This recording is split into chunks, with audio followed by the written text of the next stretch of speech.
Hi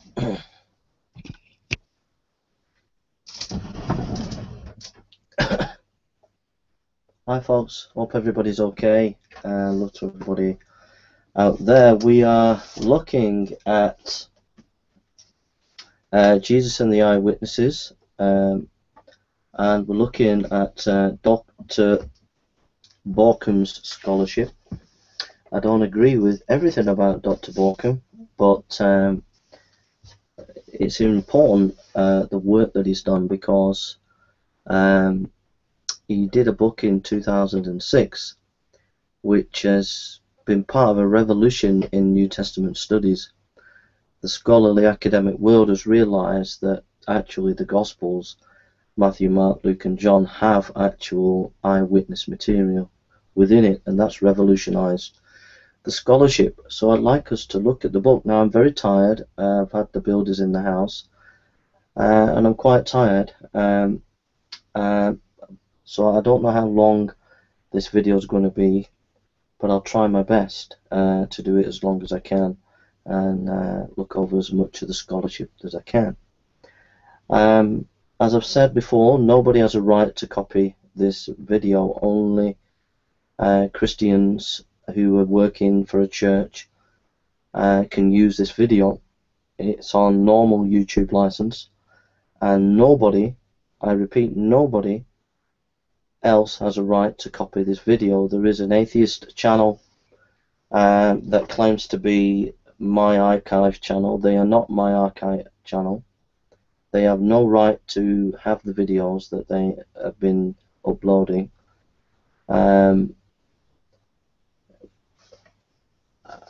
I did give people permission to copy them, but the atheists went and been cheeky and used 1,500 of my videos, and I put my videos at that time on Commons license, but now they're on normal YouTube license, and unless I give you specific permission, you may not copy it. So if you see this video on an atheist channel, then I would ask you to flag them, because what they're doing is wrong. They have no permission. I repeat, they have no permission to use this video. Okay? And the horrendous persecution that the atheists have done to me, I had 2,000 scholarly videos. I was threatened by these atheists, and I had to get rid of those 2,000 scholarly videos. And I have absolutely had a horrendous time with the internet atheist, in the cyberbullying, persecution, and all the rest of it. They have tried to stop me doing scholarly work on YouTube, and I'm not going to be put off. I'll continue to do my work, but you need to realize I'm just telling you what the atheists have been doing and continue to do. You will see videos that the atheists have collected of mine that are just silly and foolish and having a bit of laugh and things like that, and they have put those videos on a channel. But you will not find my scholarly videos, or as many. I've started to make a new batch now, but you will not find the 2,000 videos that I made prior to 2013. The reason is because the atheists got rid of them. So they have tried to discredit me, and they are a wicked, evil movement on the internet. They're involved in cyberbullying. They have YouTube channels and blog shows, and major atheist leaders are involved in it, and it's despicable. And they have really, really, really persecuted me, but I'm not going to let them stop me from getting on. So I'm not going to mention them again, as in I've said that before, but I say it again. I don't want to get involved with these atheists, but from time to time I will mention what they did to me, and that what they did to me was a disgrace, and they continue to do it to me. They continue to attack me, and I'm not bothering with them. I don't have a channel on atheism. Well, I have two small channels with about a handful of videos, but I don't have a channel, a major channel, with 2,000 videos that I used to have critiquing atheism, because if I did, the atheists would harass me like they have been doing. So there we are. So I would just ask the atheists to stop your harassment. I pleaded with their major leaders. I absolutely begged them. They wouldn't listen. They wouldn't help. And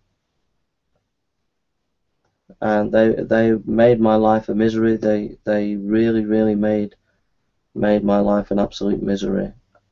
And they're cocky at the moment. They're running around YouTube thinking they run YouTube. They're cocky. They think they're smart because they're bullying tactics. They can get away with it. I hope one day that somebody will teach these atheists a lesson on YouTube. I hope some smart aleck Christian or atheist teaches these atheists that have persecuted me a lesson. I hope YouTube teaches these atheists a lesson. I hope someone, somewhere, investigates these atheists and teaches them a lesson, because what they did to me was an absolute disgrace. They've got thousands of my videos now and got rid of thousands of my videos. So they saved the videos that they wanted to use to try and discredit me and got rid of 2,000 videos. That's the kind of nonsense these people are involved in. And even now, I don't bother with these people. Even now, they still do shows attacking me, still do shows where they're uploading videos, and they're horrible. They're just a nasty piece of work. And that's the major leaders as well. And they go on these shows and they have these nice intellectual discussions, but nobody realizes what goes on behind the scenes. How these people are manipulative and nasty, and how they assassinate people and don't allow them to do the scholarship. That's the unseen world of this internet atheism that you don't see. And that's what goes on. So enough of that, but I will from time to time just mention a little bit, but I'm not going to go on and on and on about it. Okay, so let's forget about that. So, like I said, if someone could do something about it, I'd be very grateful. If someone could teach these atheists a lesson, who were bullies, cyber bullies. I don't know how you can do that, but it's not something I want to get involved in. I don't want to get involved with them because they've phoned and threatened me and stuff like that. So.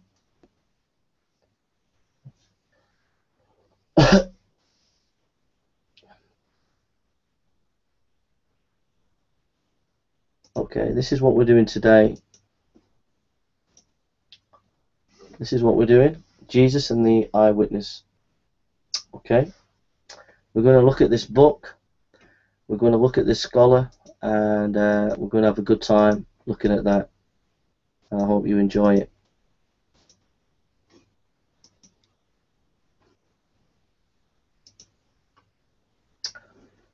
Okay, sorry about this.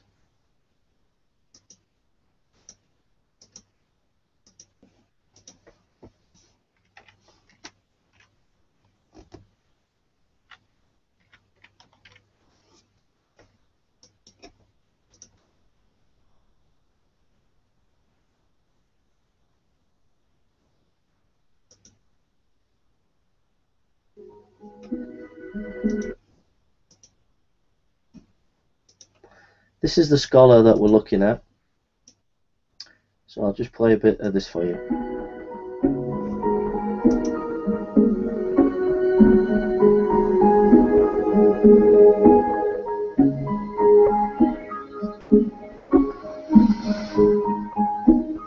The standard scholarly view of how the traditions about Jesus reached the evangelists when they were writing their Gospels is the view that form criticism proposed early in the 20th century. And the view is that the eyewitnesses who heard Jesus speak and saw the events of his life presumably started the traditions off. But then there began a whole process of these traditions passing through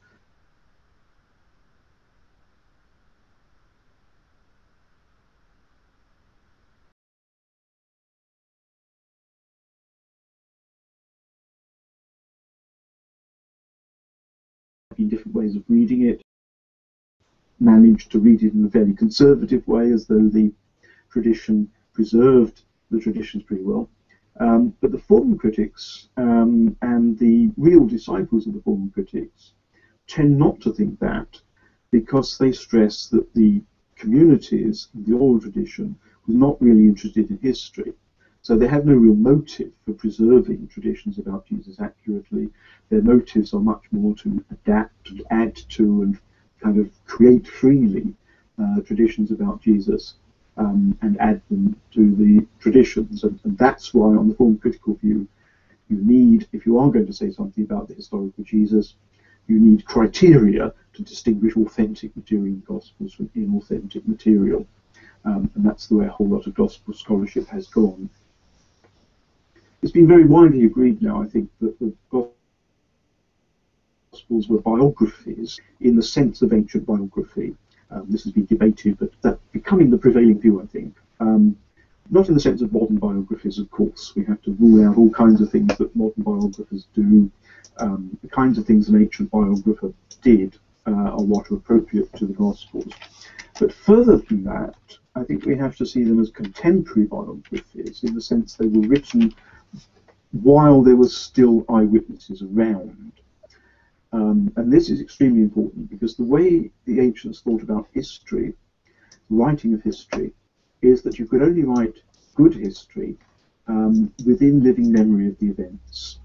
And they distinguished real history in that sense. Real history has to be contemporary history. And it's because they didn't have all the kinds of archives and all the kinds of sources and so forth that modern historians have. What mattered for them is that themselves either had been a participant in the events themselves, and that of course was the best thing of all, or alternatively they'd actually been able to interview eyewitnesses of the events. So the Gospels, I think, fit within that category that people would expect to be good history. They would expect it to be reliant on eyewitnesses, and they would, I think, be alert to indications in the Gospels of what the eyewitness sources of those Gospels were. The form critics regarded... So that's just to get a look at Dr. Borkum, and now we're just going to listen to a debate between an atheist and Dr. Borkum. The atheist is from Sheffield University. It's James Crosley, and we're just going to listen to a few minutes discussion between Richard J. Borkum and James J. Crosley, because it'll be an eye-opener. What you'll find in this discussion is that the atheist guy is a really fair, honest intellectual, and you'll hear him say how he feels that Borkum's book is worthy of thinking about it and discussing it, really. So you won't get that from many atheists. I think it's important for you to know that. Just from the conservative wing of scholarship. I know one or two people who aren't from the conservative wing of scholarship who take it seriously, and I think it's moved scholarship forward. Well, Richard and James will be joining me again next week as we continue to uncover more about this very important book. Just in his last week, because that's the only place where his Jesus is, in Jerusalem. Now, John, you see, one of the things about John that's very striking, actually, is that John is very precise about chronology and geography. You always know in John pretty closely at what point in the 2-year ministry something happens, because he ties things to the Jewish feasts. You always know pretty definitely where they happen, which much vaguer very often in the synoptics. John has this precision about history and geography, which makes me actually more inclined to credit John. And I'm not alone in this. I mean, I think quite a few people think that actually, if one's simply looking at general probability, it's much more likely that Jesus went to Jerusalem several times during his ministry than that he didn't go near the place until the last week. But the point I really wanted to make about what led to the death of Jesus is, you see, I think John portrays the cleansing of the temple as the beginning of this process of antagonizing the Jewish authorities in Jerusalem that eventually leads up to Jesus' death. So, in a sense, the cleansing of the temple is a trigger even in John's narrative. Whereas what Mark does is condense that whole process that John has taking place over several visits to Jerusalem, that antagonism of the authorities to Jesus has to all kind of build up within 1 week. But I think actually they both give the cleansing of the temple an important role in that.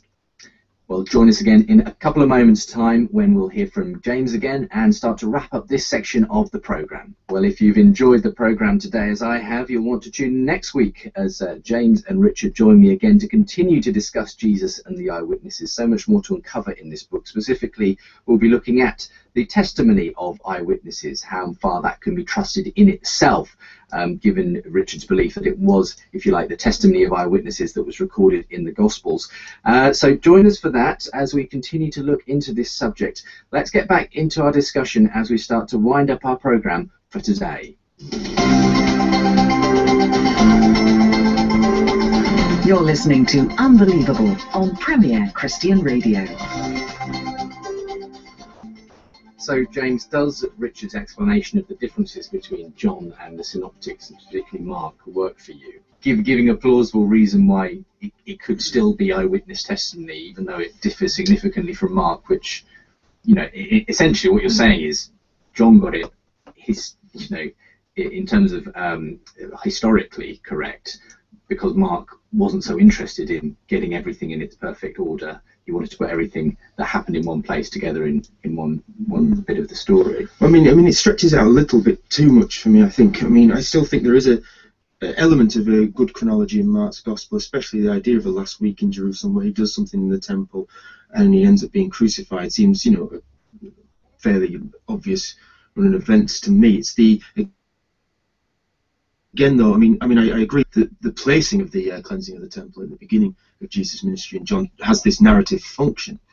But then the Lazarus story, how would you bring that into the death then? Because it does seem to me still two stark ways of explaining the death of Jesus in Jerusalem. Two contradictory ways, is what you're saying. I would probably have to go that far, yes. I mean, I guess Richard wouldn't. Well, I'm suggesting the cleansing of the temple is the initial clash with the Jewish authorities, which then builds up over Jesus' visits to Jerusalem.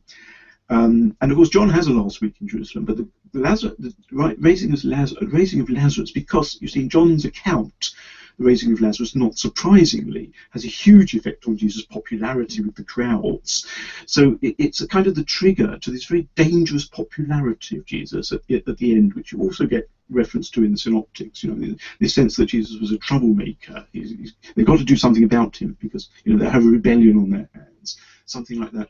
So that I think the Lazarus event has that effect in John's narrative, and therefore acts as the sort of final point when they must resolve to really take action. And John, of course, has this meeting of the High Priest's Council after Lazarus' resurrection. Now, the Synoptics also have that meeting, but they don't have Lazarus as a kind of trigger for it.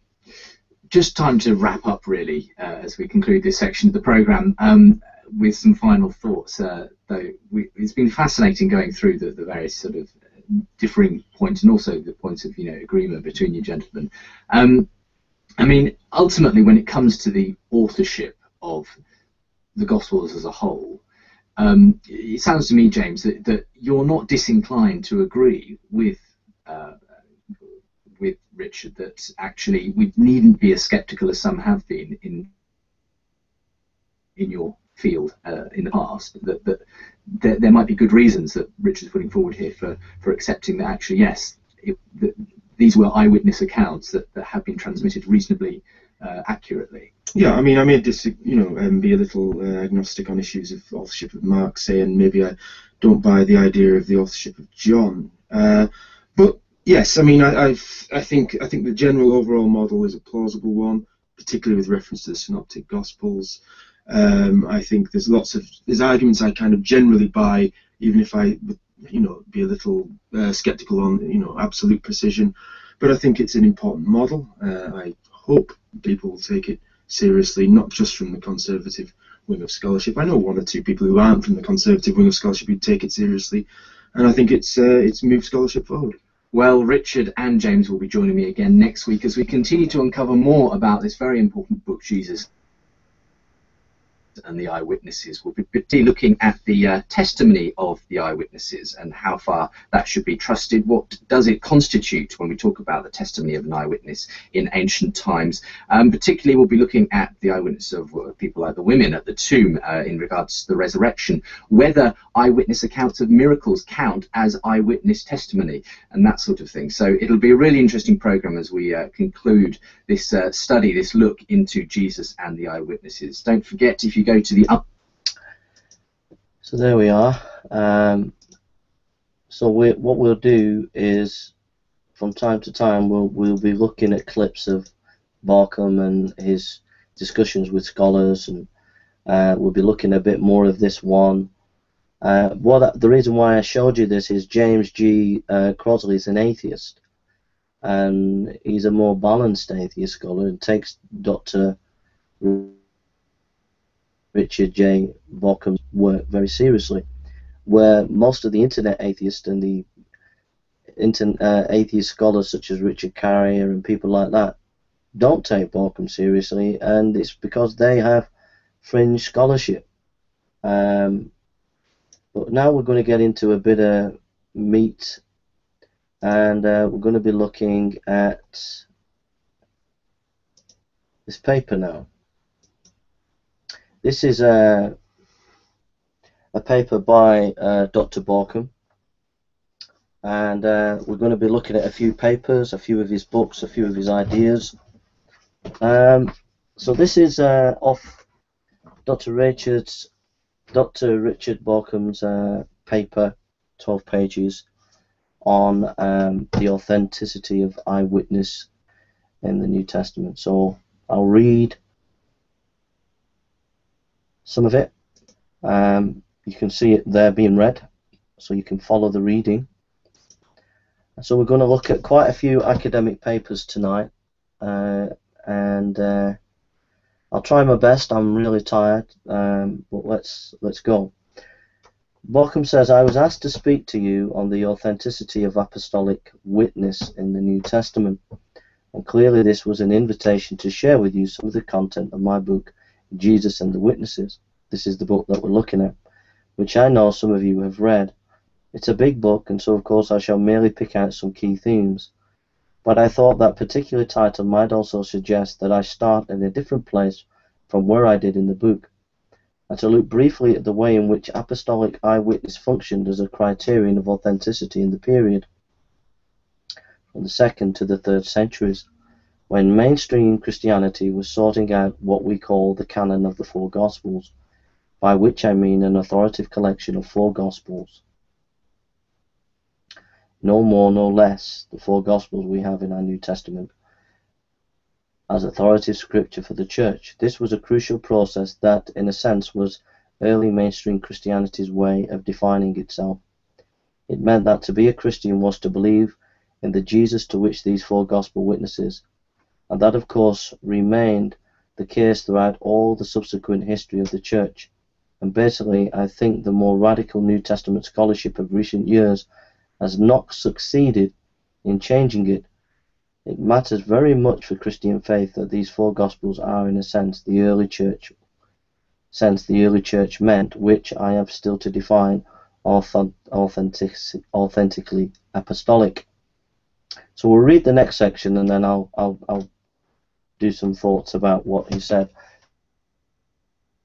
The four Gospels we have in the New Testament were, I think, already from the time that they had begun to circulate around the various local communities of the early Christian movement, regarded as apostolic, in the sense of being soundly based upon the testimony of those disciples of Jesus who had been close to him throughout the events of the ministry, death and resurrection of Jesus.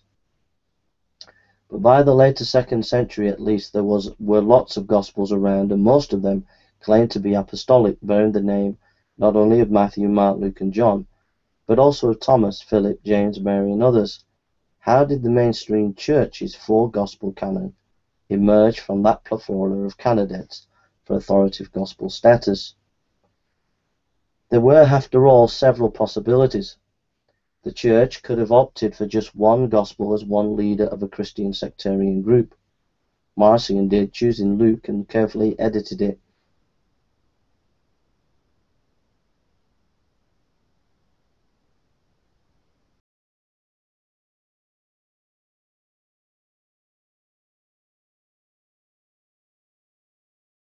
diatessaron of Tatian was actually produced in the late 2nd century. Thirdly, of course, more than 4 Gospels could have been accepted as authentic. The option some of the Gnostic group took. It wasn't necessarily obvious that the outcome of whatever process of debate and discernment went on should be a canon of precisely these 4 Gospels. The principal criterion of Gospel canonicity that operated in this process of discernment was evidently apostolicity. The elevation of these 4 Gospels into a canon, an exclusive position, rested on the claim that all 4 of these Gospels are apostolic, and that only these 4 are apostolic. I'll explain in a moment more carefully what was meant by apostolic in this context, but it's worth noticing first how that term served to guarantee the retention of the 4 Gospels as such, as well as to rule out others that were deemed to be not authentically apostolic. Just a proviso here, I'll just stop reading. Some of you might say, well, why have we got all these Gospels, these various Gnostic Gospels? I've said this before, but I've read the Gnostic Gospels, and when you line them up to the 4 Gospels, it's obvious that most of them refer to the 4 Gospels, so they see the 4 Gospels as authoritative. And secondly, that when you look at the historical information in these Gospels, they're very terse, except for the later ones, which are taking a lot from the book of Acts. But they're very terse in the historical statements. So, for example, I've said this before, if you look at the Gnostic Gospels and how much they comment on Jerusalem, there's about 30 comments, and they're very nebulous and vague comment Jerusalem. Yet if you look at the Gospels, 4 Gospels, there are at least 70 comments about Jerusalem, and those comments are often very detailed, and so you find that the Gospel writers know the period of Jesus' time and know it historically and accurately well, whereas the Gnostic Gospels are very vague and nebulous, and it's obviously that they're late pieces of literature and not authentic eyewitness material. That's just a provider. So we'll continue with Borkham. Because nearly all of the content of Mark is also to be found in Matthew and Luke, it's easy to appreciate that people should have neglected Mark's Gospel and preferred the more comprehensive Gospels, but Mark's Gospel was believed to derive quite closely from the testimony of Peter, and so retained its place among the 4 Gospels because it was apostolic. The criteria of apostolicity also, I think, prevented the Church opting for something like Tatian's diatessaron, a combination of the contents of all 4 Gospels woven together as a single narrative. This must have been an attractive option, but was not, by and large, taken because it was the 4 Gospels as such that were regarded as apostolic.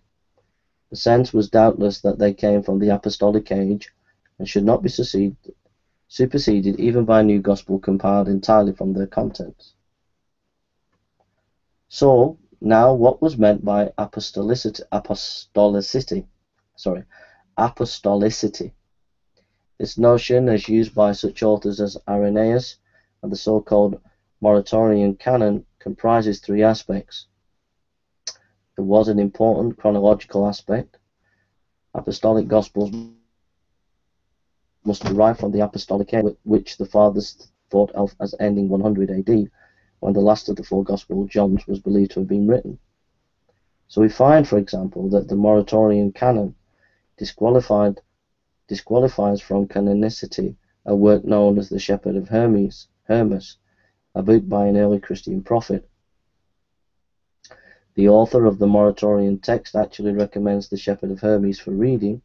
He regards it as orthodox and valuable, but he does not think it should be read publicly in church worship because of its post-apostolic date. Now that's not a case of a gospel, but even more so would the issue of date of origin apply in the case of gospels. Apostolic gospels come from the circle of the apostles of Jesus. This narrow criterion not only from the apostolic period, but from the circle of whom Jesus himself gave authority to preach the Christian message. Not just incidentally, the 12, but all of those Jesus had commissioned. The apostles were those who could be relied on to know what the true gospel was. I've said from the circle of the apostles because Irenaeus and others like him did not think Mark and Luke were themselves personal disciples of Jesus. But their gospels qualify because they were in close touch with the apostles. So we need to take apostolic authorship too strictly. So we need not take apostolic authorship too strictly. It means rather more broadly those who were really in a position to know what those who had been close to Jesus taught. Apostolicity implies conformity with the mainstream church tradition of teaching. Therefore, even if one could not otherwise determine the historical origin of a gospel ascribed to Thomas of Mary, the means of doing so were of course quite limited. One could still tell from its teaching whether it was authentically apostolic. This aspect is important and deserves more discussion, but for our purpose now, I just want to stress the point that apostolic doctrine was not enough. Gospel authenticity required also the personal link with actual apostles, personal disciples of Jesus. So I think what a lot of Borken's work does is he shows this thesis that the fact that the Gospels are connected to the apostles in various ways are significant and important, and he shows in the tradition how that's the case. We go on. To validate the four Gospels canon as apostolic in the sense the early church intended, one really has to give some credence both to the titles of the Gospels and to the early patristic testimonies to the origin of the Gospels, both of which indicate that the Gospels are close connection with apostolic eyewitnesses themselves. Whether or not any of the Gospels was actually written by such an eyewitness. Such a view of the Gospels has become unusual in Gospel scholarship, but this was not always the case in modern New Testament scholarship. What has been overwhelmingly responsible for the discrediting such a view of the Gospels is undoubtedly the approach understanding the Gospels and their origins, and the approach known as form criticism, pioneered by Rudolf Bolton and Martin de Dibelius around 1920. Form criticism had the effect of radically disassociating the Gospels from the eyewitnesses, so any attempt to reinstate the apostolic eyewitnesses as important to the origin and character of the Gospels must engage with form criticism, as I did in my book.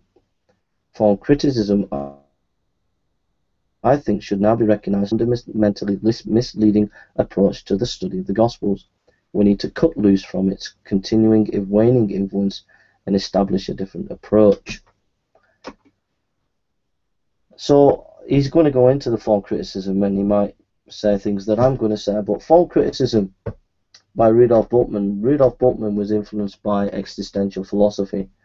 He believed that there was no possibility of the supernatural breaking into our world and for us knowing it.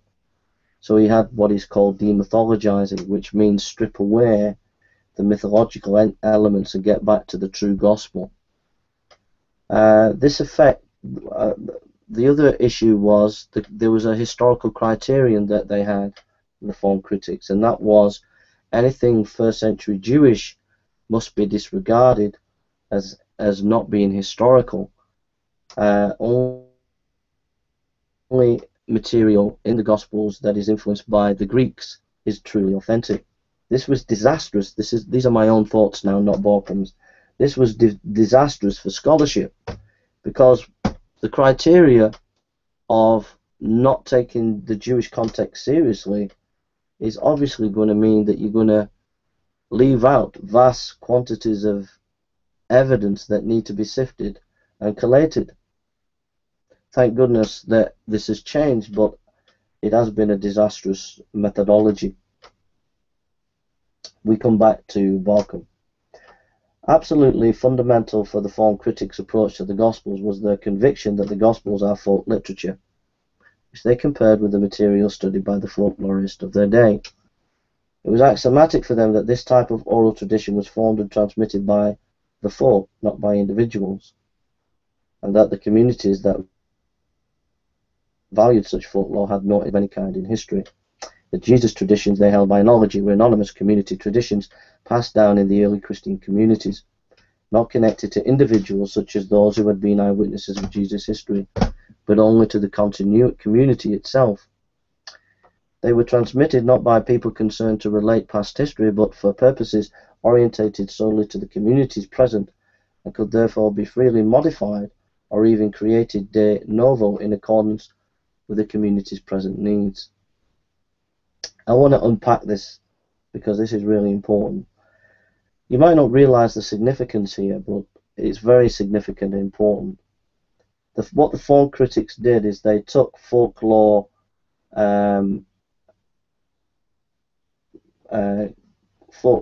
sort of folklore literature, and they analyzed it, and then they made conclusions from studying that what the Gospels, how the Gospels would have been written. The problem is that these folk literature that they took were often Scandinavian folk literature, and here's the problem: Scandinavian folk literature is not the same as first century literature.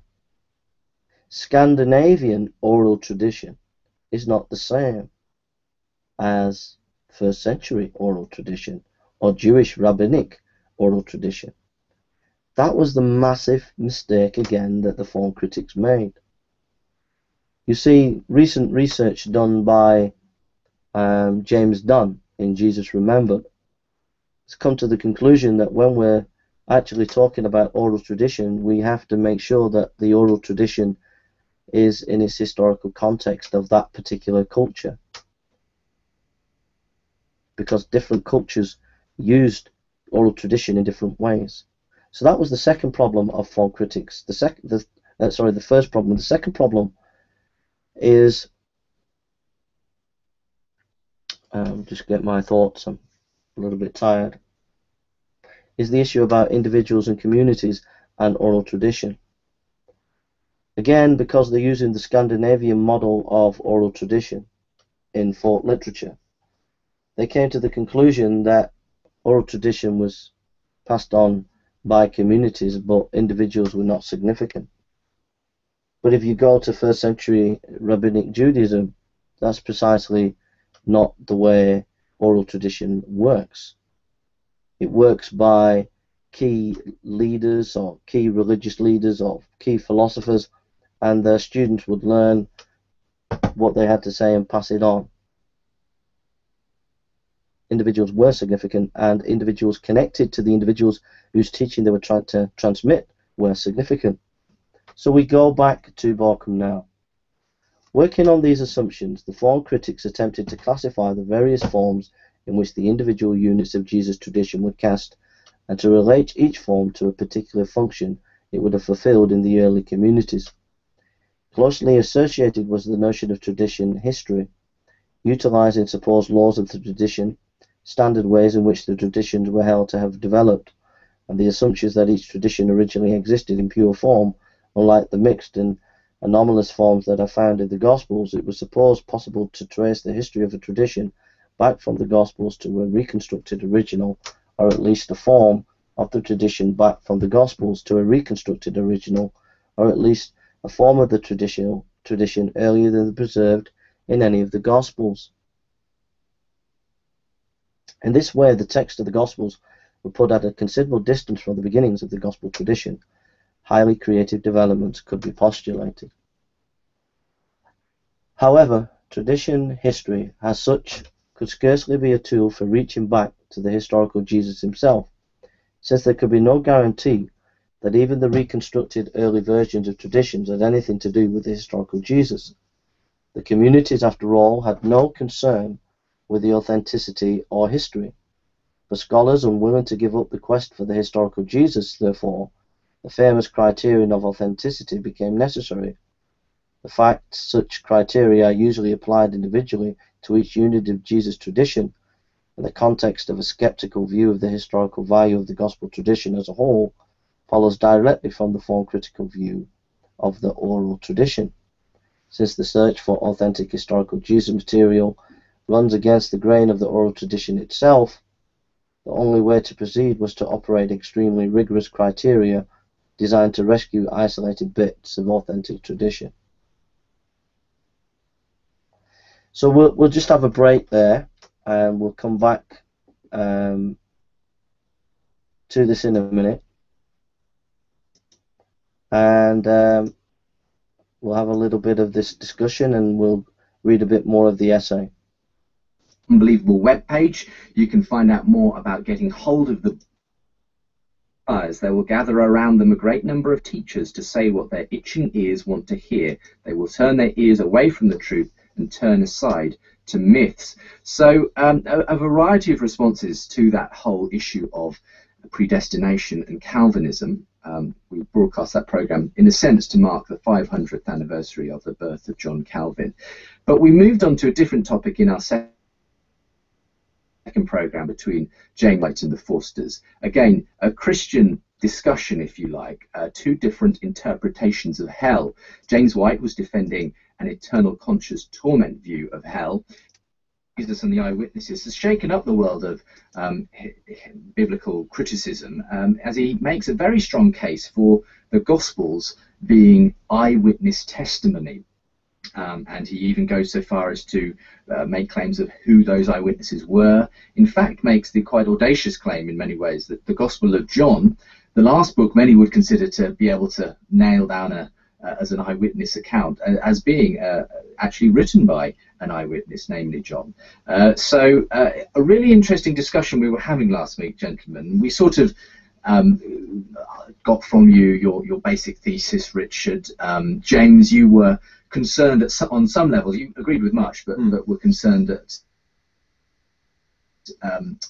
particularly Richard's claim that John is an eyewitness account. You feel that John is just very theologized. It's obviously worked out a lot of theology.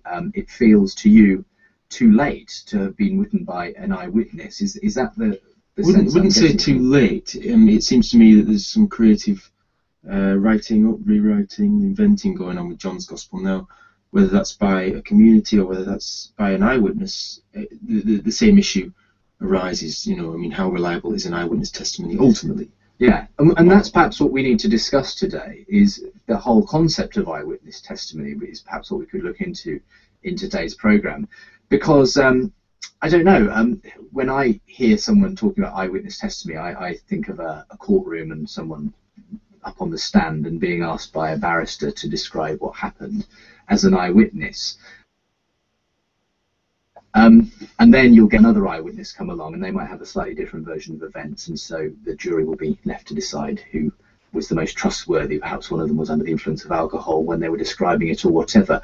I mean, and in many ways, the book does act as a bit of a detective novel. That's part of the fun of it, I think, Richard, that as you read it, you're sort of trying to get behind, well, why would this eyewitness have said this? And whereas the other eyewitness said this, well, maybe this is the reason. You know, we heard a bit of that last week as well. We were talking about maybe one eyewitness wanted to grant some anonymity to certain people because of the time at which that story was being written down, and they might get into trouble at someone at a later time. And this is your reason for thinking that I know certain characters in the Gospel of John that are given names, who aren't given names in the earlier Gospels. You say that's because John was able to kind of let that cat out of the bag at that point. So really interesting stuff, you know. But why should we, I suppose, ultimately trust the eyewitnesses themselves? I mean, could they have been making it up? Could they have got their stories together, you know, and sort of come up with this story about Jesus and his death and resurrection and that sort of thing? I mean, that might be where a lot of people's minds will naturally go. Yeah. I mean, I think probably the first important thing to say is that people have asked, well, does it really make any difference if this comes from the eyewitnesses? They could get it wrong too, so does it help? I mean, the thing to say about the eyewitnesses is simply that they were in a position to know. I mean, that's the really important thing about the eyewitnesses. They were in a position to know. And, you know, if you think about how you trust people who witness to things. Why do you trust people's testimony? You have to be sure they're in a position to know. You have to have a good idea that they're in a position to know. And if they're not in a position to know, that's a real ground for doubt. So at least they were in a position to. Of course, that doesn't mean that they got everything right, and absolutely no historical argument could ever prove finally that everything that someone says is correct. I did do a lot of work on the psychology of eyewitness memory, and there's a whole lot of scientific studies out there which actually nobody has drawn on before in relation to Gospels, that I think is really very interesting stuff. I found it fascinating. And there is a lot of study that sort of points to the kinds of things that would be remembered well, and how it is that people do remember well when they do. And the kinds of things that are remembered well are unusual events. You don't usually remember your regular day-to-day routine. You remember unusual things. Things that really were important to you. So there we are. So we're going to continue to read this article now, and I'll be reflecting on it as well. Criticisms of the form critical paradigm. We shall begin with criticism relating to the nature of oral tradition in the light of much more plentiful evidence we now have from the study of oral societies. So that's what I've been saying. The early form critics may have used the best model available to them of the nature of oral tradition, but it was a model that cannot be supported now. One very important preliminary point to make is the wide variety found in oral, or predominantly oral societies, of types, contents, function, means of transmission of oral traditions. That's what I was saying before. Most generalizations are hazardous, and so we should be suspicious of arguments about what must have been true of the gospel tradition on the grounds that is what oral tradition is. Many features of oral traditions are culturally specific, not usually the same. That's exactly what I said to you before. For example, it is not true that oral tradition is invariably communal rather than being connected with particular individuals who composed and rehearsed traditions. We now realize how important individual tradents are in many oral societies. The traditions are composed, preserved, and performed by individuals who, while operating, of course, in a community context, are the authorities and responsible for the form in which the traditions are known. Another unjustified generalization is that oral societies have no interest in the past and appear to speak of it only as a way of describing the present. Interest in history varies from one oral society to another, and the issue must be considered in relation to the particularities of specific cultures. But it is common for oral societies to distinguish factual accounts from fictional tales and to transmit the two differently. The former with more regard for faithful reproduction of content. An observation important for our purposes is that at least in African oral societies, the kind of account that is treated with special care for its faithful reproduction is often that which recounts events within living memory. It has been widely supposed, partly because of the well-known studies of the practice of the South Slavic bards of Milman Parry and Albert Lord, that oral traditions are normally subject to creative variation from the performance to performance, such variation being fully expected by their audience. But Ruth Finnegan challenges this generalization with the evidence from other societies showing that more or less exact memorization of oral text is also a common pattern, perhaps not over centuries but over shorter times. And interestingly, for our purposes, she observes that one case in which such memorization may be thought particularly important is that of the texts that have a definite religious value or function. An important point about significant variation where it does occur, as of course it frequently does, is that one performance varies from another, but this is not a process of incremental change, such that each stage of tradition builds on the previous one, like a literary text edited again and again. This does not mean that there cannot be significant changes over time, but that it is impossible to trace a tradition history back through a series of changes to a punitive original form. as the form critics tried to do. Perhaps the most important general point for our purpose is that oral societies treat different kinds of tradition differently, expecting faithful reproduction in some cases and creative variation in others. When faithful reproduction is required, such societies have a variety of means at their proposal to ensure it. Whether verbally exact reproduction can be achieved may be doubtful, although it is significant that in some cases this is an attempt, but subsequently substantially faithful reproduction may be both desired and achieved. Methods of ensuring this include both entrusting the traditions to authorized, even trained guardians, and the checking against community memory that will often occur as a tradition is rehearsed. It turns out then that the study of oral tradition in modern oral societies worldwide can see some parameters within which we might expect a particular case such as the Jesus traditions to fall, but permits very little specific determination of what the transmission of the Jesus tradition must have been like. For that we have to consider the specific cultural context which it occurred, the evidence we actually have in the Gospels. That's what I said before.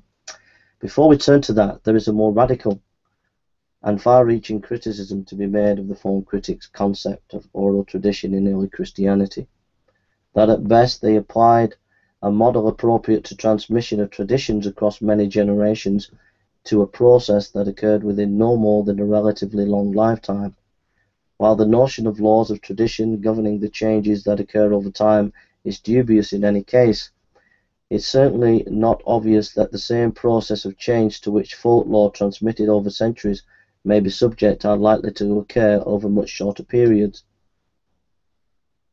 We have already noticed that some oral societies certainly treat traditions differently if they recount events within living memory, and it is of crucial importance that the Gospels were written within living memory of the events, even though the same cases at the least date when this could be true.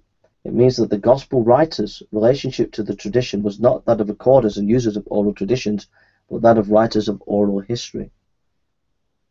Modern writers such as Jan van Sina, who are concerned with the way history can be written on the basis of oral source, make a clear distinction between oral tradition and oral history. Tradition formulated and repeated by living eyewitnesses still belong to individual memories which have not yet been superseded by collective memory.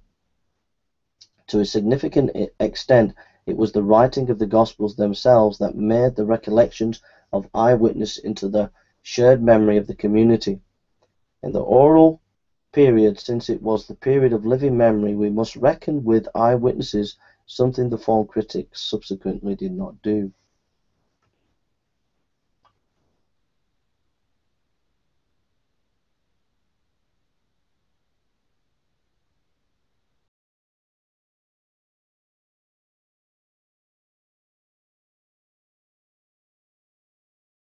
And some people find that a bit difficult. It seems to be bringing in an element of subjectivity. But I think there is an important element of subjectivity that actually the things that really affect you are the things that have gone deep enough into you to stay there, you know. So those are the kinds of things that are remembered well. Conversely, things that aren't remembered well are dates. Very, very rarely, unless it's kind of integral to the story, it's something that happened on your birthday, you remember the date. Otherwise, you don't remember dates of things. And you remember the gist rather than the details. And I think everybody retelling stories that are important to them, the details will vary over time and to different audiences and so on, but the gist remains constant. What do you make of, and this is slightly off at a tangent, so forgive me, but those who do want to harmonise the Gospels and say, well, you've got this account of the resurrection, you've got this account of the resurrection, and there seem to be differences in the details, but you could see that if so-and-so went on and then so-and-so came, that would make sense of why they saw something different to so-and-so.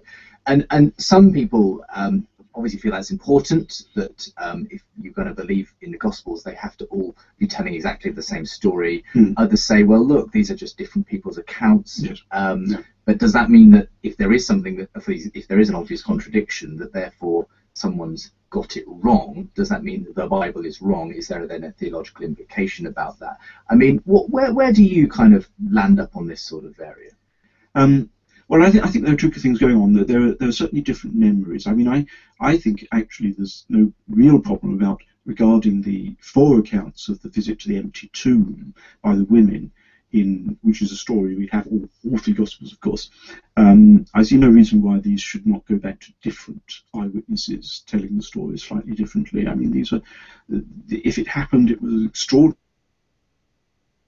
thing to happen. You know, these women whelmed by it. It's not surprising if they tell it slightly differently. There's also a question of storytelling, and you know, one thing that happens is that John tells the story, and he only has Mary Magdalene. He kind of individualizes it, and that's good storytelling. I mean, if you focus on an individual, it makes much more impact. You're much more affected by a story that's about an individual. You know, this kind of close relation, Jesus and Mary Magdalene. It makes it a better story, and anyone recounting history in the ancient world had to tell good stories. It's communication. It's not just sort of dry writing down of detail. You know, it's communication. And so there's a sense in which varying the detail or the way you tell it is part of good storytelling. And I think ancient people were quite happy with the idea that stories were told somewhat differently by different storytellers. Does that mean then stuff was made up? No, it doesn't. I mean, what John has done is to focus on the one woman and left the others out of the picture. Though he does betray the fact that the other women that there is. Mary Magdalene comes back to the apostles and she says, "We found the tomb empty," or whatever. So there's just one point that suggests Mary Magdalene actually had companions. If you think that John has focused the story on Mary. Which is the rule of good storytelling. You focus exactly, on a character exactly. rather than a... Exactly, and John, I think, is a brilliant storyteller. You know, it's part of the taking longer to tell each story that John does. You know, the story of you know, Lazarus and Martha and Mary goes on a little bit, but you get this real sense of characters and, you know, people you're involved with. So John is a skillful storyteller. But that doesn't mean he's untrue to the facts necessarily, you know. An ancient historian had to do both. I know, James, when we've had these sorts of discussions in the past, you've been open to the idea that there was a penchant for adding and for, if you like, dramatising at the very least, and possibly adding extra things to stories.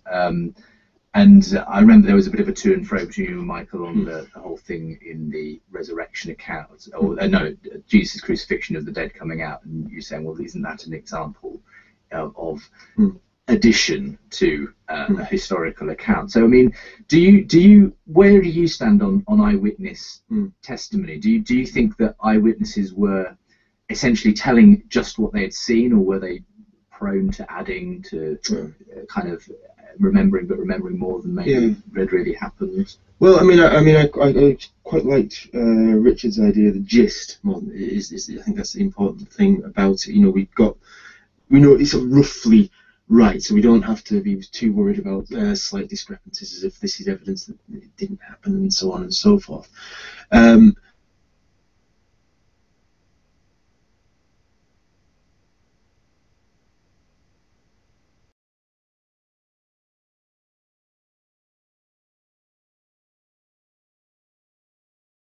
You know, invention perhaps, and this is where we've debated before on the issue of the miraculous, whereas I think one of the implications of Richard's model is that there are eyewitnesses to miracles. I mean, it has to be in one sense. I mean, and you do here and there, you know, give reference to the incidental details of miracle stories, and that seems to me, if you accept that is a revolutionary move in terms of, you know, the humanities, if you like, or history and so on. I mean, that's so that's where I would like to just see. So what are you saying? Are you saying then that up to this point you can only be taken seriously as a historian if you have a detached view whereby you say, we all know the miracle didn't take place, but they believed something had taken place? Whereas you're saying, Richard is saying, this is an eyewitness account of a miracle, and therefore it has to be taken as having happened. I would always qualify by saying I would never judge who gets taken seriously or not.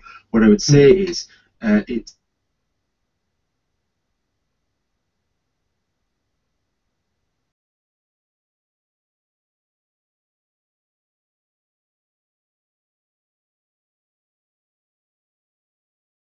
clearly see as counting as evidence for eyewitness testimony, Richard. I mean... Oh, I'm sorry. Yes.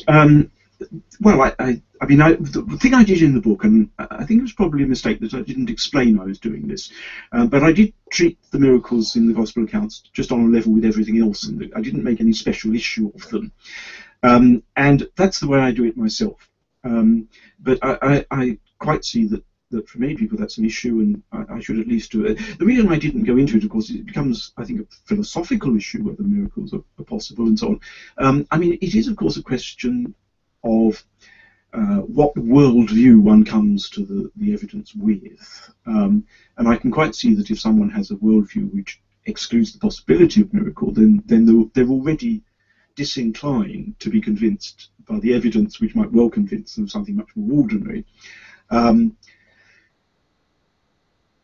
There is a question, of course, what counts a miracle, and I would suspect that James, would you be quite happy with many of Jesus' healings? Yes, I've said yes, in exorcisms. Yes. I wouldn't define them in terms of miraculous necessarily. No, I mean, you would see that people who witnessed that would have witnessed something which you might see now as being some sort of psychoanalytical thing, but they would have said a miracle. Well, they might not necessarily. They wouldn't necessarily call it a miracle. I don't know. I mean, that could depend from case to case. But I think we could agree that we could potentially have eyewitness testimony to things like this. Okay. Yes, I mean, I think the way they thought of miracle, I mean, they didn't think of miracle as an exception to natural law in the way that we would. I mean, they thought of miracle as a sort of very unusual and therefore arresting and impressive event, you know, which drew your attention to God being at work in some way or other. And so I don't think that we need necessarily impose our distinction between what is and what isn't in accord with the laws of nature.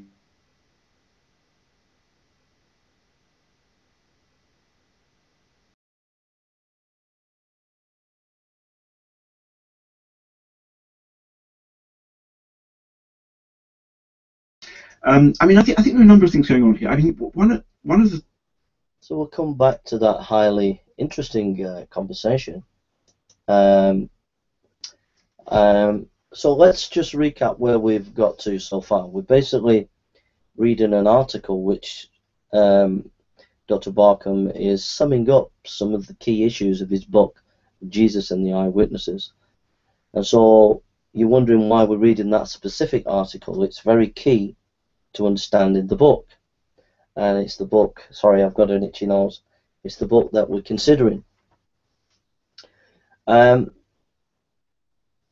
Basically, Barkham's thesis is that there is eyewitness material in the Gospels, and he gives a lot of evidence in his book for why that's the case.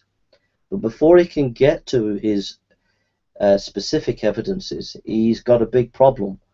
And the big problem is that throughout the history of historical Jesus studies, the form critics influenced by Rudolf Bultmann have ruled the roost, they ruled with an iron fist.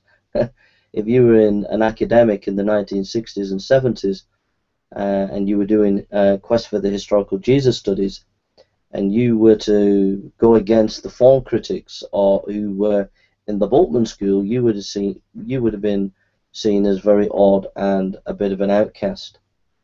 So it's important for Dr. Barkham to demolish this position and present a different perspective and present it with good solid evidence. And like I said, the Bultmann project had a criteria that was just not really applicable to doing the job. So you had this criteria that Bultmann had, like I've mentioned before, saying that anything that's got Judaistic, first century Judaism in it is not historical. Anything with Greek material in it is, and is relevant for understanding who Jesus was. As you can tell, that's a bad criteria, because when we look at first century Judaism, Josephus, Philo and all the rest, and all the Qumran and all the rest, gives us an understanding of what people believed at that time, and that was the cultural context of Christianity. So what we've done in the essay so far at Barkham's is we've read a bit, we've read him clearing the ground concerning this form criticism, telling us about oral tradition, about how oral tradition is culturally specific. That's the key word. What that means is, when we're talking about oral tradition of the Scandinavians, it's not the same as the oral traditions of China, or the oral traditions of Papua New Guinea, or the oral traditions of first century Judaism. And that's where the form critics went wrong. They used one specific type of oral tradition and used that to engage in historical inquiry. That's a lesson for all of us, that when we're doing historical inquiry, we have to make sure that we understand the cultural context of the literature that we're actually engaging in. And that's the beauty and the brilliance of Borkum. He is actually looking at the way historians were writing in the first century, and then he gauges the literature, the Gospels, how that relates to the literature surrounding literature. And that's the beauty of it, which we're going to unpack later on. The significance of this methodology of Borkum's is, once you begin to consider maybe there is eyewitness material, it is a game changer in the debates about who Jesus is, whether miracles happened or not. As you can see with the atheist talking to Dr. Borkum, he acknowledges this and sees that it's absolutely significant. I've tried to make this aware. I brought this to the attention of the internet. I made hundreds of videos on this issue, on the resurrection and this issue, and it was a severe blow to modern atheism on the internet. But I got threatened by the atheist, and they threatened me. I got phone calls threatening me, and I had to get rid of thousands of my scholarly videos. And this kind of scholarship that I was bringing on the internet, they stopped, and they won't debate me and discuss with me, and they continue to attack my character even to this day. But that's why I want to bring you to this scholarship, and for you to engage with it, because it's really significant and important. So that's just a review of where we're at, and we're going to continue now in detail on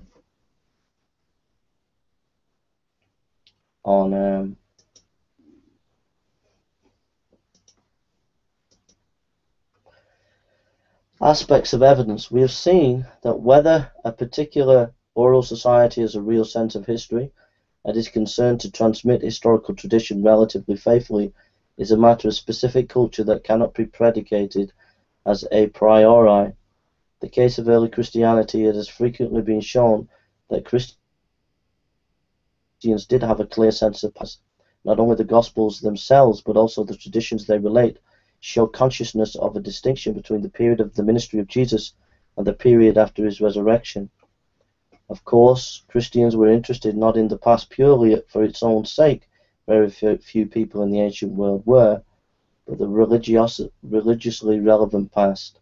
But their concern, deriving no doubt from the early Christian movement, strongly Jewish understanding of salvation and salvation history and eschatology, was precisely for the religiously relevant past.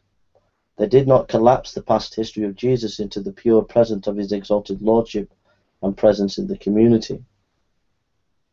This indicates that the early Christian movement had an interest in preserving the traditions about Jesus faithfully.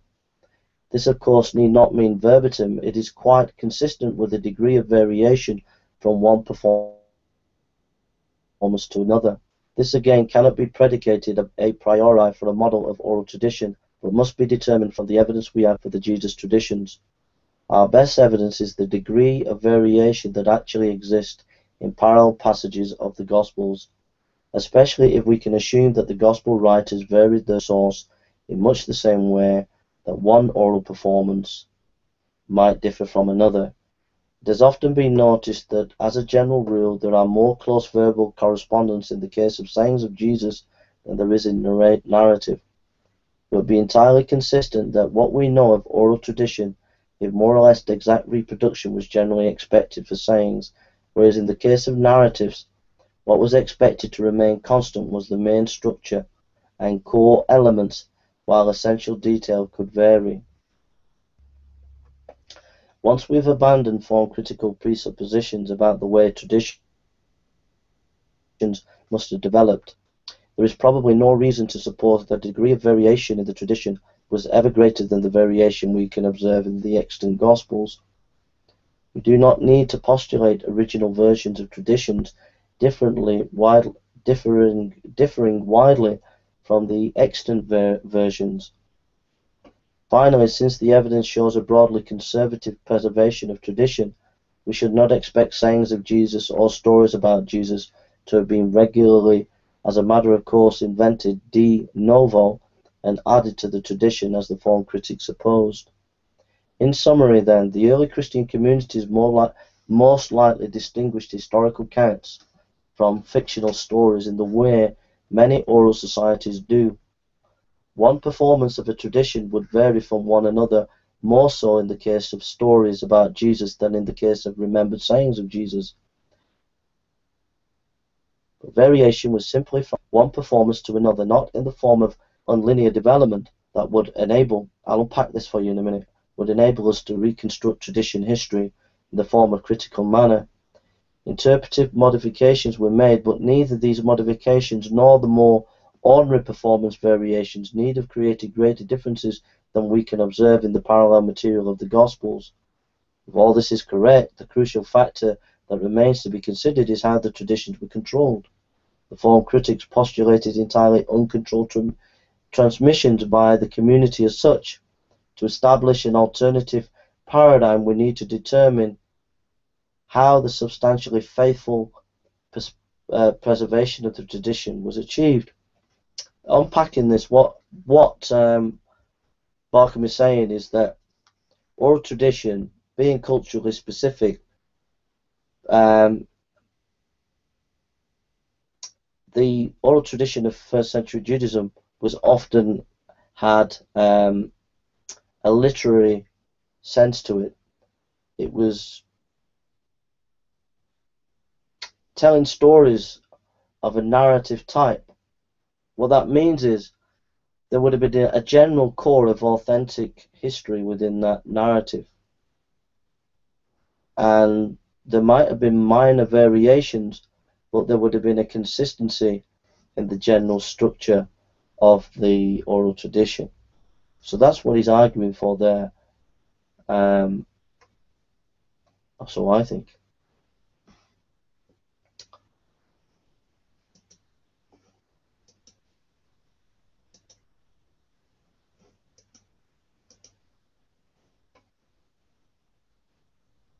How would a contemporary reader of the Gospels, how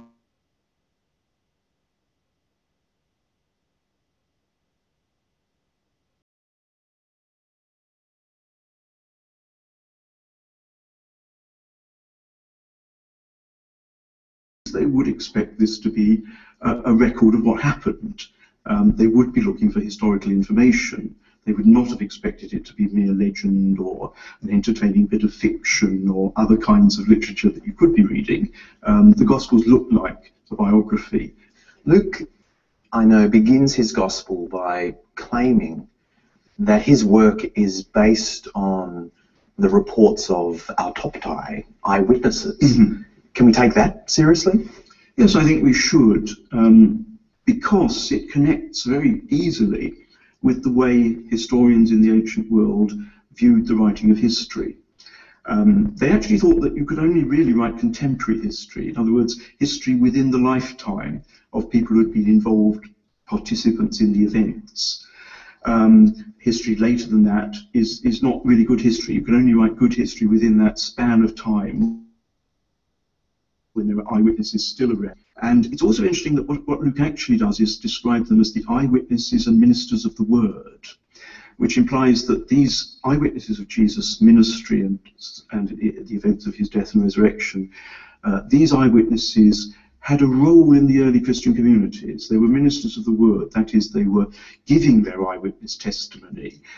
They were the people whom someone like Luke, but also quite ordinary Christians or Christian preachers would look to as the kind of authoritative sources for knowing about Jesus. And that's, I think, very important, that these were not just people who had been eyewitnesses and then, 30 years later, Luke comes along and asks them. They're actually people who had been telling their testimony all the time. And that's an important point, I think. Sometimes people give the impression that between Jesus and the Gospels, there's this long period of time in which all kinds of things could have happened, and how can we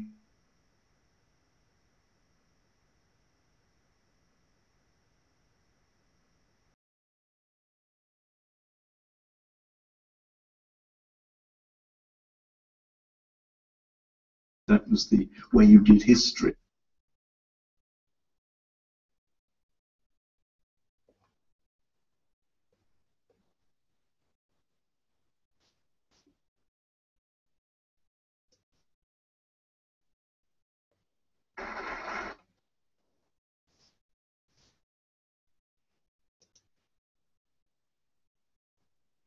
So we'll go on to the paper, and then we've got some lectures of Borkham to look at and to reflect on.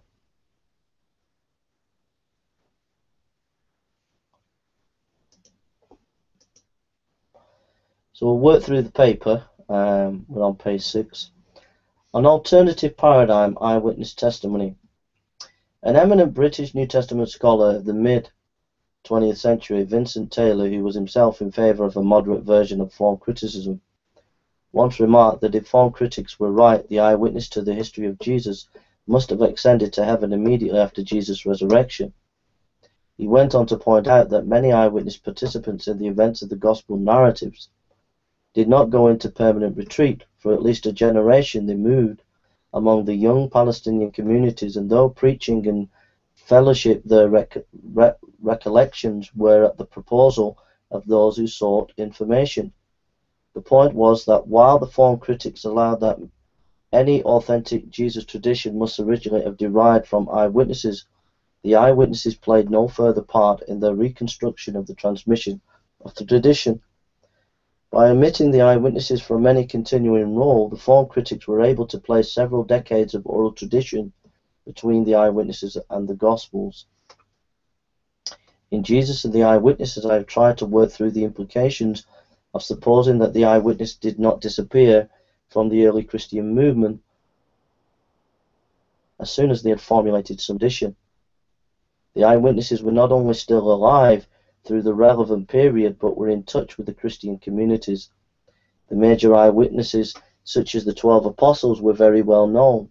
They would have remained throughout their lifetime the accessible sources and authoritative guarantors of the tradition they themselves had formulated at the beginning. Moreover, as well as the major eyewitnesses, mostly the well-known disciples of Jesus, there were also many minor eyewitnesses who told the story, perhaps of the miracles by which themselves had been healed by Jesus or some other encounter with Jesus that had changed their lives. Paul, writing his first letter to the Corinthians around the year 50, 20 years after the event, recites a well-known catalogue of people to whom Jesus appeared after the resurrection. Among them, he mentioned an appearance to 500 believers at the time, many of whom are still alive, 1 Corinthians 15:6.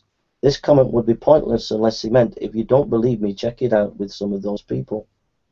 If he could say that with regard to minor eyewitnesses, and most of the 500 must have been, how much more would it have been true of the major eyewitnesses, people such as the 12 apostles and James, the brother of Jesus, whom Paul also includes in his list? He did not need to say that they were still alive and well at the time of writing, because his readers would have been well aware of that many eyewitnesses were not only still alive, but also accessible is taken for granted. We have seen that in oral societies, traditions are not by means necessarily the anonymous community traditions the form critics postulated, but can be closely associated with individuals. It could be the case that the Jesus traditions were, in many cases, associated named individuals or groups, such as the 12 from whom they originated. We shall shortly see reason to think this. If the eyewitnesses continue to be well known in the early Christian movement, it would be natural for them to be treated as authoritative source and guardians of their tradition. In the last resort, it was they who could ensure the stability of the traditions. We have observed already that because they were written within living memory of the events, the Gospel writers should be seen not so much as recorders of oral tradition, more as composers of oral history. The distinctive importance of accessing traditions within the living memory while eyewitnesses are still available is common both to modern oral history and to the way history was envisaged in the Greco-Roman literary context of the Gospels. Ancient historians believed that history could properly be written within the lifetime of eyewitnesses whom the historian could himself interview face to face. This demanding criterion for adequate testimony was, even if not always practiced, at least widely regarded as a historiographical best practice.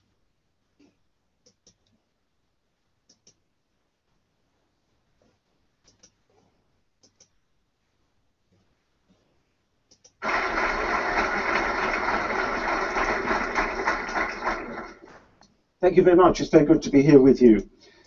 Just before I begin, the handouts, I just wonder, because there's so many people, whether some people might not have got handouts. For this lecture, it's not very important. For the second lecture, you really need handouts. So I don't know if you need more, but make sure if you can that you've got the handout for the second lecture.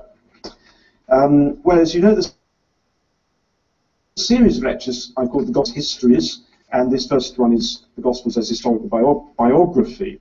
But I want to begin by just a word about that word history, which we do actually use in a number of different ways, and it's worth just thinking that through. In English, the word history, I think, has three meanings predominantly. And history can mean what happened in the past. It can also mean the study of what happened in the past. So that's, as it were, the academic subject, study history at university or whatever. We can call that history. But we can also mean literature about what happened in the past. You know, historians write history, and that's the literary phenomenon that, to be more precise, we can call historiography. I'll use that term also as I go on. And really in these lectures, it's that particular topic of historiography that I'm interested in. It's why I've given the lectures the overall title, The Gospels as Histories. Gospel as history is a good deal more ambiguous. Gospel as histories, I hope, draws attention to my interest, which is not directly, though there are some that have some bearing on questions like whether the Gospels are reliable records of what happened, but primarily we're concerned with the question, what sort of historiography are they? The Gospels certainly are histories in some sense. Very few people doubt that. They purport to inform their readers about events that happened in the past. But what sort of history are they? And we must appreciate the fact that there's not just one way of writing history, there are a whole variety of ways of writing history. In the Greco-Roman world of antiquity, the kind of literary context in which the Gospels were written, there were various kinds of literature written about the past. A number of different kinds of literature written about the past. And in the modern world, as the academic discipline of history has developed over the last 2 centuries, there have also been different kinds of historiography. So in these lectures, what I want to do is to compare the Gospels with the sorts of historiography we can identify in other ancient literature to see where the Gospels should be placed, as it were, on the map of historical writing in their own time. And I shall also, rather more unusual task, I shall also be comparing the Gospels with some modern approaches to history. Because I think this too can illuminate the character of Gospels. It would, of course, be anachronistic to actually put the Gospels into a modern category of historiography, but I think that some modern approaches to history can actually work heuristically. In other words, they can open up for us aspects of the Gospels that we might not otherwise have noticed or paid much attention to. But for this first lecture, we stay in the ancient world. There are, I think, two books that must be foundational for any attempt to place the Gospels within the map of ancient historiography. Those of you who have got the handout, I think these are on page 2. The first is Richard Burridge's book, What Are the Gospels? A Comparison with Greco-Roman Biography, which was first published in 1992. It was one of the best-selling volumes in the monograph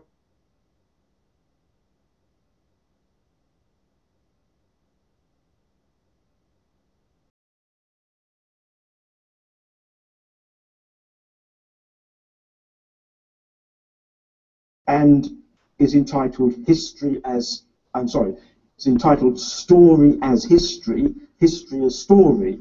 Unless I have that in front of me, I'm prone to put it the other way around, but it's Story as History, History as Story, the Gospels in the context of ancient oral history. And that was first published in 2000. Now, these two books take two rather different approaches to our question, what sort of history are the Gospels?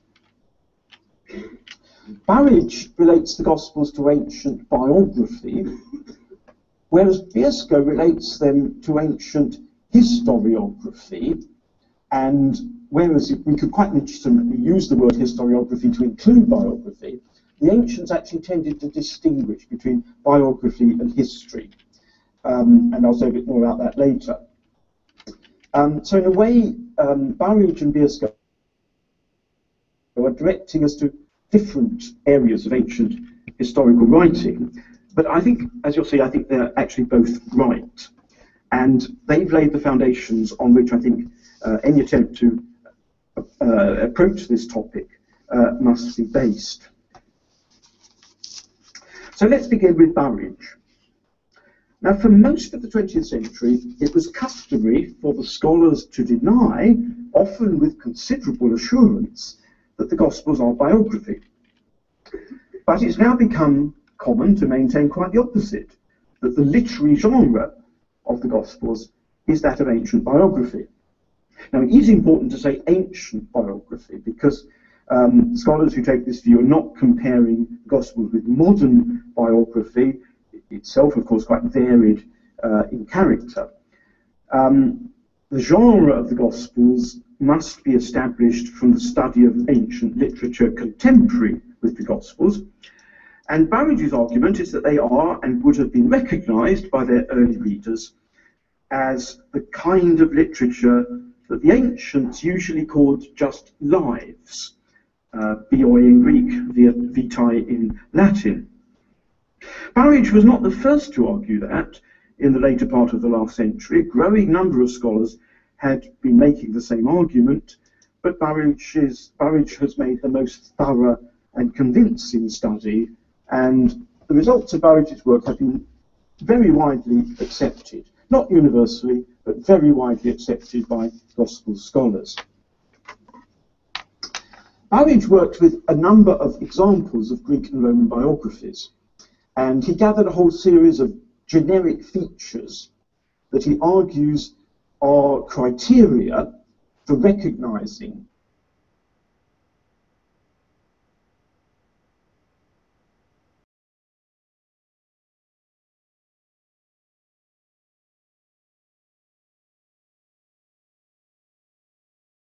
who's used to reading or hearing works of that kind.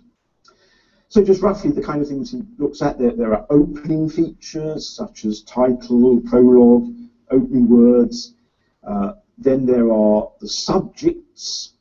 I'm going to use the word biography for the person a biography is written about. Handy word even if I've invented it, I'm not sure.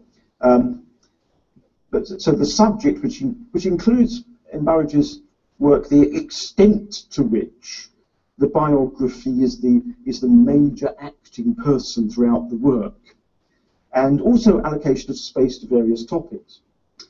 And then he deals with external features such as the length of the work, its formal structure, and so forth. Now, clearly, some of these features are more significant than others for recognizing the genre. But the use of these criteria enables Burridge to conclude, I quote him, that a wide range of similarities have been discovered between the Gospels and Greco-Roman bioi. The differences are not sufficiently marked or significant to prevent the Gospels belonging to the genre of bios literature. The increasing tendency among New Testament scholars to refer to the Gospels as biographical is vindicated. Indeed, he says the time has come to go on from use of the word, use of the adjective biographical, for the Gospels are bioi. Now, I'm not going to rehearse all his arguments, but really take Burridge's case for granted. But I'll just mention some points that he makes about the genre of ancient biography that I think are worth noting. And Burridge draws on general studies through genre by literary critics and so forth, and he stresses that genres develop and change. Genres, he says, are dynamic and flexible groupings whose boundaries and labels shift. So to follow Burridge's argument, we don't have to suppose that there's nothing new about the Gospels. The Gospels may, I think, very plausibly represent a relatively novel development within the broad and flexible genre of ancient biography, which means that if people heard the Gospels read or read them for themselves for the first time, they'd think, this is a biography, that's how they would identify it, but then they might discover that, there are things about it that are not usual in biographies, and so it would come to be a sort of subgenre, but a special sort of subgenre. So we might still talk about the Gospel subgenre, but the development of the general category of biography. The other thing that's well worth noticing, so we'll come back to this, is that different genres of literature can influence each other. Burridge, quoting Alistair Fowler's work on theory of genres, speaks of multifarious extensions and interactions of genre. So the boundaries of a literary genre are not necessarily hard and fast. They can be quite flexible and porous. And this leads to the very important topic of the Latin term is genera proxima, neighbouring genres. In relation to a particular literary genre, there may be other genres that resemble it in some ways. And this close relationship can enable influence and borrowing from one genre to another. Of the ancient Greco-Roman period, Burridge writes that there was a lot of interplay and overlap between genres, particularly works on the edge of one genre and influenced by another.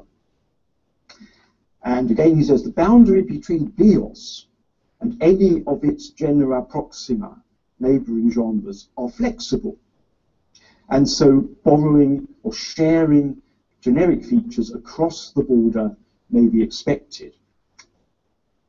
And Burridge provides a map of the various kinds of literature that overlap biography, such as moral philosophy, novel, history, and encomium. The genres that specially overlap and influence bioi are encomium, which is a work written in praise of a particular person, and history, in the narrow sense that Greco-Roman writers tended to use. Usually when Greco-Roman people said history, they meant political history. And that's really why they distinguished history from biography. History is the history of nations and states and politicians and wars and all that kind of thing. Biography, of course, is the study of a particular person. So it's that particular relationship between biography and history that I want to dwell on a little bit. And it seems to me it's very interesting if we can establish that some biographies, not by any means necessarily all biographies, but some biographies come especially close to historiography, as Greek and Roman historians understood it. Now, really the strength of Burridge's demonstration that the Gospels belong to the ancient genre of biography lies in its generality. By showing that the genre was broad and flexible, Burridge makes room for the Gospels within it, and shows that they are no different from some other examples of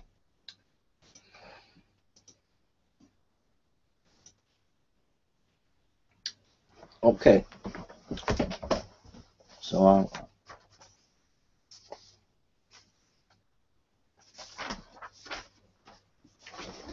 this is just some of my notes on this issue of Jesus and the eyewitness accounts, and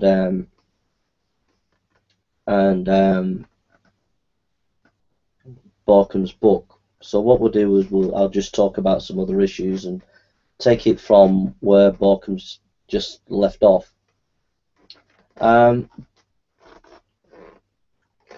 Basically, I wish I had my other notes, because I've got a load of all this stuff. I've got my notes up there, but it means I've got to pull all the notes that I've got and dig the other notes out. So I think we'll have a break for a few minutes, and I'll just see if I can get my notes here. So I'll tell you what, I'll go here. You can see me get my notes, and I'll just talk to you about some of the issues that Barkham is mentioned. So forgive me for this indiscretion, this scholarly indiscretion. I've got some important notes. This is Barkham's book, starting from page 93, but I've got notes on his book from page 1 to 93. So see if I can find them. These are my notes on James Dunn.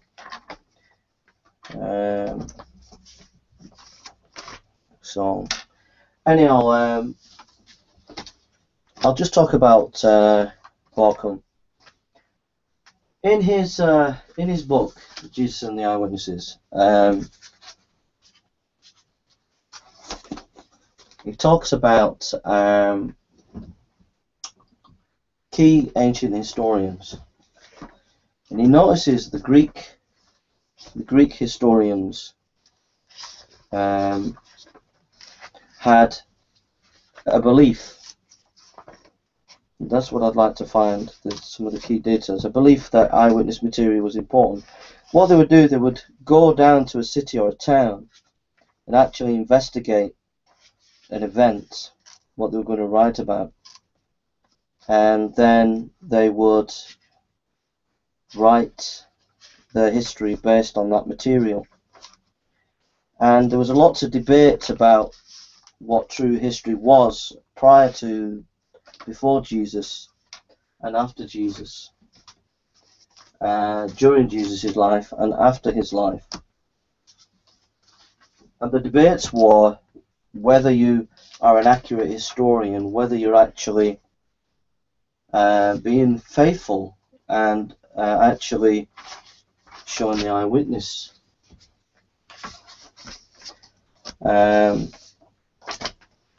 So that's an important thing to note. You see, the whole point of it is I'll give you an example. When atheists, for example, said Jesus is a myth, and that Jesus was developed from Mithraism. This is a typical example of what I'm trying to get at. And Jesus developed from Mithraism. Alright? So that's what they say. So you deconstruct it, you look at the evidence.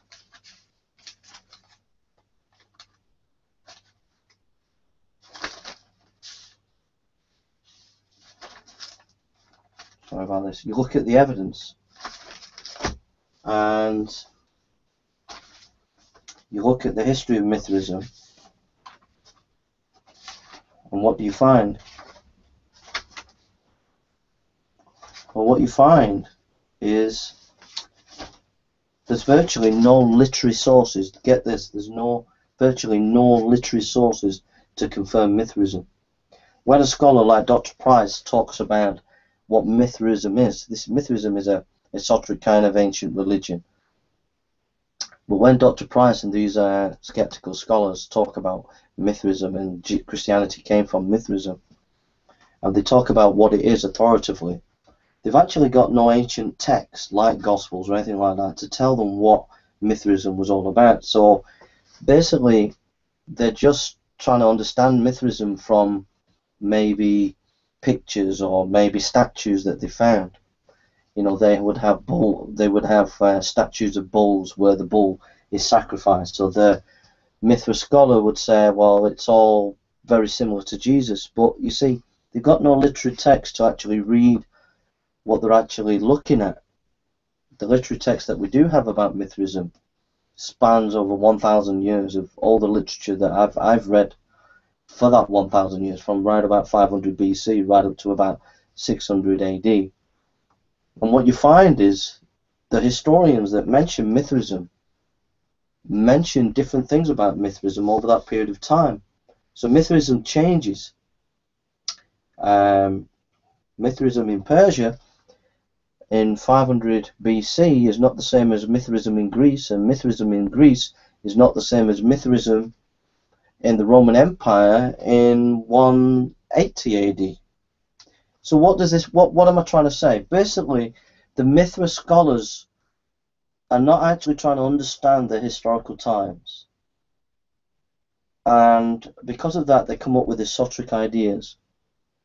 The beauty of Borkham's theories and ideas is it's based on the historical evidence of the way things were at the particular period of history when the Gospels were written. That's the beauty of this kind of scholarship. It's so immense and solid that as an atheist you have to take it seriously. I tried to get the atheists to see this, but they stopped me from doing it. They got me off the internet with threats of violence, and I couldn't get the scholarship to you because they've had my thousands of videos taken off by threats, and the top scholars would not debate me. So there we are.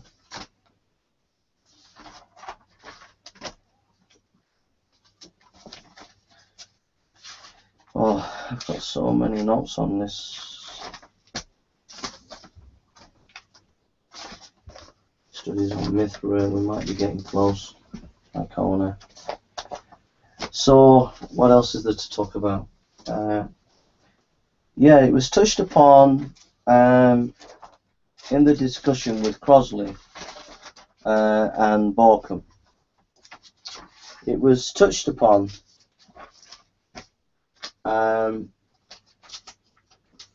about bias in historical inquiry and miracles. This is all the stuff on Mithraism.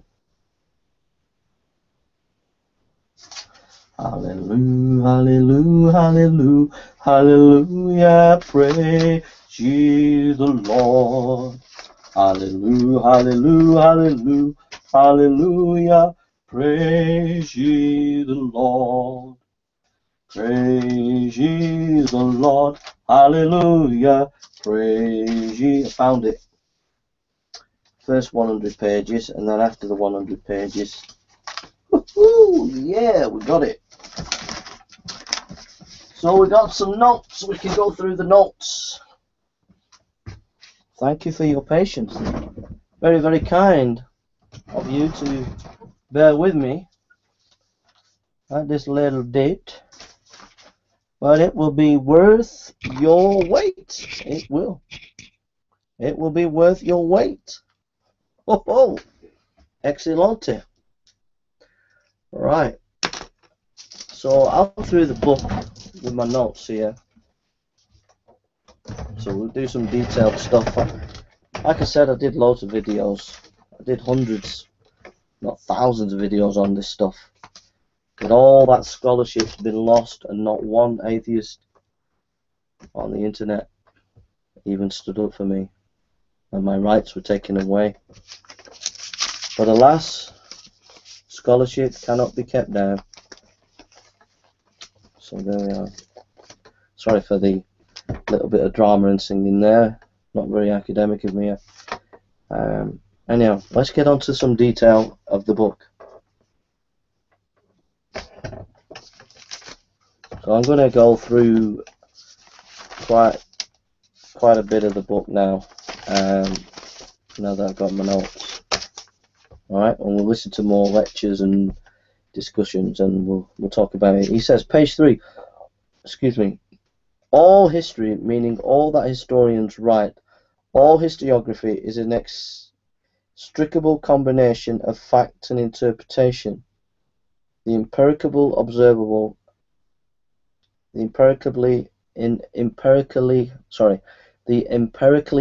observable and the intuited or constituted meaning. Page 3, in Jesus and the Eyewitness of the Gospels as eyewitness testimony.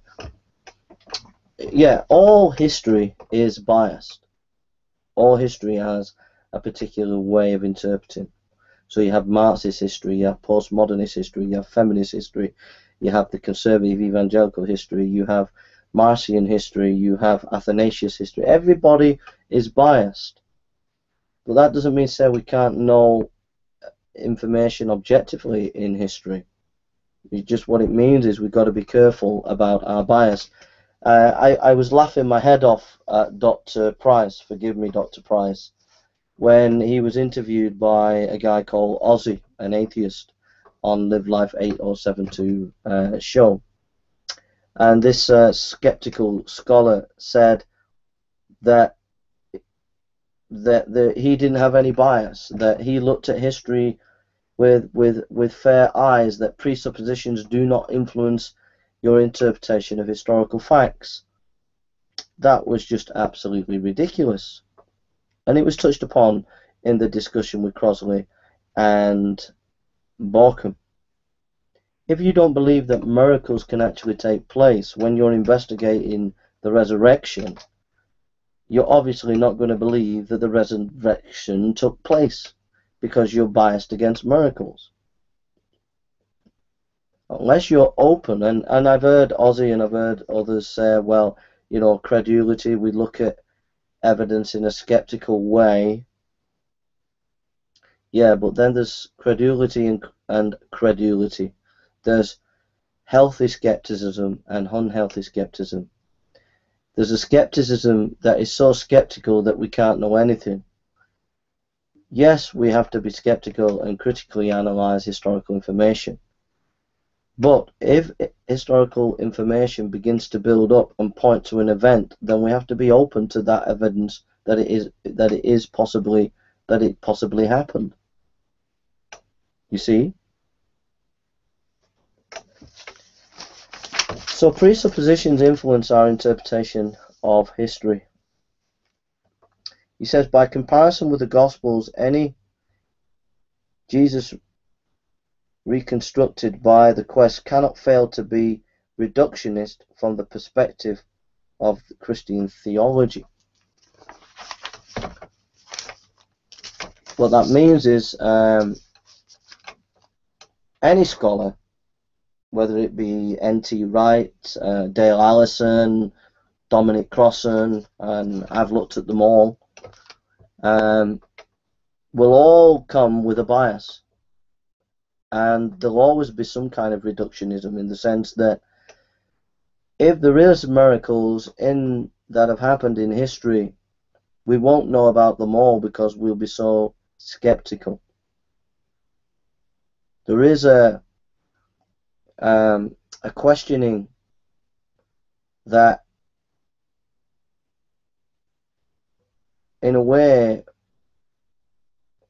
automatically assumes that there are no miracles.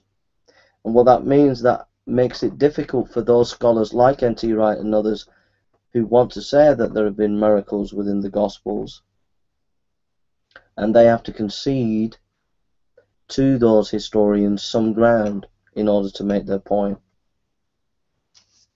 Page 4. By comparison with the Gospels, any Jesus reconstructed by the Quest cannot fail to be reductionistic from the perspective of Christian facts and theology.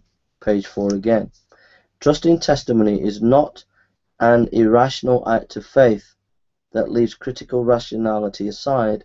It is, on the contrary, the rationally appropriate way of responding to authentic testimony. You know, testimony is just central to knowledge. I mean, whether you agree with that or not, it's a fact. I mean, basically, science is just testimony. It's one group of individuals' testimony to certain things. Testimony is at the heart of human knowledge. It's how we know, by human experience. Page 5. It is true that a powerful trend in modern development of critical historical philosophy and methods finds trusting testimony a stumbling block in the way of the historian's autonomous access to that she or he can verify independently. But it is also a rather neglected fact that all history, like all knowledge, relies on testimony. Page 5. So you can't have your cake and eat it. You can't say we don't, as historians, we don't want to consider testimony as important in our historical inquiry, when actually epistemologically we cannot do without it. Page 5. We need to recognize that, historically speaking, testimony is a unique and uniquely valuable means of access to reality. Page 5. Modernist perspective on knowledge, with the scientism that all that matters is this so-called objective science, is an epistemology that is not akin to reality. See, some of our deepest things that we know are by what people experience and are committed to individually. And that cannot be deconstructed by science. How we deeply feel about something, how an event has deeply impacted us, is something that science cannot fully pontificate. It's like Thomas Nagel's question, can we know the mind of a bat? I mean, we can know things about the mind of the bat, but the mind of a bat, we cannot fully get to the essence of what the mind of a bat experiences, scientifically speaking. In other words, this scientific model of knowledge in epistemology doesn't take into consideration a wide variety of epistemologies. One of them is, for example, testimony, and how that relates to feeling, how it relates to knowing. Have a look at Dr. Evans, a Kierkegaard scholar on the resurrection. He will give you reflections on the philosophical, epistemological, subjective side of the issue. I'm just going to go and make a cup of tea, and I'll be back in a few minutes. We've got 100 pages of the book to reflect on. We've got some bits of lectures to look at. So it's getting exciting. I'm feeling a bit invigorated now. I was very, very tired before. So I'm going to have a cup of tea. So we'll listen to a bit more of Borkum. So make yourself a cup of tea and I'll be back in a minute. The genre, then some of those other examples are from each other. It's a broad genre, rather different types of biography. The Gospels are not necessarily so much different, but they're different again. Now, Burridge scarcely attempts to go beyond this general conclusion to locate the Gospels more precisely within the diverse range of ancient biographies. Are they more like some of the ancient we know than of others? Part of the difficulty in answering this question is that there really has not been produced a useful typology of ancient biographies. There's an old attempt to do this by Friedrich Leo, which was influential for a long time, most people have now come to the conclusion that it's not at all a reliable way of categorizing biographies in the ancient world, but we haven't really got a study that gives us a clear map of the kinds of biographies there were in the ancient world.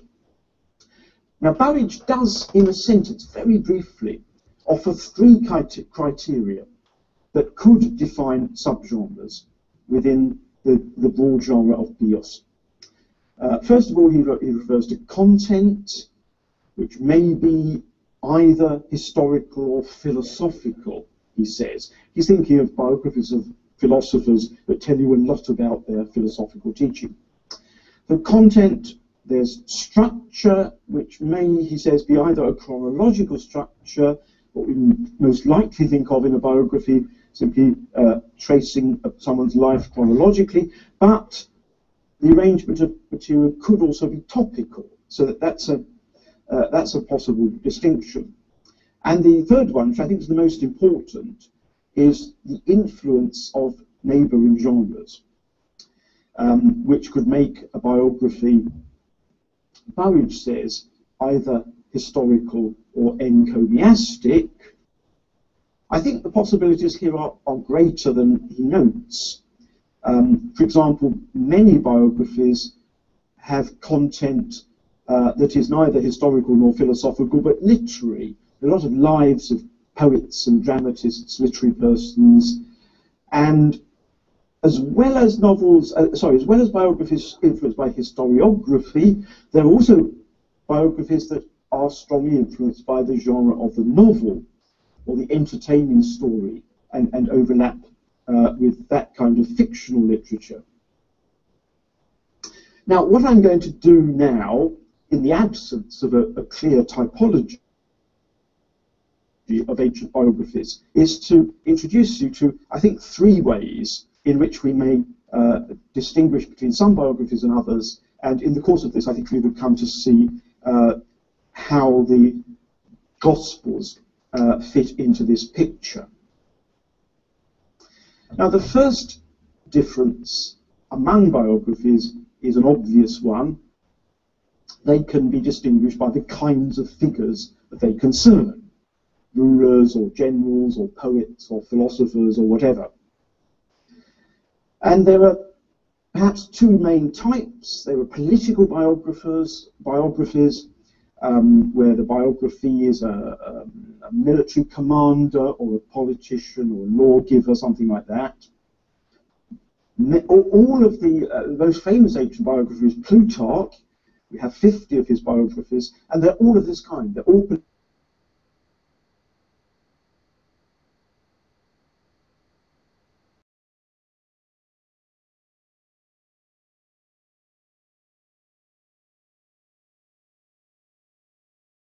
so forth. These are often much shorter, largely because the people who wrote them didn't have much information about these figures. But people wanted it, rather like nowadays. You know, if people enjoyed poetry or the plays or something, or the philosophy of a particular person, they wanted to read about their lives, and so writers had to supply such lives. Often they had to resort to a good deal of fiction in order to find something to say about ancient figures about whom very little was known. So those two categories, I think, cover a great deal of ancient biography, political and intellectual.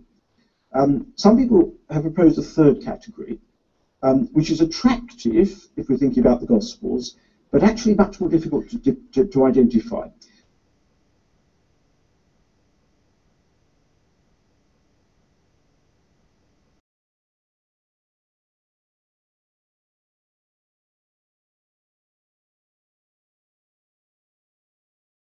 And candidates for this include the life of Apollonius of Tyana, perhaps the work that is most like the Gospels in ancient literature. I'll say some more about that tomorrow. Or Porphyry's life of the philosopher Plotinus. He's more than just a philosopher. There's a degree of divine connection, as it were, going on in his life, and a few more, but they really add up to a motley crew. They are quite difficult, I think, to recognise as a distinct category. So I think trying to put the Gospels in this category is problematic. I'll just say that much to start with.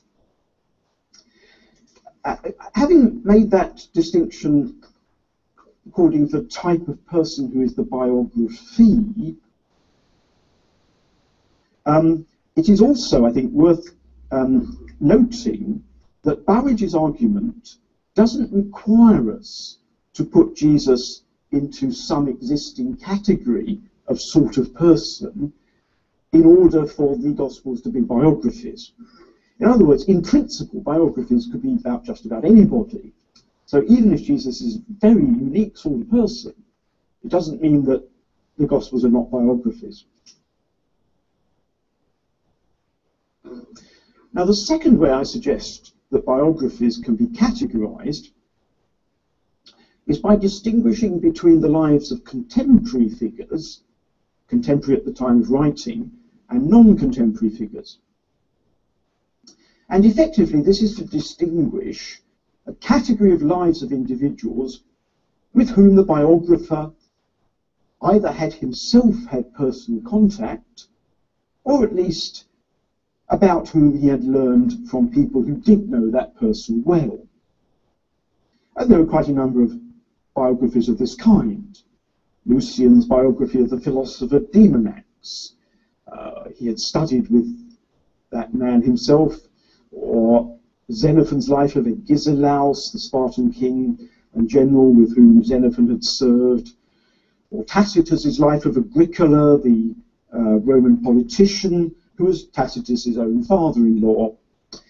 There are other examples of cases where the figure is within close living memory, as it were, and the biographer actually knew that person.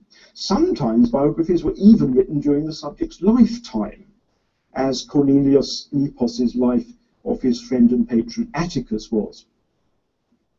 And obviously, also in this category belong autobiographies like that of the Jewish historian Josephus.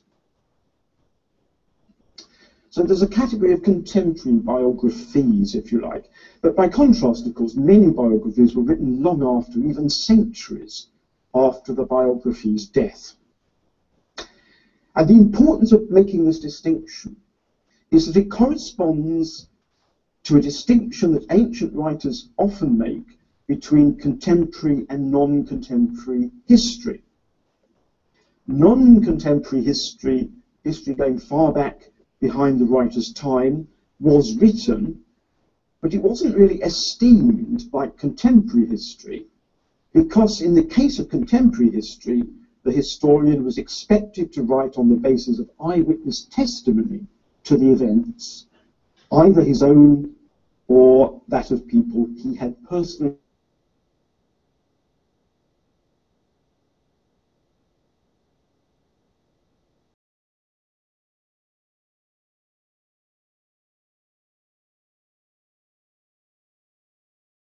documents.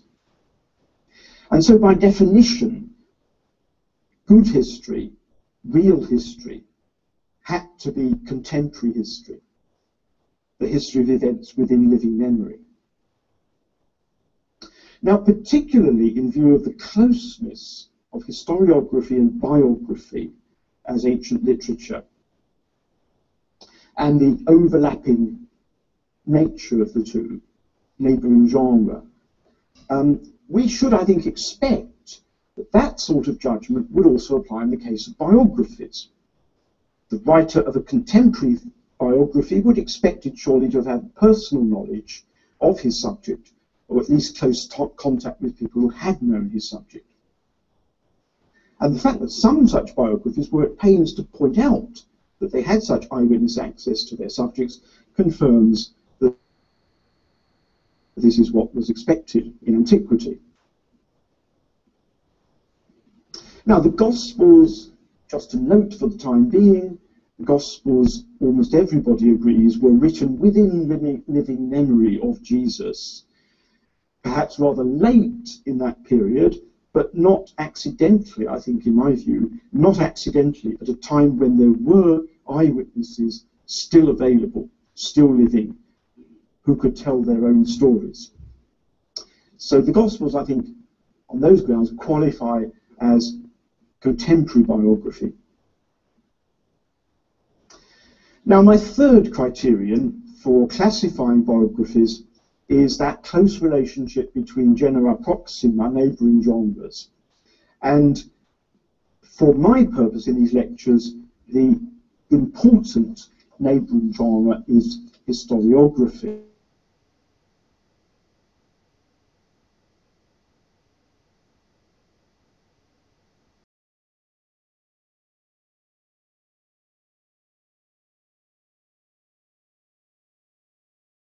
To be done in a work of history or biography.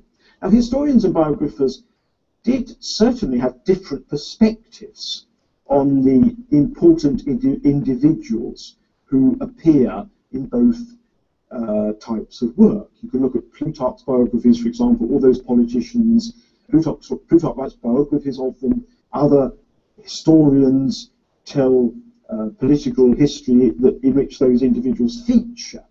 But they do it rather differently. That the historian is concerned with the individual's role in the wider course of events, while the biographer may be interested in personal anecdotes, for example, which don't do much for the course of history, but they do illuminate the character of the person he's writing about. And Plutarch and others make that sort of distinction. Plutarch sometimes expressly apologizes, in a sense, for not telling you all the kinds of things about a figure that you might find in history, but telling you lots of more personal detail that he thinks biography is for. So, in that sense, biography and history could come quite close together.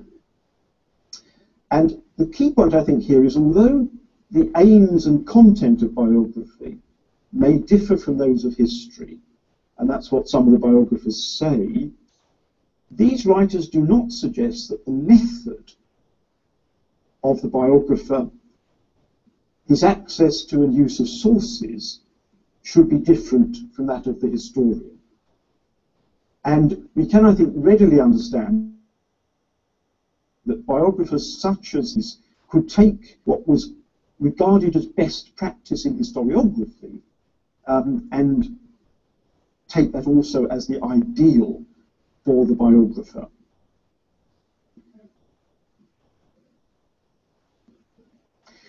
Now, this close relationship between biography and history, as I've just suggested, would seem at first sight to apply only to political biography, only to the sort of figures of biography who are also key figures in the development of political and military affairs. But this is not, and this was necessarily the case, because history meant political history. And in fact, we'll attend to this again later, almost the only persons who appear as individuals in historiography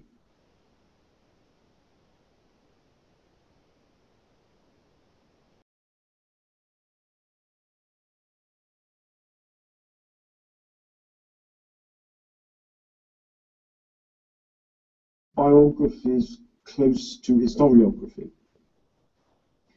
Even though the life of a contemporary person such as a philosopher could not overlap in its subject matter with historiography, it would seem, however, that some of the ideals of practice, some of the ideals of historiographical practice did spread to other kinds of biography and not just political. So that's what I want to say for the moment about placing Gospels on the map of different sorts of biography.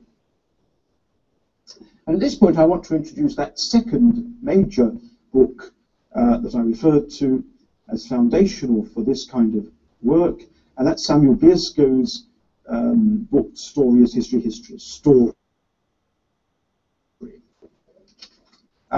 Biersko compares the practice of Greco-Roman historians with the fairly recent modern historical discipline of oral history.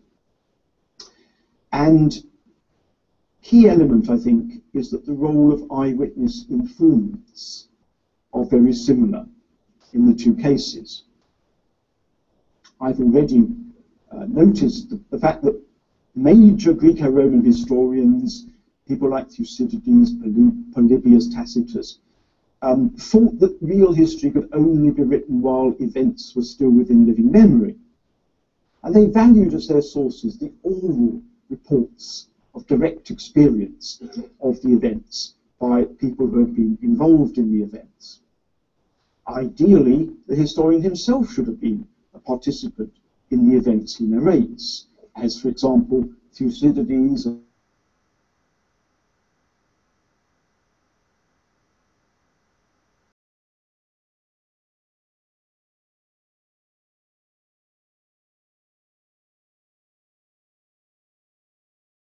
could meet and talk to and get them from. That was the ideal. Of course, not everybody lived up to the ideal. Not everybody who wrote history lived up to those ideals. And Lucian, for example, has great fun critiquing all sorts of historians who clearly are not following best practice. But most would have employed oral traditions and written sources at least to supplement oral material.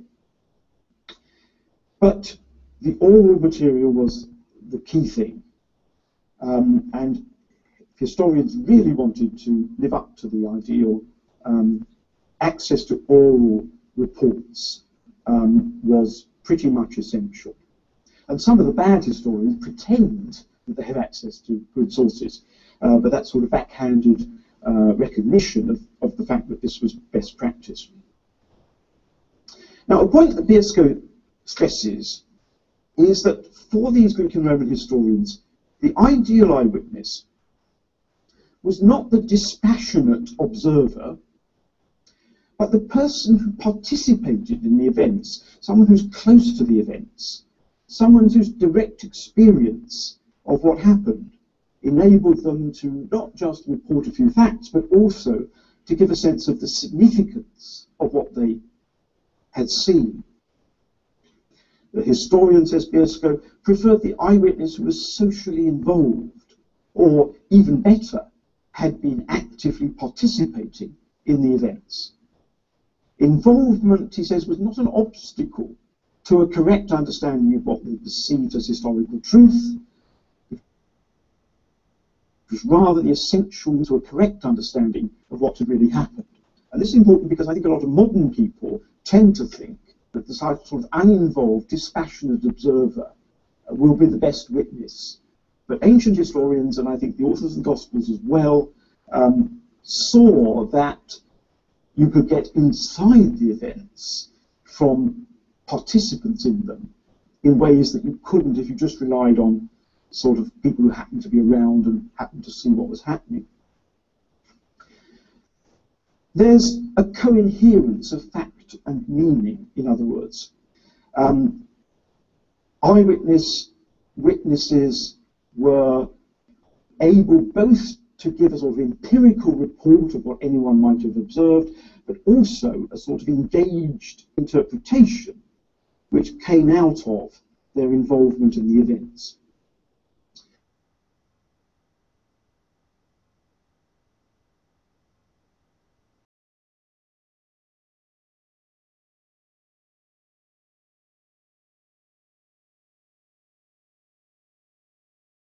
That Biersko exploits, I think, quite effectively. Oral historians today realize, on the one hand, that bare facts do not make history, and that the subjective aspects of an eyewitness's experience and memory are themselves evidence that the historian should not discard.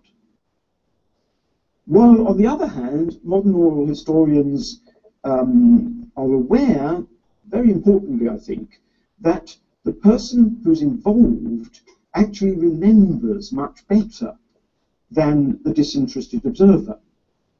So they actually may get the facts a lot more carefully reported than those who just happen to be observing.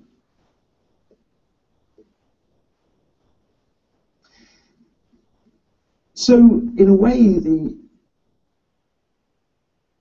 eyewitnesses reports, with their mixture of, as it were, empirical facts and meaning, get taken over into ancient historians. And also we have to remember that, of course, the Greek and Roman historians are themselves shaping their narrative. They themselves have their own elements of interpretation that they want to bring out in the way that they tell the story. So, having established the key role of eyewitness testimony in ancient biography, Bierschot argues that a similar role must have been played in the formation of the gospel traditions of the gospels themselves by individuals who were qualified to be both eyewitnesses and informants about the history of Jesus. He attempts to identify such eyewitnesses, to find traces of their testimony in the Gospels. He stresses that, like the historians, this material would not just be facts, but an interpretation of what was going on, a sense of its meaning from those who had experienced it and remembered it. The Gospel narratives, he says, are syntheses of history and story. That's why his book is called Story as History. Synthesis of the oral history of an eyewitness and the interpretative and narrativizing procedures of an author. So, in Bierschot's account, the eyewitnesses to the events of Jesus' history do not disappear behind a long process of anonymous transmission and formation of Jesus' traditions by the Christian communities, as the very influential scholarly model of form criticism supposed in the 20th century. Rather, the eyewitnesses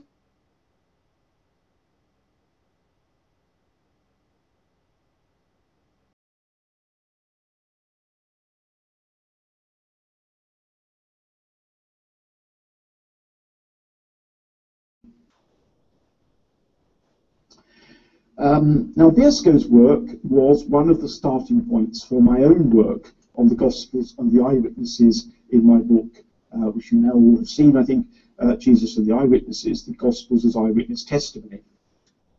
And in that book, I developed a thoroughgoing alternative to the dominant picture in 20th century scholarship of how the traditions about Jesus reached the evangelists and were incorporated in their Gospels. Developing Bierschot's model of ancient oral history, I proposed that the eyewitnesses of the history of Jesus remained throughout their lifetimes the accessible sources and the authoritative guarantors of the traditions that they themselves had formulated in the beginning when they first told their stories.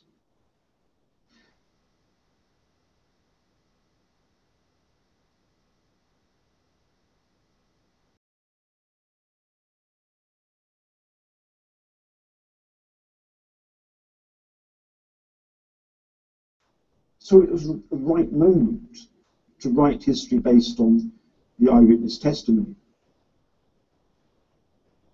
And it's also a key component of my argument that the gospel traditions were not, for the most part, transmitted anonymously, as is usually assumed, but were associated with the eyewitnesses from whom they derived, especially the 12 apostles, but also some others. So in general, I've argued that the texts of the Gospels as we have them are close to the way the eyewitnesses themselves told their stories, allowing, of course, for the shaping of the material by the evangelists themselves. In one case, I think, the case of the fourth Gospel, the evangelist was himself the eyewitness, the main eyewitness source of his own material.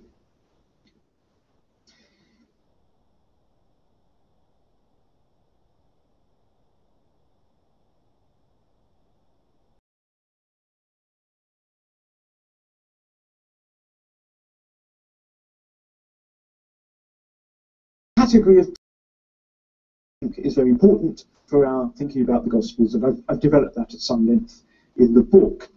But it's important to say that testimony is not a literary genre. So this isn't an alternative to the Gospels as biography. Testimony is not a literary genre. It certainly wasn't a literary genre in the ancient world, but testimony is a key part of the ancient genre of historiography. From what I've said already about the role of eyewitnesses and so forth in history of the ancient world, clearly testimony is closely related to the practice of historiography. So we could say that the Gospels are biographies that are close to historiography, especially in the role they give to testimony.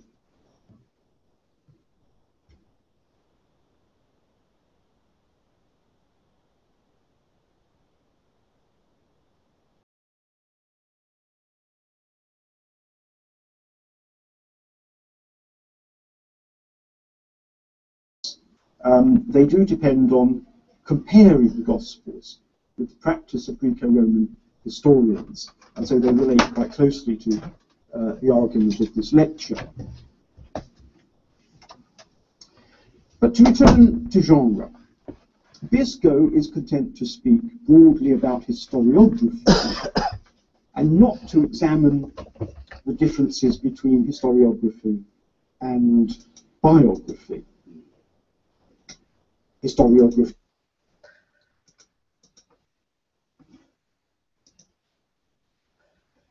Well, you've done well. I just had a cup of tea and a sandwich, so we'll get on. I've listened to the lectures before. They're really good, aren't they? Dr. Borkum is a absolute top scholar. Okay. So I'm reading from his book, Borkum's book, The Guy Who You've Just Seen Lecture. I'm reading Jesus and the Eyewitness Gospel, the Gospels as Eyewitness Testimony 2006, so I'm reading from that. We need to recognize, says Borkum, that historical speaking, testimony is a unique and uniquely viable means of access to reality. And it's interesting, if you might have touched it on in the video, but ancient historians and ancient culture actually valued this more than we realize. He says, testimony offers us, I wish to suggest, can't read my notes there. A respectable historiography, a category for reading the Gospels as history, and also a theological model for understanding the Gospels as the entirely appropriate means of access to the historical reality of Jesus. This is the assumption that he's on about form criticism. This is the assumption that the traditions about Jesus, his acts, and his words passed through a long process of oral tradition in the early Christian communities and reached the writers' Gospels of the Gospels only at late stage, page 6. That assumption cannot be verified, because you look at 1 Corinthians 15 verse 1 to about 5 or 6. We know that was early historical information. You know, it goes back to written around about 55 AD, and it goes back to even early source of oral tradition. So this idea that there was this Chinese whispers over like a long period and the Gospels changed, and a mythological Jesus developed and changed, is just cannot be verified.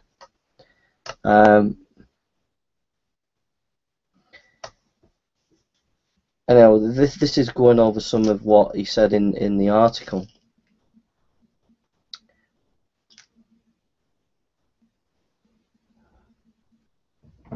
He goes, he quotes Vincent Taylor, if form critics are right, the disciples must have been translated to heaven immediately after the resurrection, page 7. That's an important point. One of the misunderstandings of scholars over the last 80 years is because they thought communities twisted and molded the oral tradition, and because they didn't realize individuals were important too. One has to ask, well, after Jesus, what happened to the disciples? Did the disciples just disappear off the scene? But that's crazy. They didn't disappear off the scene. They were there already. And as they were there, they would have been, many of them would have been in charge in the passing on of the oral tradition. So you would have had James, John, and Paul and others who passed on that oral tradition. So if that's the case, this idea of Chinese whispers that things changed over a long period of time can't be substantiated. Martin Hengel says,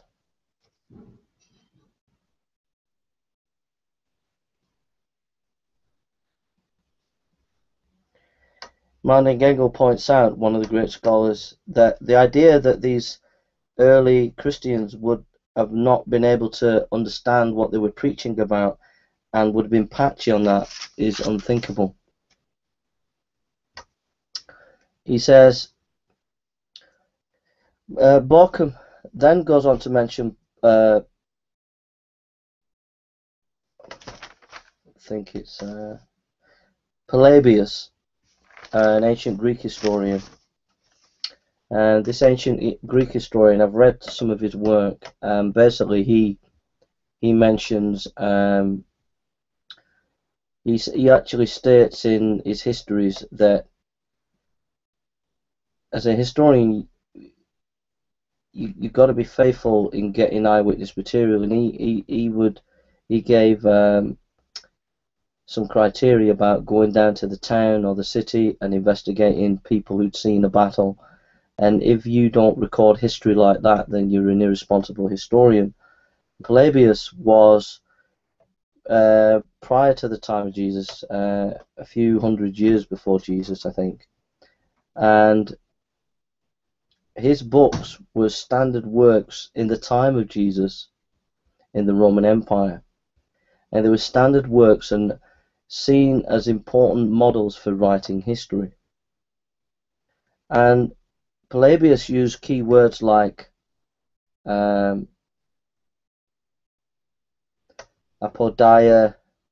kitek, tike, this is a Greek word, which is a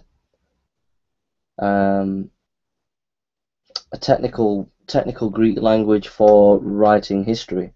And this was the kind of language that some Christians were using about writing history. So Papias mentions that his understanding of the gospel came from eyewitness material, and he uses the same technical historical writing language that Polybius uses. So in other words, this eyewitness idea of history was key to Christian historians, even in the early times of Christianity. One scholar says, having established the key role of eyewitness testimony in ancient historiography,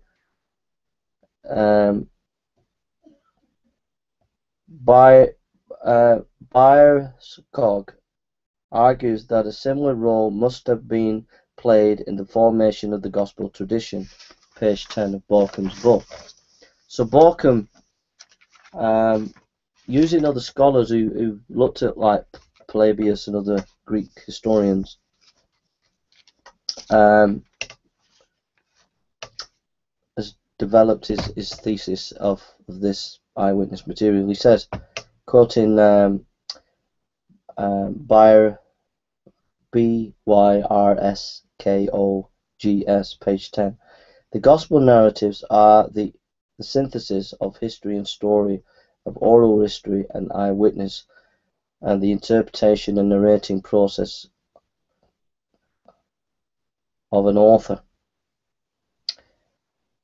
The ancient historians know that first-hand insider testimony gave access to truth that could not be otherwise. Though not uncritical, they were willing to trust their eyewitness information for the sake of the unique access that this gave, says Borkham.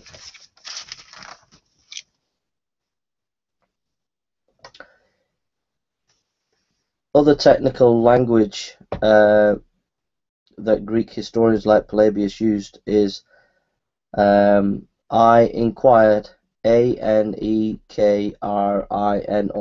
the Greek word. This is also language that ancient historians used for doing history, and Christian historians use. Polybius also uses the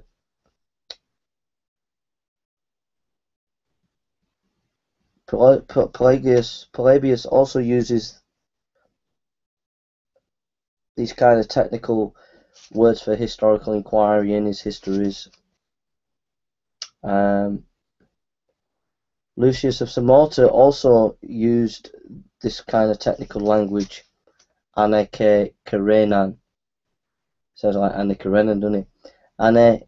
Anekarenon, which is used as judicial in context of inquiry. And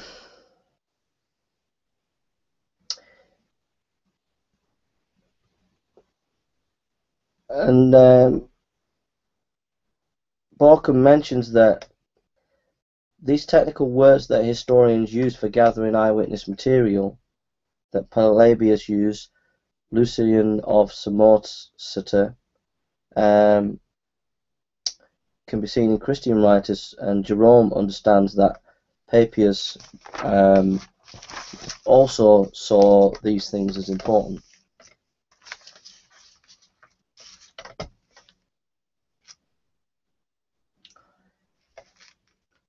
Page 14. The source of oral historian are reminiscences, hearsay, or eyewitness accounts about events and situations which are contemporary.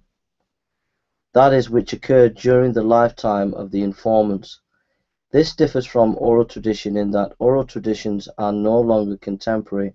They are passed from mouth to mouth for a period beyond the lifetime of the informants. The two situations typically are very different with regard to the collection of sources as well as regard to the analysis. Oral historians typically interview participants in recent or very recent events. This makes the participant passage from Papias very precious evidence of the way in which gospel traditions were understood to be related to the eyewitness at the way when the canonical gospels were written. So that's technical information about the nuances of that oral and written traditions. You can see that just saying that Jesus is a myth, or just saying that there's no evidence for Jesus, just looking at all this stuff shows you that that is just really bad scholarship, very, very poor indeed. What Papias says does not agree with what the scholars say. Papias belonged, roughly speaking, to the third Christian generation, and therefore to a generation that had been in touch with the first Christian generation, the generation of the apostles. He was personally acquainted with the daughters of Philip the evangelist, and Philip, who was one of the 12. This Philip in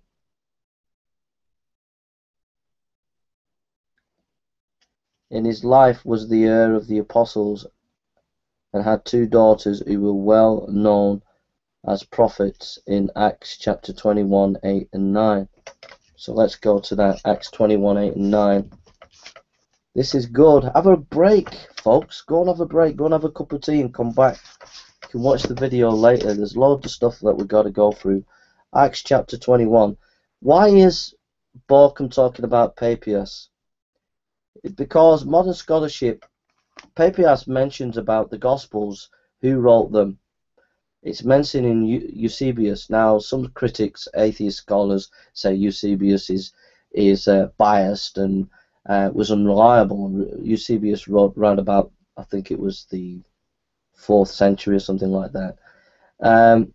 Now, Eusebius quotes Papias, who was around about 120 A.D.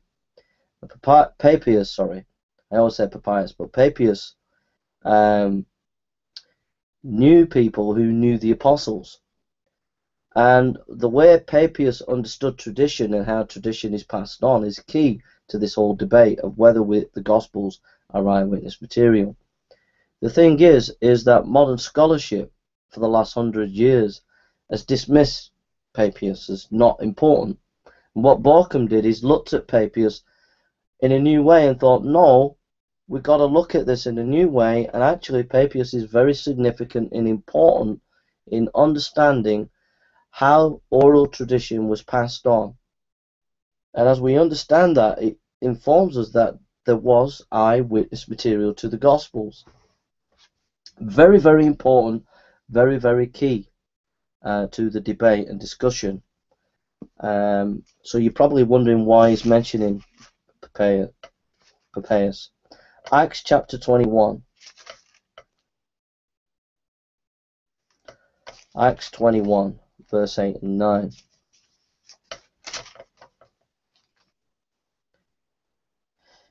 And the next day we were of Paul's company departed and came unto Caesarea, and we entered into the house of Philip the evangelist, which was one of the 7, and abode with him. The same man had 4 daughters, virgins, which did prophesy.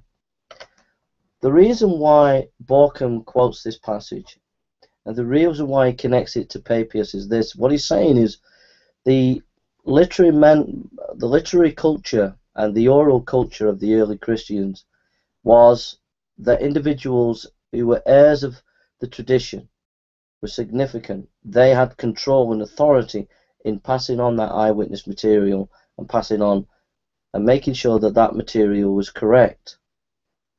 And Papias, when he commentated about the Gospels or commentated about something, he wanted to make sure that it could be rooted in a good source. And so he traces some of his source back to talking to the daughters of Philip. And what Borkham is trying to prove is this is an example of how specific individuals are important to the passing on of oral tradition, and these key individuals were seen as authoritative in doing that. Do you get that? And do you remember back at the form criticism that laid no stress on the individual people of authority passing on the tradition, but said it was just community? And so Borkham is unpacking his evidence here concerning that. You can read Eusebius, Ecclesiastes, Ecclesiastics, I think, or Eusebius Church History, chapter 3, verse 39-9.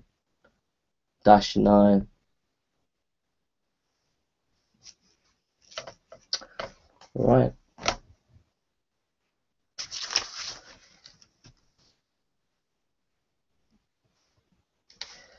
Page 33, Borkham mentions this, and here's a quote. Modern scholarship fails to take note the individuals as much as they should. I'd say that again. We've laboured that. Modern scholarship fails to take note to the individuals as much as they should. End of quote. So I've laboured this a few times tonight. I don't want to say any more. James Dunn says, on history, many and eyewitnesses.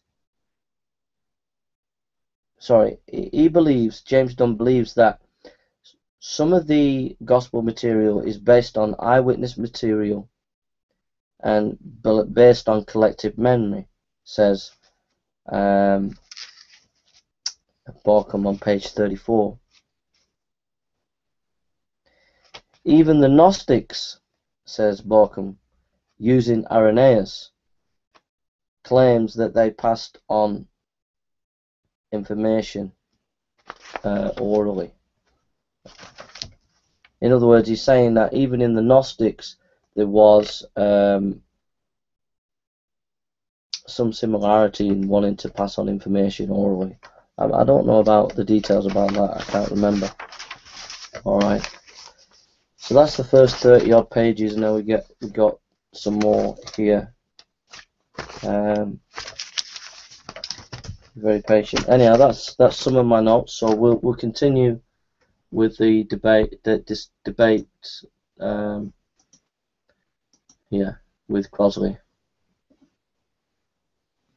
Things is, it seems to me, that any historian approaches the evidence and the work of a historian with certain assumptions about what the world is like. I mean, for example, there are some historians who are convinced of a sort of economic determinism in history, that really everything that happens can be traced back to economic factors. You know, there's a sort of great man theory of history, you know, which is great individuals who really turn the course of history. I mean, these are presuppositions with which people come to the evidence, and they strongly affect the way people read the evidence.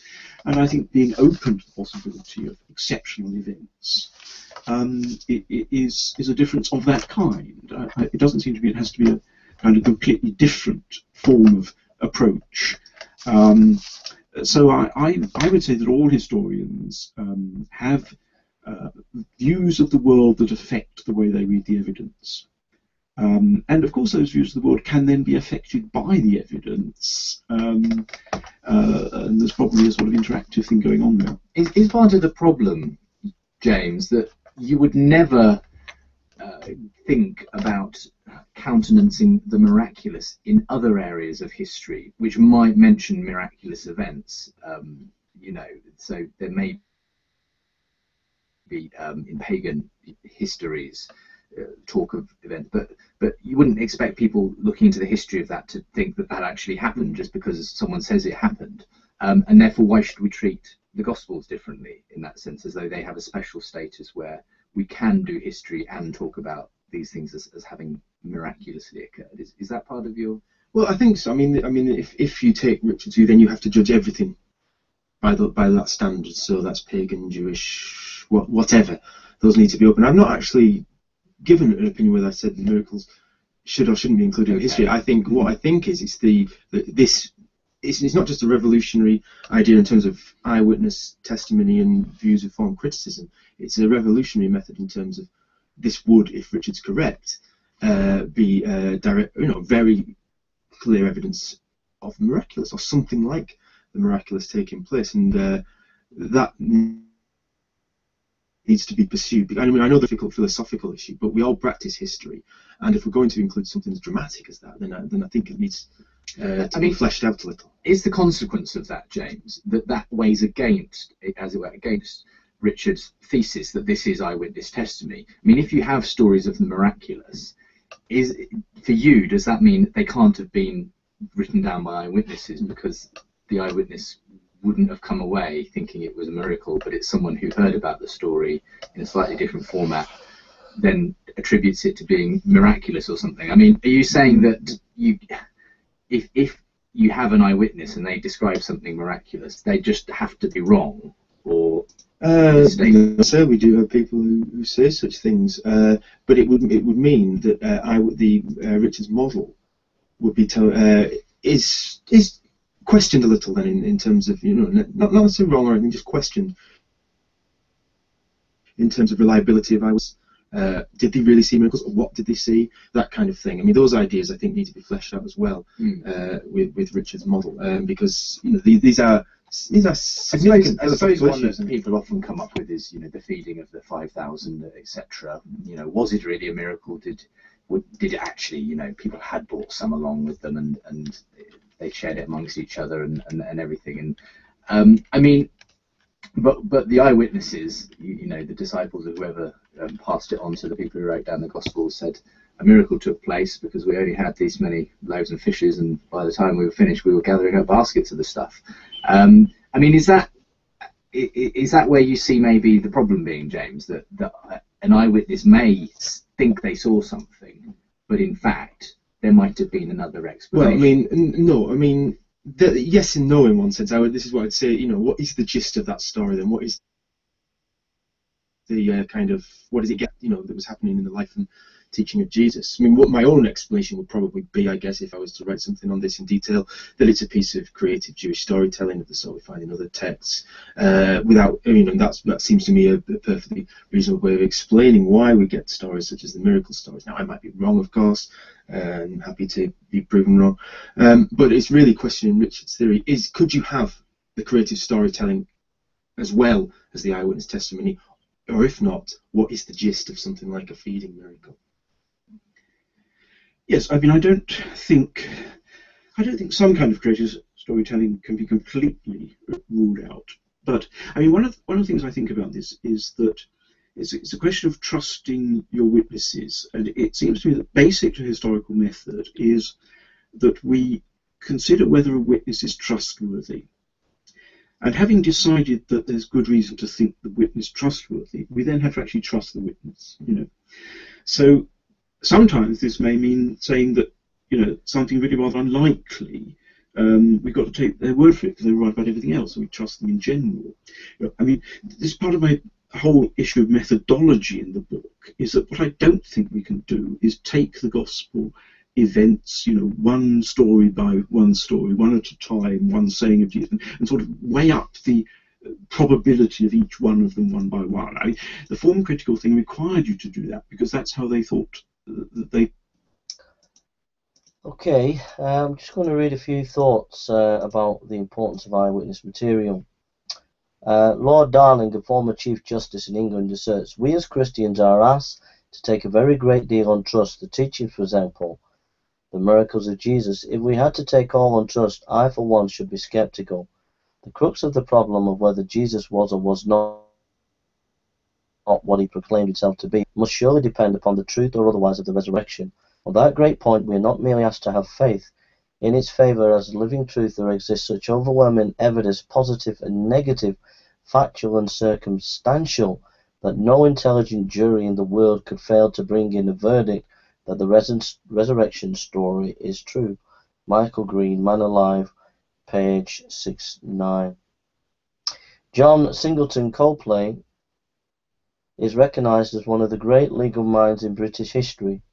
He was Solicitor General of the British Government, Attorney General of Great Britain, 3 times High Chancellor of England, and elected High Steward of the University of Cambridge. He challenges, "I know pretty well what evidence is, and I tell you, such evidence as that for the resurrection has never been broken down yet." Wilbur M. Smith, therefore, stand. Christian Apologetics, page 425, 1972, Grand Rapids. J. N. Anderson, in the words of Armand Nicola of Harvard Medical School, is a scholar of international repute, eminently qualified to deal with the subject of evidence. He is one of the world's leading authorities on Muslim law, Dean of Faculty of Law at the University of London, Chairman of Department of Oriental Law at the School of Oriental and African Studies, and Director of the Institute of Advanced Legal Studies at the University of London. He writes, "Lastly, it can be asserted with confidence that men and women disbelieve the Easter story not because of the evidence, but in spite of it." J. N. D. Anderson, Christianity, The Witness of History, London, Tyndale Press, 1970, page 105. Sir Edward Clarke, KC, observes, "As a lawyer, I have made a prolonged study of the evidence for the events of the first Easter day. To me, the evidence is conclusive, and over again in the higher court, I have secured the verdict on evidence not nearly so compelling. Inference follows evidence, and the truthful witness is always artless and disdains effect. The gospel evidence for the resurrection is of this class, and I, as a lawyer, accept it unreservedly as testimony of truthful men to the facts that they were able to substantiate." John Stott, Basic Christianity, IVF, 1969, page 47.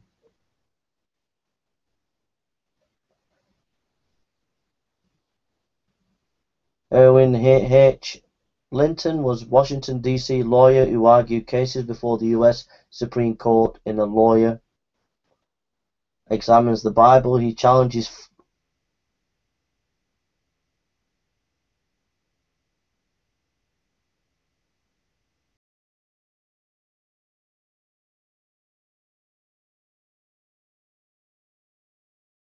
resurrection is not only so established that the greatest lawyers have declared it to be the best proved fact of all history, but it is so supported that it is difficult to conceive of any method or line of proof that it lacks which would make it more certain.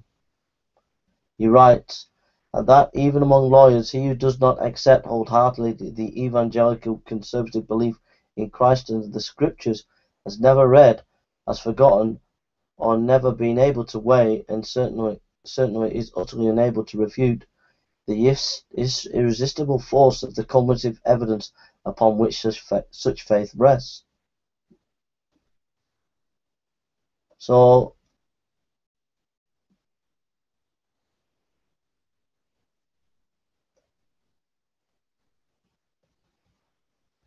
the Scriptures, the Gospels, are based on eyewitness account.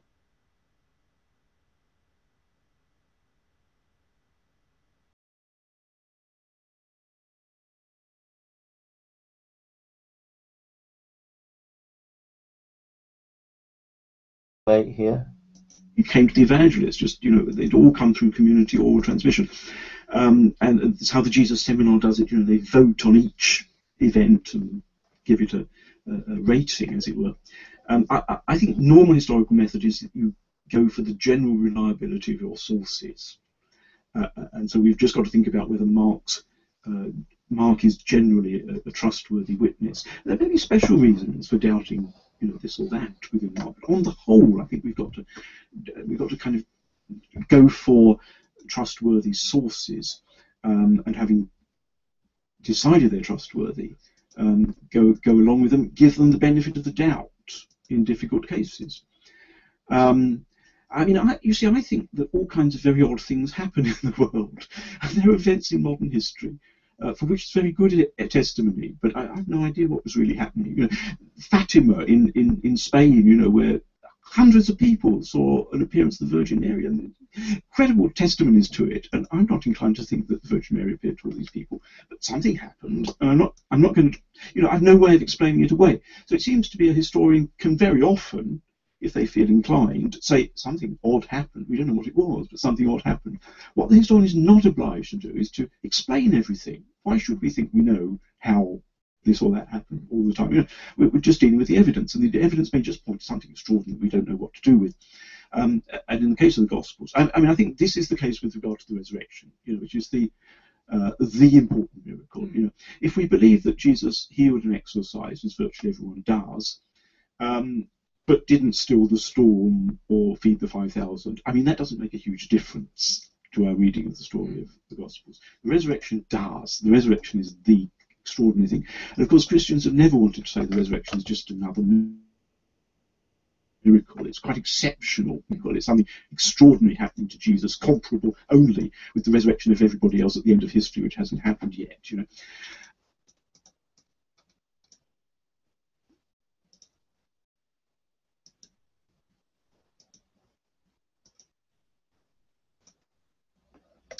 So I want to just look at a few scriptures, and then we'll go back to the book. And so I hope this is introducing you to some new ideas, new thinking. 2 Peter chapter 1:16. So let's just turn to some scriptures and look at is eyewitness material important for the gospel writers and the New Testament. 2 Peter chapter 1 verse 16. For we have not followed cunningly devised fables, when we made known unto you the power and coming of our Lord Jesus Christ, but we were eyewitnesses of his majesty. So you can see the key to the scholarship of Borkham, which has revolutionized the academic world in this area.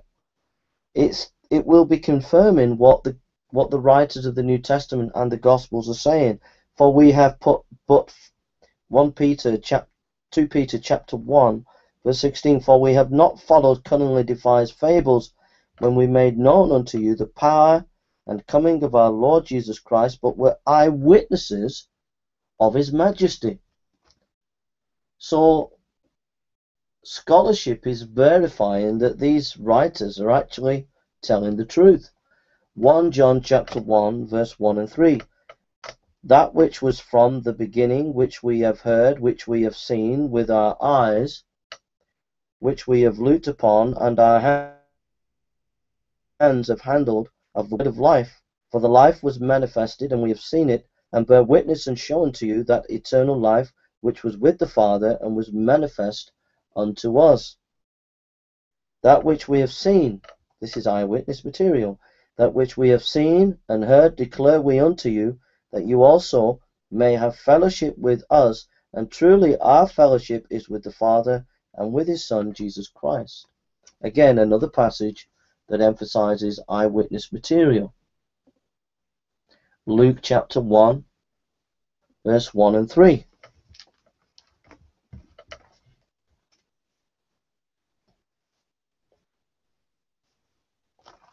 Luke chapter 1, verse 1 and 3. For as much as many have taken in hand to set forth in order a declaration of those things which are most surely believed among us, even as they delivered them unto us from the beginning, were eyewitnesses and ministers of the word. It seemed good to me also, having had perfect understanding of the things from the very first, to write unto thee in order, most excellent Theophilus. So again, Luke is saying he's basing his material on eyewitness material, exactly what a good historian of the time would do. Acts chapter 1. Acts chapter 1, verse 1 to 3. The former treatise I have made, O Theophilus, of all that Jesus began to do and to teach, until the day in which he was taken up. After that, he through the Holy Ghost has given commandments unto the apostles whom he had chosen, to whom also he showed himself alive after his passion by many infallible proofs, being seen of them 40 days, and speaking of the things pertaining to the kingdom of God. So Luke's saying, look, I wrote a gospel based on what these apostles had seen. Eyewitness material. Verse 9. Acts chapter 1, verse 9. And when he had spoken these things, while they beheld, he was taken up, and a cloud received him out of their sight. Luke is writing what the disciples said they saw about Jesus' ascension. 1 Corinthians 15, 3-8. 1 Corinthians 15, 3 and 8. For I delivered unto you first of all that which I also received, how that Christ died for our sins according to the Scriptures, and that he was buried, and that he rose again on the third day according to the Scriptures, and that he was seen of Cephas, then of the 12, and after that he was seen of above 500 brethren at once, of whom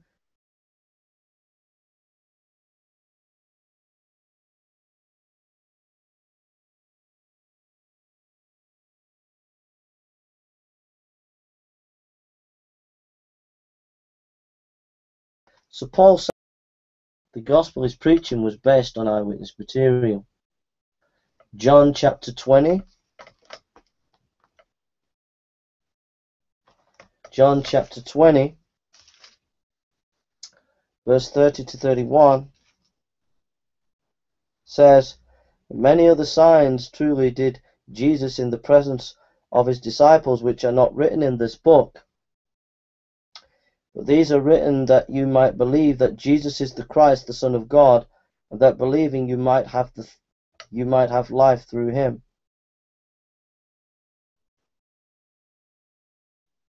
But these are written that you might believe that Jesus is the Son of God, and that believing you might have life through him.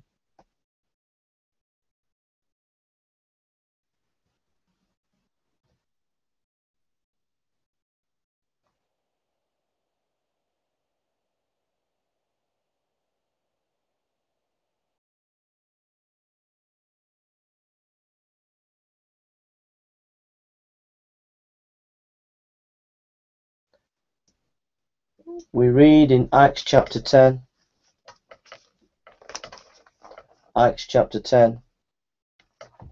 verse 39 and 42. And we are witnesses of all things which he did both in the land of the Jews and in Jerusalem, whom they slew and hanged on a tree. And he goes on in Acts chapter 2:22. Acts 2:22.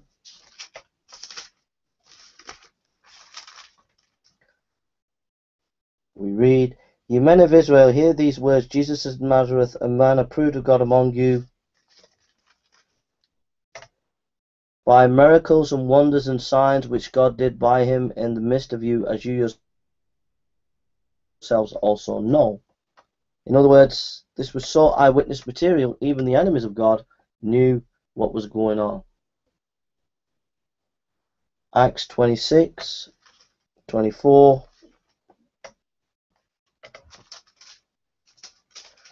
Acts 26:24.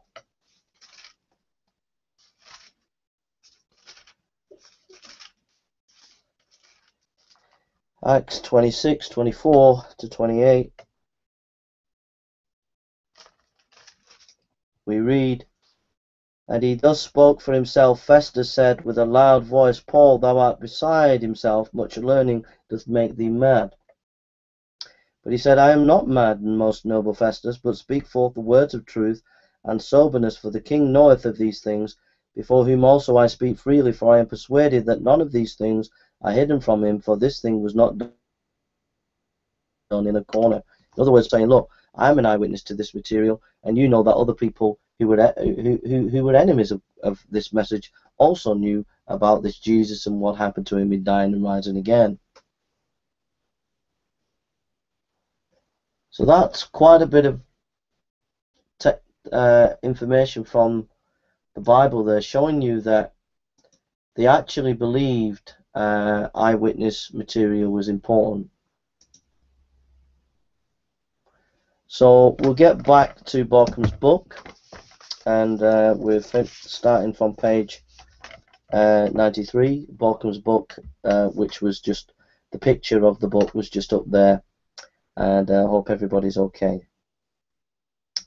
Page 93. The form critics did not think much of the information which the ancient church provides concerning the concrete persons behind the Gospels, not even of the persons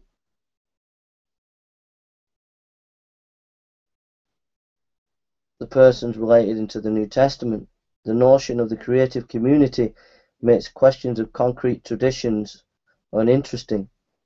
This depersonalization has had a contagious effect to the present. It still regularly happens that people speak of products of the church and of traditions circulated in the communities, instead of asking who has formulated or reformulated or transmitted a certain text. Page 93. We've gone in a lot into form criticism, but if you've ever studied at seminary level, or if you've ever been involved in academic university studies, you'll find that it's very hard as a student or a lecturer to get your mind around new ideas. And it's very hard to understand why Borkham has mentioned quite a bit about this form critical school, because it ruled the academic world with an iron fist. So if you know a little bit about academia, you'll know why he's had to labour these points. What does this mean for those who are atheists? What it means for atheists is watch the space. Your scholarship that you're using as atheists, most of it is 70 years behind the times, basically. I've not met an atheist at the moment, whether it be scholar or atheist rank and file. I've not met any atheist yet who is up to speed on the academic scholarship at the present time in historical studies concerning Jesus and is aware of what's going on and able to give a decent argument for their position. In fact, it's been absolutely woeful, and it's been embarrassing to hear the atheists argue on the internet. Some of my friends who've been at seminary, talking to them about what the atheists have been saying, we've been shocked, absolutely shocked, these last couple of years at what the atheists have been saying, because they're just not rational. They're just behind in their scholarship. I mean, it's terrible. And then when you give them good scholarship, they do intellectual terrorism by phoning you up and threatening you. That's the level that they're at. But they're certainly not on a top academic level in terms of this scholarship. They won't engage with it. They don't know how to engage with it. They prefer to keep their mind back to 70 years ago, where to a scholarship that's fringe scholarship now and is outmoded. And that's why we have these dinosaurs like Richard Carrier and people like that going around trying to pump the new improved Mithraism with a little bit of Bayes theorem. But it just doesn't do any good. If you know your stuff, you know that they're not talking right and they don't know what they're doing, really. And sadly to say that many of these atheists on the internet follow these atheist scholars, and these atheist scholars have not got, I'm telling you now, they have got no idea about these subjects when it comes to the historical Jesus. I would love to debate them, but they're frightened. They're frightened. They're absolutely frightened of getting into academic debates on these subjects. Absolutely frightened. Frightened to death. Like I said, the best that they can do is phone you up and threaten you. And this is top atheists who run blog shows encouraging this kind of nonsense. Top atheists encouraging atheists to phone Christian apologists up to threaten them, and they're encouraging that kind of behavior, and they get away with it, and everybody believes when they turn up on these blog shows and discussing with you all this academic stuff that they think they're discussing, which is often, when it comes to Jesus studies, 70 years behind. But when they do that, or they talk about philosophy or even science, there's a whole world behind them of people who follow them, and they encourage, who are cyberbullies attacking you and destroying you. And they've destroyed a number of Christian apologists. They inquire into Christian apologists' financial life, private life, home situation, phoning work up, phoning your house up. They're horrible, and nobody's doing anything about it. Nobody's doing anything about it, and it's a shame. And I ask that if you know how to deal with these people, then follow them around, and I don't know how you can deal with them, but try and help this to stop this cyberbullying, because it goes on a lot with the atheist community. It's rife in the atheist community on the internet. It really is. It's really, really bad. Page 95, Borkham. That Jesus himself appointed 12 of his disciples for a special place in his mission of renewing and restoring God's people, Israel, has been doubted by some scholars following the lead of Rudolf Bultmann, who has opposed that notion of the 12 originated only later.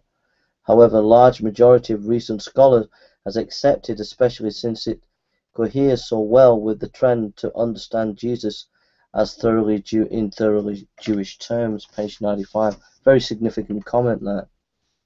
Very significant if you know much about this kind of scholarship. Page 95. The appointment of the 12 constitute, as several scholars have argued, a prophetic sign of what God was doing in Jesus' ministry. Page 95. So what Borkham's doing here is he's actually now saying, right, let's do proper history now. Let's get rid of this Bultmann stuff. Let's go, what was it like in first century Judaism? First century Judaism, rabbis had disciples. They had a group of disciples around them. this was a Jewish kind of thing. It was also philosophers did it, but Jewish rabbis did it as well. So therefore, when it talks about in the Gospels, Jesus had 12 disciples, then that would be historically what it would be like in the time. And thus authenticating the Gospels as as being of its time, and also undergirding Barkham's theory of individual oral tradition. I'm sorry for saying all this repetitively. It is not difficult to imagine that their role in the earliest Christian community would include that of authoritative transmissions of the sayings of Jesus. Sorry. It is not difficult to imagine that their role in the earliest Christian community would include that of authoritative transmission. If the Lord had 12 disciples, it's not hard to understand that they would pass on information about Jesus. Excuse me. Let's go to Matthew 10:2-4. Matthew chapter 10 verse 2 and 4. Matthew 10:2 and 4. And now the names of the 12 apostles are these: the first, Simon, who is called Peter, and Andrew his brother, James the son of Zebedee, and John his brother, Philip and Bartholomew, Thomas, Matthew, publican, James the son of Alphaeus, etc. So Barkham goes into detail. You can look at, if you look at Matthew chapter 10 verse 2 and 4, Mark chapter 3 verse 16 and to 19, Luke chapter 6 verse 13 to 16, and Acts chapter 1 verse 13. What that does is show you that there are four traditions, four historical pieces of evidence to show that Jesus had these 12 disciples. If that is the case, that is strong historical attestation that that is the case. That gives credence to Barkham's theory that there were these individuals who had authoritative control of passing on the eyewitness material. Very significant.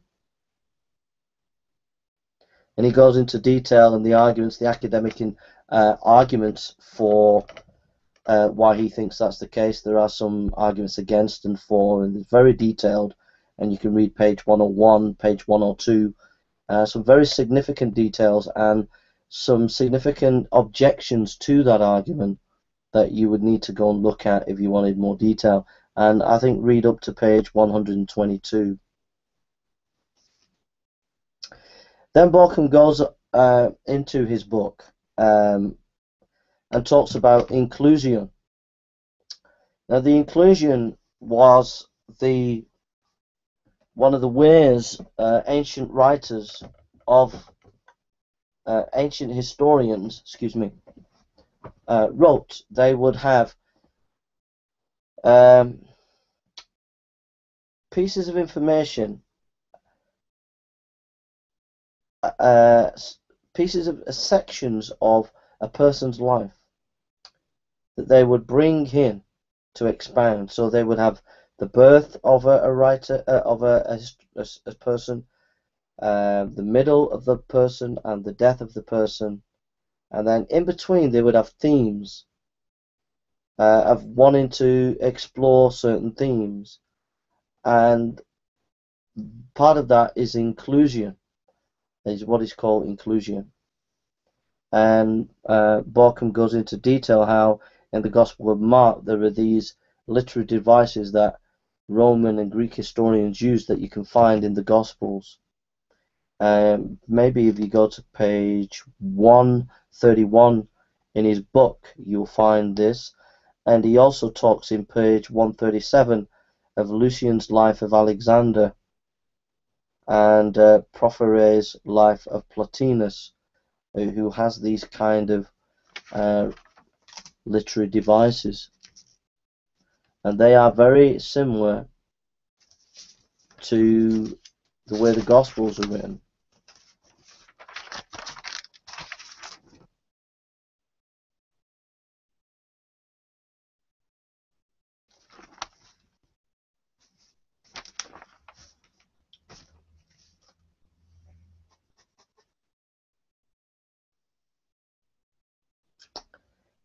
page 148, Mark has named persons in the Gospel of Mark. Again, verifying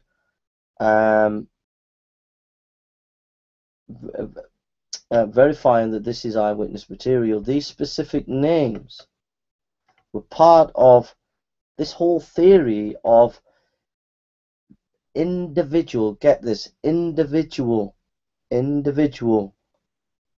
specific individuals who are the custodians of the oral tradition. This is part of that evidence that he's trying to show you, that why is it there are these individual names mentioned within these Gospels? Could it not be that they are significant and important and have some authority also in passing on the tradition?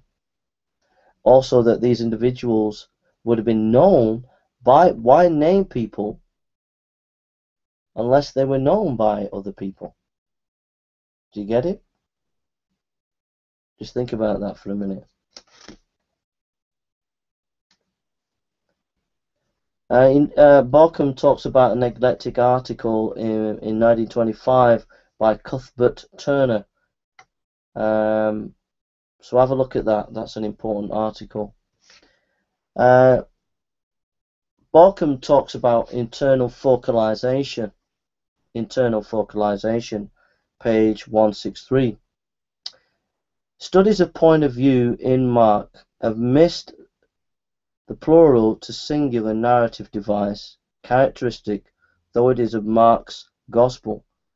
It is a form of internal focalization, which, as we agreed, endears the readers to view the incident that follows from the perspective of the disciple who arrived on the scene with Jesus. So this internal focalization is another piece of evidence to the jigsaw that this is actually eyewitness material. It's a brilliant thesis, don't you think? It's an absolute brilliant thesis. So what he's saying is the fact that there are individuals, for example, in the Gospel of Mark, Peter is often, there's internal focalization going on a lot in the Gospel of Mark concerning Peter. In other words, it seems to be looking at a lot of what's happening in the Gospel of Mark from Peter's perspective. So internal focalization going on concerning Peter in the Gospel of Mark. The amazing thing is, we know from tradition that Peter was involved by helping Mark to write that Gospel. So internal focalization in the Gospel shows you that there are these authoritative oral traditions that are being expressed within these Gospels. Authoritative oral tradition connected to individuals who were, in quotes, eyewitness accounts. Okay. Okay. So, internal focalization is an important aspect of Balcom's method of proving his point. I'll just turn to John 15:26.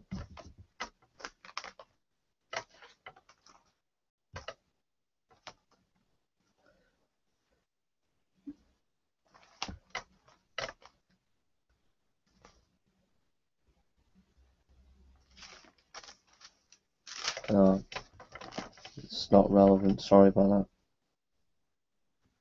that. Josephus. He mentions Josephus, page 120. We've come to the end here now.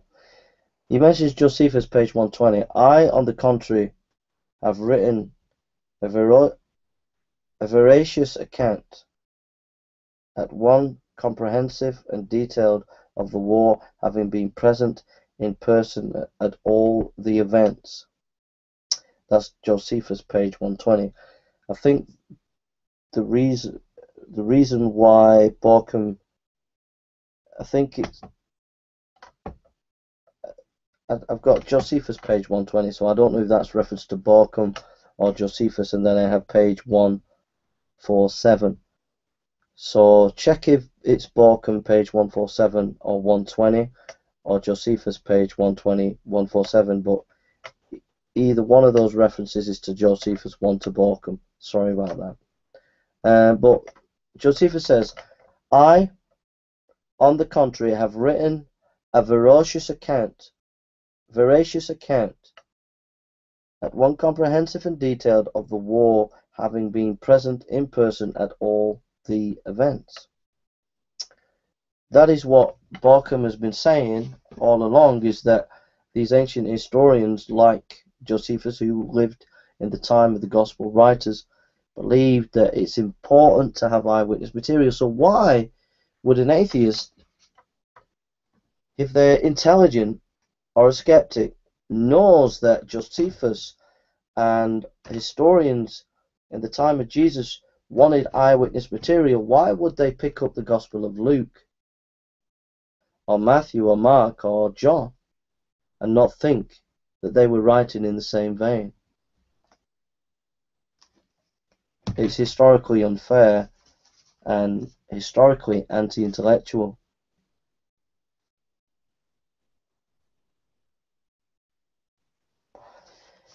So there we are. We've done 100 and we've looked at briefly about up to 180 pages of Borkum's book. That's nearly half of the book. It's about 500 pages. So I think what we'll do now is we'll just listen to a little bit more clips and maybe relate it to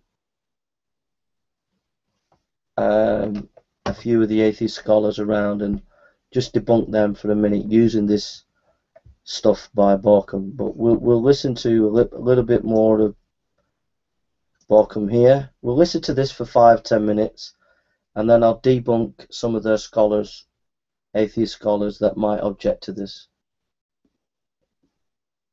In the strict sense in which the ancients often defined it. This, I think, need not bring Biersko's argument into conflict with Burridge's, because I think we're in the area precisely of the overlapping of historiography and biography. And the fact that Biersko can write a very illuminating book comparing the Gospels with ancient historians, historiography, and Burridge can do exactly the same for biography, I think confirms the idea that really Gospels are in there at the overlap of these two genres.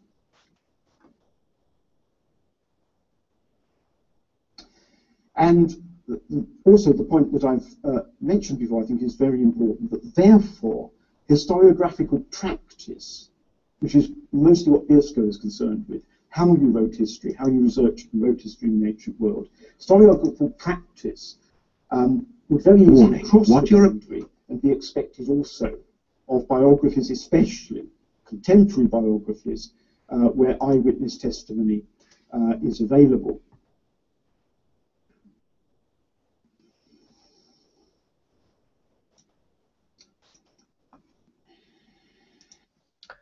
Okay.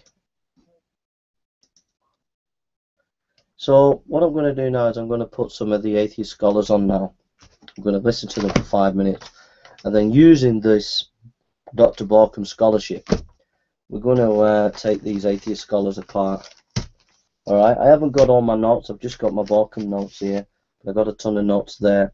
So let's just put these atheists on, and let's do the business. Let's see if they can stand up to critical scrutiny when we use this Borkum scholarship.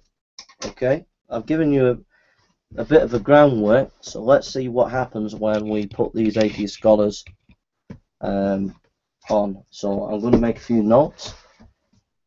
So watch what happens when we use good scholarship against atheist scholars who attack our position. Watch what happens. Okay, I just got my notes here because this is off the cuff. I've not actually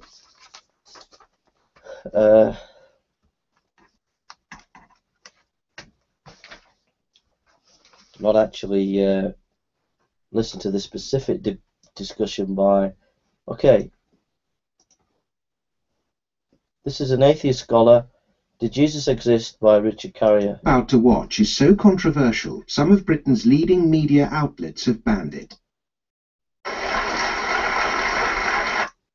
Is a whole paragraph in the early Jewish historian Josephus, which nearly everybody agrees was snuck into that book by a later Christian scribe, who was evidently annoyed that Josephus forgot to mention Jesus. So when he copied the book out, he made sure to, just add a paragraph. You generally don't have to add paragraphs to other people's history books for a guy who actually existed. Pretty much if you're inserting a guy into history who wasn't there before,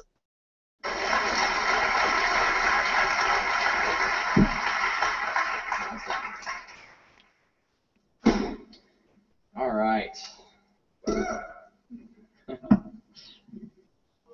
I can? Okay. Everything I do up here makes a sound. Okay. Yes. Did Jesus exist? It's actually a tougher question than most people think. Now, I won't really be answering that question today. I'm just going to give you some food for thought. And with the qualification, a lot of what I'm going to talk about today is tongue-in-cheek. But like the great philosopher Al Franken once said, I'm kidding on the square. So I begin with quoting an ancient document. It's an ancient document, I quote. On the day before the Passover, they hanged Jesus. A herald went before him for 40 days, proclaiming, he will be stoned because he practiced magic and enticed Israel to go astray. Let anyone who knows anything in his favor come forward and for him. But nothing was found in his favor, and they hanged him on the day before the Passover. That's what the Talmud says. If any of you know how the story goes in the New Testament, you might notice the two accounts don't exactly agree. Here Jesus is stoned, not crucified, and by Jews, not Romans, and was in custody for 40 days, not over a single night. And he was executed for sorcery and enticing people to follow other gods, not for blasphemy. And yet, that passage is really the best evidence for Jesus that we have outside the New Testament. And it comes only centuries later. So you either have to conclude that there is no reliable evidence outside the New Testament, or that the New Testament itself is full of shit. That, I kid you not, is the most gross, pathetic historical analysis that you could ever hear in your life. It really is so bad. That's why the guy won't debate me. But that is a very, very bad historical inquiry. In the Talmud, it's written by Jews, and they have their own particular agenda, and the Christians have their agenda, and the Jews are twisting and saying certain things that suit them. But there are some similarities to this issue about Jesus and what happened to him. It's obvious that in the Talmud, Jesus is a threat. That comes out of the writing. That verifies the New Testament. So making a disparity between the Talmud and the Gospel account is really bad history. Every historian knows that all history is biased, and so every historian, when they're writing, will put the material they want to concentrate on for their specific reason. Now, that doesn't mean to say that we can't get to the objective history, but it just means that you've got to recognize that. And so when you get disparity between some historians, it's only because it doesn't necessarily mean because they're contradictory. It just means that they have a different agenda. Now, anyone with a 101 in history would know this, but this man, Richard Carrier, I kid you not, is a very, very poor historian, to say the least. And it's a shame that people are listening to this kind of scholarship that is fringe scholarship and very poor and misrepresentative to the public.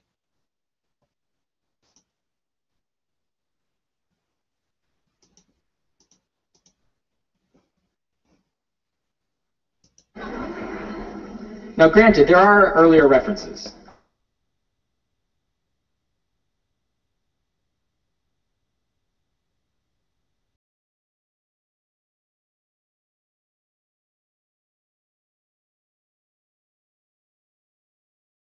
and they are even better and well attested. So again, this man doesn't know his scholarship at all. He really doesn't.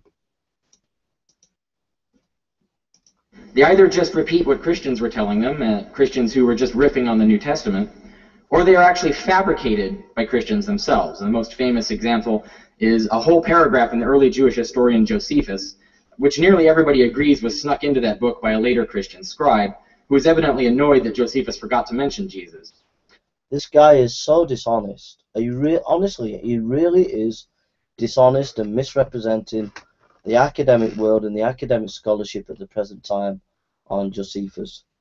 The Josephus passage that talks about Jesus dying under Pontius Pilate is reckoned to have been partly interpolated round about the 4th century. This interpolation is a minor interpolation, and there is generally believed by most scholars that there is a core of historical truth about Jesus within the Josephus passage. I've read much of Josephus' work and analysed the text myself, and I found that the Josephus passage is classic Josephus after analysing most of Josephus' writing, historical writing. But whether I say that or not is irrespective of the fact that the vast majority of scholars would say that there is a historical core in Josephus that talks about Jesus dying under Pontius Pilate. So Dr. Carrier is misrepresenting, honestly, he is misrepresenting the scholarship on this. And as you as atheists should really open your eyes and realize you're being lied to by this man and by these kind of atheists. You really are being lied to. So when he copied the book out, he made sure to, just add a paragraph. You generally don't have to add paragraphs to other people's history books for a guy who actually existed. Pretty much if you're inserting a guy into history who wasn't there before, usually that means he really wasn't there before. Now that leaves it... Again, this is very poor. It's not even poor, it's just beyond a joke, really. Like I said, there's been a minor interpolation, not adding a full paragraph. This is just ridiculous.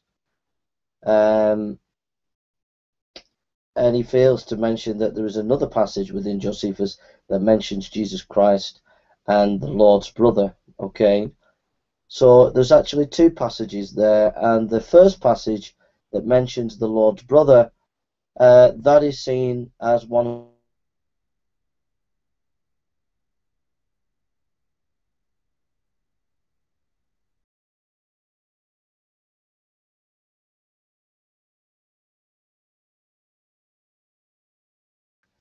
to back this up. We'll see. It's just with the New Testament. In that, the oldest books are the epistles, or some of the epistles. So he makes these comments about Josephus, but provides no historical information to be able to verify this. No scholarly articles or anything that can verify it. I've given you scholarly material. I've given you Borkham's book. And you can go investigate that book and you can look at his bibliography. This guy gives no scholarly references. They don't really tell us anything about Jesus outside of visions and stylized creeds. The letters of Paul are the earliest of all. A psychologist friend of mine described them so well, I just have to quote him at his request anonymously. I quote, "Imagine for a moment that one of your friends writes you a 20-page letter passionately wanting to share his excitement about a new teacher. This letter has only one topic, your friend teacher. Yet by the end of his letter, after all 20 pages of it, you still don't know one thing about his teacher. Paul presents the central figure of his theology in just this way. For those of us not lost in delusional worlds, it might seem impossible to imagine how Paul could avoid telling even one story or parable, or fail to note one physical trait or personal quality of Jesus. But Paul's lack of interest in or even curiosity about the life of this Jesus does fit a characteristic pattern of paranoid delusions." End quote. So the epistles are no good. I move. Again, gross generalization there and lacking scholarship. The guy is influenced by Earl Doughty, who wrote a book called Jesus Puzzle. So this scholar, Richard Carey, is a major atheist scholar on the historical Jesus studies and whatever. He's influenced principally by a guy called Earl Doughty, who wrote the book Jesus Puzzle.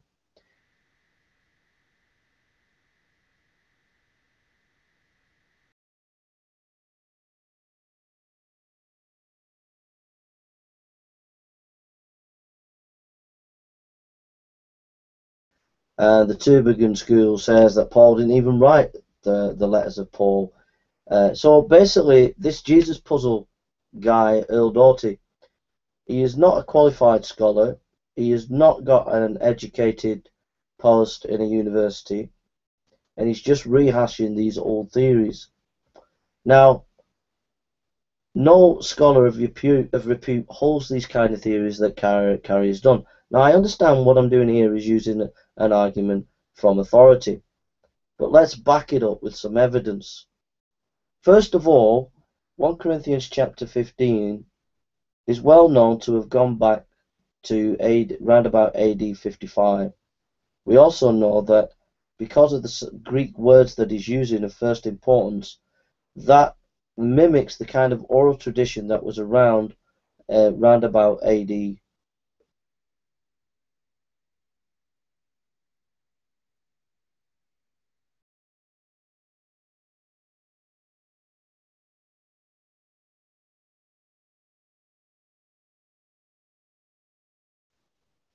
Now, to say that Paul was not interested in any individual facts and life of Jesus is just ridiculous. Paul mentions the main issues. He mentions the death, and he mentions the resurrection of Jesus. And his main application is to apply that teaching to his own life and everybody else's life. He knows that there are others who are writing Gospels, and they are putting the historical information about what Jesus said and did. Paul's job was to apply the life of Jesus to the church, his life and mission. But that doesn't mean to say that Paul left out information about Jesus. There's actually a lot of information about Jesus within the epistles. So I just mentioned that, for example, the Lord's Supper. Paul quotes in 1 Corinthians, the exact words of Jesus. All right, so that's debunking Carrier. But there's other factual information about Jesus in Paul's epistles, and the main thing is that Jesus died on a cross and rose again. And Paul's epistles are supremely important, because even the critics will grant you, and this is important to you, Dominic Crossan, who's a critic, and many other critics will grant you at least 7 of Paul's epistles as being written by Paul and as early historical information.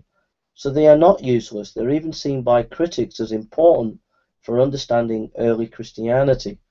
And so Carrier's comments are very, very bad and show a bad light for you atheists, that you have scholars like this who are not capable of actually engaging at a heavy academic weight in a fair, honest way. Fine. What do we have left? Well, the Gospels.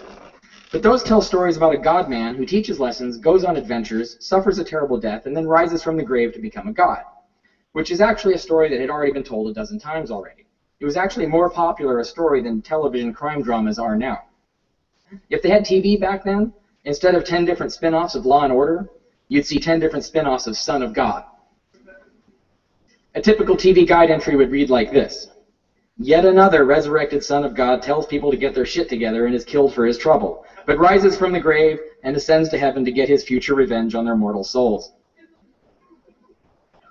There would have been Son of God, the rise of Romulus; Son of God, the adventures of Hercules; Son of God, Bacchus edition; and Son of God, the Osiris Chronicles, and half a dozen more. We're pretty sure none of those guys existed at all. So when we hear about one more of those guys, but then his followers insist, oh, no, no, no, our resurrected Savior, our resurrected Son of God, he really existed, honest, you might start to get suspicious. There are reasons to be suspicious. Just imagine a bunch of cultists running around now insisting, oh no, our Indiana Jones is the real thing. And he loves you, he said. Anyway, in this spin-off, Son of God, JC, we hear about a sanctimonious Jew named Jesus, which very suspiciously means Savior, who has an amazing birth and goes around teaching people all the crazy things they have to do, or else invisible armies will soon descend from outer space and kill them all. And this pisses off everybody in charge, so the Jews haul him in and somehow manage to convince the local Roman police chief, Pontius Pilate, to have this guy executed for some inadequately explored reason. Then his body disappears from his grave. He comes back with further instructions on how to avoid the coming space armies. That's actually the gist of the story. But there's all kinds of crazy, weird stuff in it. Like, for example, and I think this was mentioned earlier today, a star that floats around the Middle East and hovers over a barn in Bethlehem. But no one notices this star except some Iranian dudes with a mysterious wad of disposable cash and nothing better to do but follow weird stars around. For months on... Okay, this is one of the top scholars. And notice that the language that he's using, it's not scholarly language, it's esoteric language out to demonize the particular argument that he's actually arguing against. He's not actually using scholarly terminology and language in deconstructing the Gospels and the New Testament. He talks about the dying and rising gods, and that this was taught in Jesus' time. First of all, notice he provided no evidence. He made an assertion. He said, there are these dying and rising gods, Jesus was the same as them. Well, first of all, the other religions with the so-called dying and rising gods, resurrection in Greek thinking is not the same as resurrection in Jewish thinking. That should make you think. Resurrection in Jewish thinking is not the same as Egyptian thinking. So in other words, to try and say they're all similar is just not true.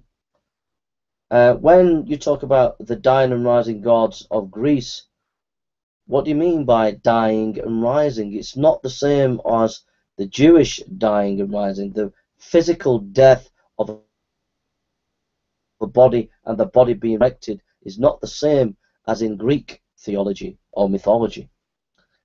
So it's crass understanding of religion in the ancient world smashed together to give some kind of theory that tries to debunk Christianity but actually lacks no historical value, has no historical integrity or value. I actually have said this a number of times, read many ancient hymns to find out about these so-called dying and rising gods, and they don't exist.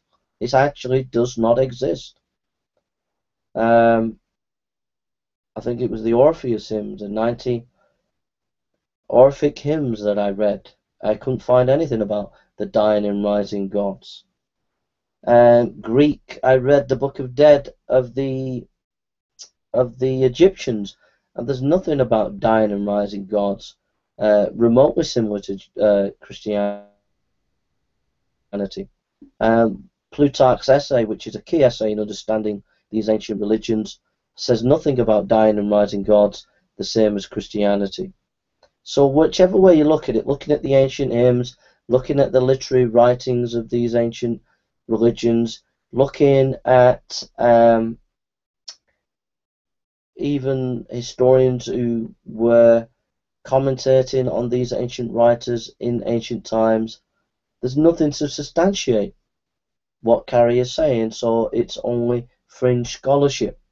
And all the rest of the language he's using is just a bias towards the supernatural. Rather than be biased, he should be open just to investigate the material, but he's already got a bias against the supernatural, the way he's using the language, saying about these dudes followed the stars and all the rest of it.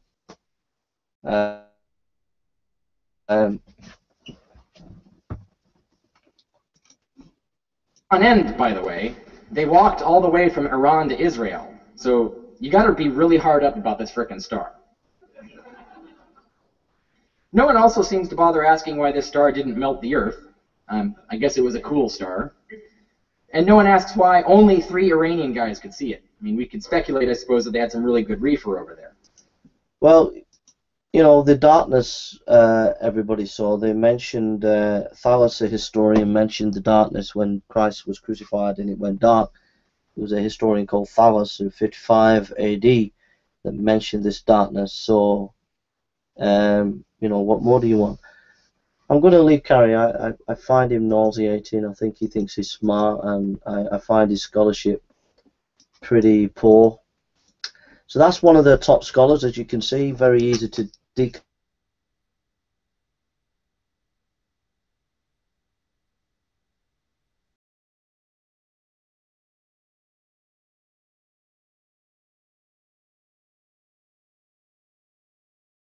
The scholarship by Dr. Borkham or any of the scholars that we have. Have you noticed that? He's not actually listening to what other scholars are saying and responding to them. He's got his own opinion, his own agenda, and that's the way it is. Whereas if you notice with me, when I did my video today, we did look at least what one atheist said. We gave an atheist an opportunity who discussed with Borkham a chance to give his view. Alright, did you notice that? This guy, this scholar, Carrie, we don't hear any other scholars he mentions that disagree with him and how he's interacted with them. So let's go for Charles Price, Robert Price.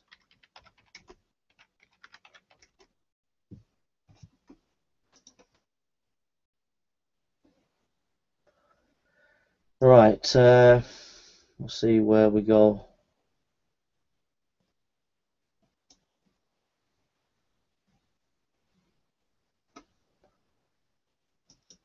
Go for this.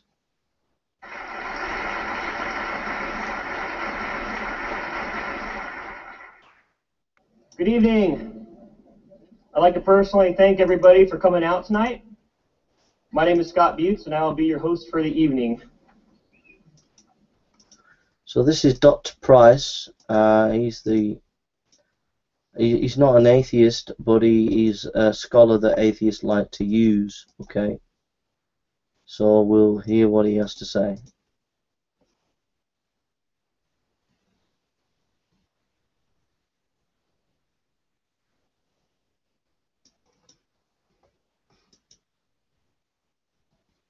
We like each other. Yeah. Please welcome Dr. Price.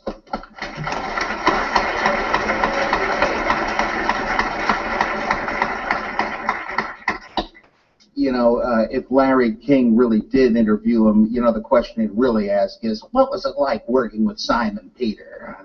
It's not exactly my favorite. Anyway, one little correction. I abdicated my illustrious position as director of the New York Center of the Center for Inquiry a while ago. I still consider myself a humanist, like my pal Jim Underdown back there, but I also, in a kind of paradoxical mode, am a church-going Episcopalian. I just am no longer Orthodox or evangelical in faith, though I used to be. I was, for a while, a president of a student chapter of InterVarsity Christian Fellowship. I went to Campus Crusade and got training in the 4 spiritual laws, and later wrote a satire of it called "Have You Heard of 5 Calvinist Laws?" At the end of which you find out that you're one of the predetermined reprobate to be damned, and you sign a little certificate, say, "I accept eternal hell as my lot." And I'm like, oh, anyway, I have what I want to tell you tonight is not exactly kind of a negative assessment of who I think Jesus was or was not, but the reasons for the virtual agnosticism that I hold about the question. To me, the Christ of faith and the Jesus of history are different things, both fascinating in very different ways, though, and you can look at the way I view the menu of options for the historical Jesus. If you can wade through my book Deconstructing Jesus that's available at Amazon or whatever. Got another one coming out the end of this year from Prometheus Books, also called The Incredible Shrinking Son of Man, which tries to show how we know less and less and less than scholars used to think. Well, evangelical apologists repudiate the notion that the Gospels contain legendary or fictitious material about Jesus Christ. They want to be able to believe he did and said everything attributed to him in the Gospels. They always use the same arguments, including the importance of the short time span between Jesus and the writing of the Gospels and the centrality of eyewitnesses in the formation of the Gospel tradition. Such factors are said to make it unlikely, if not impossible, for the Gospels to contain fabricated or legendary material.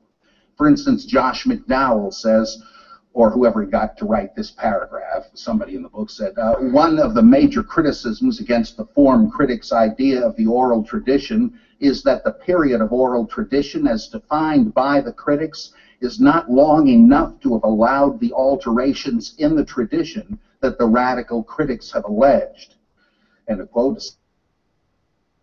Similarly, John Warwick Montgomery asserts, quote, with the small time interval between Jesus' life and the gospel records, the church did not create a Christ of faith. End of quote. This small time interval, even according to the most conservative estimate of gospel dating, would have to be about 30 or 40 years. Apologists protest that this is not really a long period at all. As McNeil says, quote, it is not unusual for men even of slight intellectual ability to recall and relate clearly important events occurring 35 years previously. But surely that's not the point. Critics suggest not so much that eyewitnesses forgot the details of what they saw. I forget, Peter, did Jesus walk on water or was he water skiing? No, the question is whether other people saw very little to nothing about Jesus and then spun out legendary meal during those years, as D.F. Strauss suggested. People who had little to remember and tried to just fill in the gaps of their knowledge. But if the apologists are right, records of similar religious figures written within a comparable time span should also be free of legendary embellishment. Well, are they? What do we find? This is what really began to crack my confidence in the apologetical edifice. Gershom Scholem's study of the 17th century messianic pretender Sabbatai Tzvi provides a good parallel here. Sabbatai Tzvi was able to arouse apocalyptic fervor among Jews all over the Mediterranean during the 1660s. The movement suffered a serious setback when the Messiah renounced Judaism under the gun and turned to Islam. You thought a crucified Christ was a bitter pill to swallow. But the movement did not die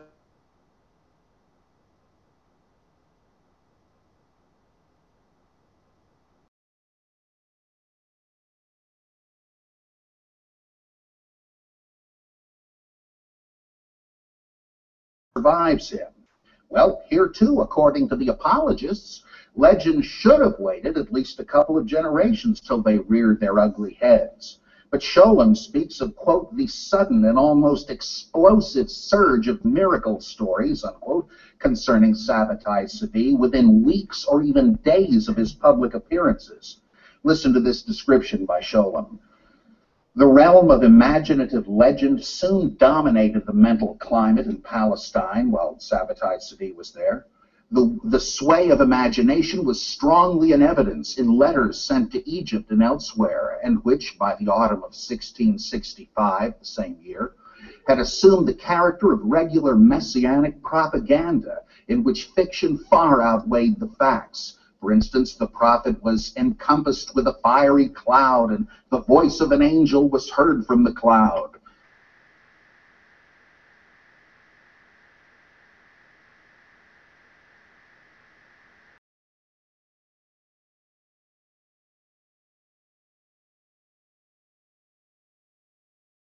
Garments or to a hair on his head, end of quote. Other letters tell of his raising the dead. He is said to have left his prison through locked and barred doors, which opened by themselves after his chains miraculously broke. He kills a group of highwaymen merely with the word of his mouth. Interestingly, the miracle stories often conform to the patterns of contemporary saints' legends, just as Strauss theorized that the gospel miracle stories are often based on Old Testament tales of Moses, Elijah, and Elisha. Literary prototypes were ready to hand, so it needn't have taken long at all for legends to pop up. Same thing happened earlier to Yehuda the Hasid, who died in 1217. In his own lifetime, legends made him a great magician, though in fact Yehuda was a staunch opponent of magic. Skipping ahead, 20th century African prophet Simon Kimbangu, who started the largest denomination in the Congo even today. He became another living legend despite his own wishes. One group of his followers spread his famous "the God of the Blacks" or "Christ of the Blacks," even while Kimbangu himself, languishing in prison, disavowed the role. Legends of his childhood, his miracles, and his prophetic visions began within his own generation. Okay, we've listened to what Dr. Price has to say, and so what's my response to Dr. Price? Well, first of all, I did an analysis and study of all the messianic pretenders from the time of Jesus up to the present time. What you find is that 99.9% of them were either crackpots or had agendas like financial, sexual, political agendas, or they were just crazy. In other words, they were all fakes, and it was quite clear to see that. So you can't put these messianic pretenders, each one of them has their own different spin, right? And you have to look at each one in their own context. To try and say there are similarities between Jesus and these other messianic pretenders is false. The second thing is to say that legend can happen very quickly within a generation. He was very vague in his detail. He said letters. He didn't tell us who the individuals were and how they were connected to the particular messianic pretender. He never said any detail. He never gave us any detail. I'll ask this question. Show me these messianic pretenders having 4 gospels. Show me that they have 4 gospels based on eyewitness material. And they will not. So what we're saying is, you know, Christianity is unique, it's different. There is a variety of historical testimony. Not only in the Gospels do we have eyewitness material, but we have material outside the Gospels, historical material that verifies the Gospels. So it's in a completely different category than these messianic pretenders, okay? The other thing is, he's making a fallacy there, a logical fallacy. He's saying that because one religion was like this, therefore all religions are going to be like this. If there was myth in the time of Jesus, and therefore there's going to be myth in other religions, and we can look at other religions, see myth, and therefore it's the same in Christianity. That's a logical fallacy. That doesn't follow. You've got to be able to demonstrate that very detailed and accurately, and he's not done that.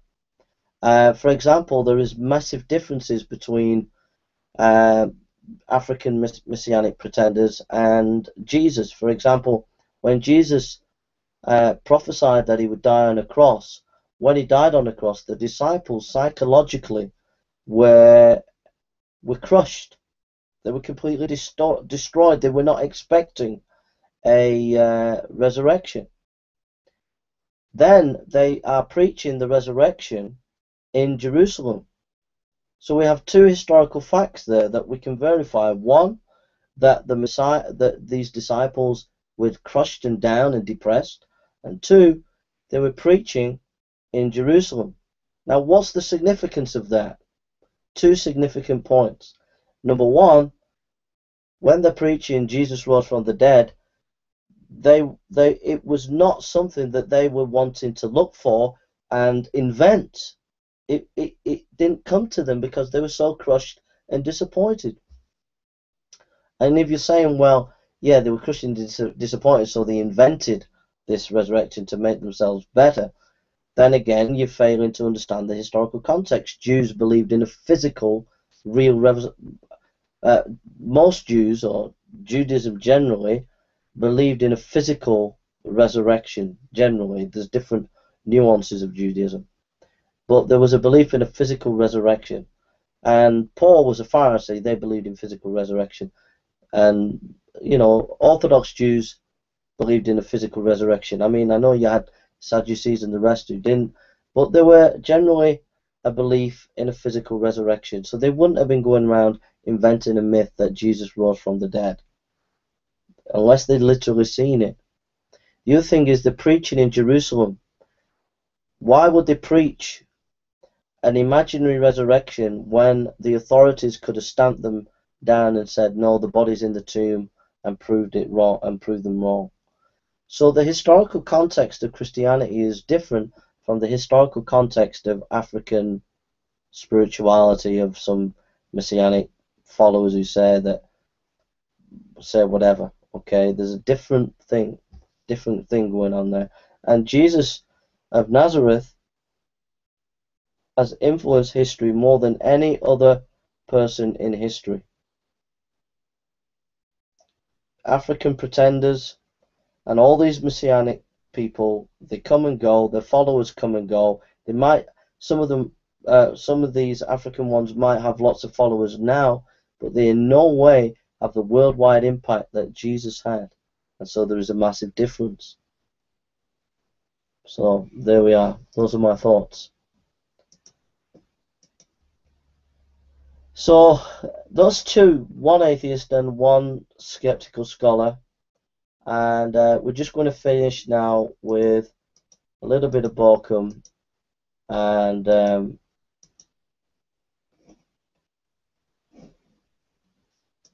don't know. No, we'll go for.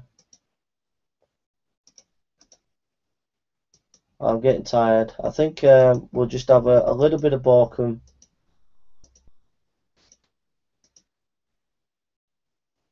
Sorry about this. I'm going to finish off in a minute. We'll have a little bit of this, and then. So I think the resurrection is in a remarkable category. It's an exceptional event on any terms, both because of what Christians said about it, and also because of the role that it plays in the actual beginning of the Christian movement. The resurrection is exceptional,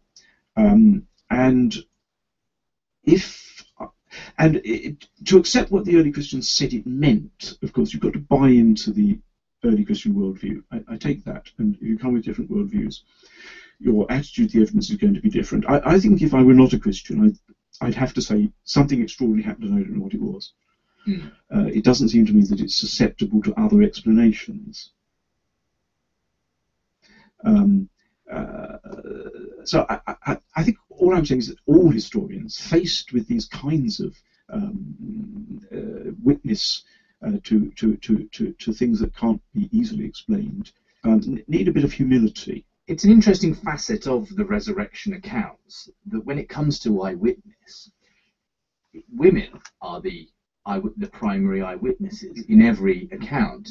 I mean, that a lot has been made of that, as being, in an ironic way, a great supporter of the case for the resurrection, in as much as at the time they'd been wanting to make a case for something that was not true. They wouldn't have chosen to make women their primary, if you like, defendants of it.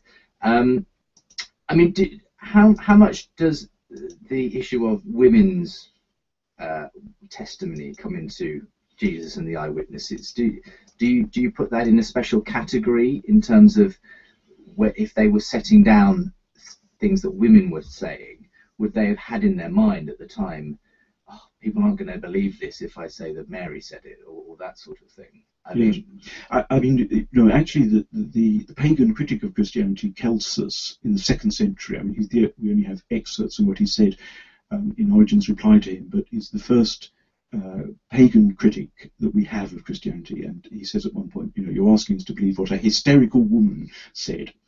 And there was, I think, this general suspicion of women, especially in religious matters, that they were gullible. So I think I'm less inclined to make a lot of the idea of whether women's witness counted in court in a Jewish context. I mean, some people make a lot of that. I'm not sure that is as relevant as the general sense that women were gullible and liable in religious matters, and also that women ought not to be the recipients of revelation. The whole idea of the role of men in the Jewish tradition, that women are not the recipients of revelation, which is why in Luke the women come to the apostles and the apostles don't believe them. They think it's nonsense. The two disciples on the way to Emmaus, it's just an idle tale that these women told. They just dismiss it. So the Gospels are quite explicit about this is not good evidence. So I think that is an odd fact of the evidence that such an important role is given to the women. What do you make then of all this, James? Because does this ultimately pose a serious problem for Richard's theory? Because ultimately his key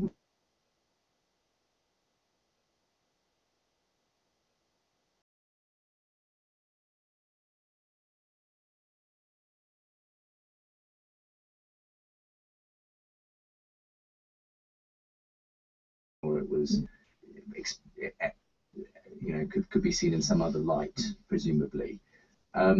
Where do you go with that? Well, I wouldn't put it in such stark terms. I have a kind of methodological indifference about certain things, and when it comes to the reality behind the resurrection, say, then I'm really not fussed at all in one sense. I mean, I think Richard said it, I've said it on this programme. We know something happened. We know that there were witnesses to something or other happening, and I mean, this is where I disagreed with Michael Bird last time. He seemed to me to be insistent on trying to prove it really happened, and I said, well, why don't we just agree that something dramatic happened, and it was important for Christian origins and what happened next, and so on and so forth. And there were certainly witnesses, eyewitnesses, people had these visions. We can all agree on that, and we can move on. I mean, we can take their testimony at first hand as well. That we think Jesus was raised and so on. Great. That can help us in historical explanation. I don't think there's much potential. Does it mean that we haven't got reliable eyewitnesses, though? I mean, is that what it means if people are claiming that this stuff happened? No, not necessarily. I mean, it depends. I would want to discuss the resurrection stories again in terms of something like storytelling or something like that. It could be viewed in those terms potentially. In terms of just the resurrection appearances. Well, I wouldn't. I think it's a stronger piece of evidence for eyewitness testimony we've probably got in the New Testament, and we have to say it's reliable. They saw something. They believe this to be the case. I think I don't see a problem. We'll come back to this in a moment as we take a short break here. We're talking about Jesus and the eyewitnesses as we look again now and at the book that Richard Borkham wrote and won the Ramsey Prize this year. And as we ask about the testimony that Richard believes. So we'll just finish a couple more minutes with this lecture. But let's go back again to what sort of biography is it? There have been various attempts, I mentioned one or two of them, to specify what sort of biography. If we go for the sort of figure, if we try and distinguish by the kind of biography, and clearly there's a very significant aspect of how different biographies differ. Some people, I think, have been rather quick to think that biographies of philosophers are the closest analogy to the Gospels. Biographies of philosophers often give you quite a lot of information about the philosopher's teaching, and even quote the philosopher's teachings in the way that the Gospels do. So at first sight, that's quite an appealing comparison. But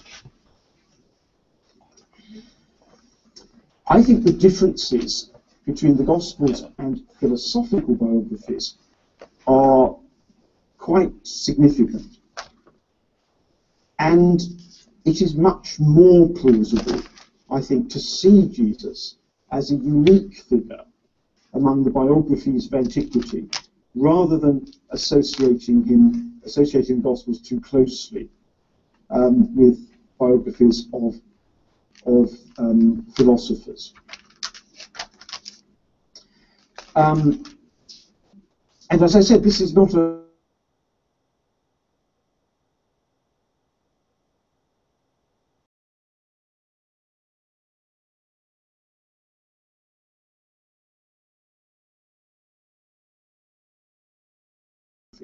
if one of those came up with, if someone came up with one of those. So a biography of a unique figure, such as Jesus, or a figure that resembles a variety of other figures, rather than being in a particular category, that kind of understanding of who Jesus was could still be easily accommodated within the genre of biography. Well now, let me now turn to some important features of the Gospels that we haven't yet considered, and which tend not to be considered in the kind of discussion that I've pursued so far. And this section is called, the last main section of the lecture, is called the Gospels as Biblical History. And the two aspects I want to talk about here are, first of all, Christology as a key element in the Gospels, and secondly, the relationship of the Gospels to the history that's narrated in the Old Testament, Hebrew Bible. So, think first about Christology. Whatever various scholars might think of the historical Jesus, by the way, and I'm not concerned here with the historical Jesus, I'm concerned with the Jesus as he's portrayed in the Gospels. But whatever, therefore, scholars may think of the historical Jesus, in none of the Gospels is Jesus merely a wise teacher, or even merely a wise teacher who is especially close to the divine and can perform miracles. The Jesus of the Gospels is the Messiah, the Son of God. The Son of God, not a Son of God, as maybe the centurion in Mark's account of the crucifixion concludes, but the unique Son of God, who is the unique Messiah, the one who comes to implement the rule of God in Israel and in the world. Now, by identifying Jesus as the Messiah, the Gospels place their stories within a strong meta-narrative provided by the Old Testament, the grand narrative that runs through the Hebrew Bible from Genesis onwards. With the arrival of the Messiah, foretold by the prophets, this grand narrative, grand historical narrative of events in the Old Testament comes to a climax. So the Gospels understand themselves, I think, to be continuing and bringing to its climax the biblical history of God's purpose for Israel and the world. It's actually important to stress the fact that in the expectation of the Hebrew prophets, the future blessing of Israel was to be also salvation for the nations.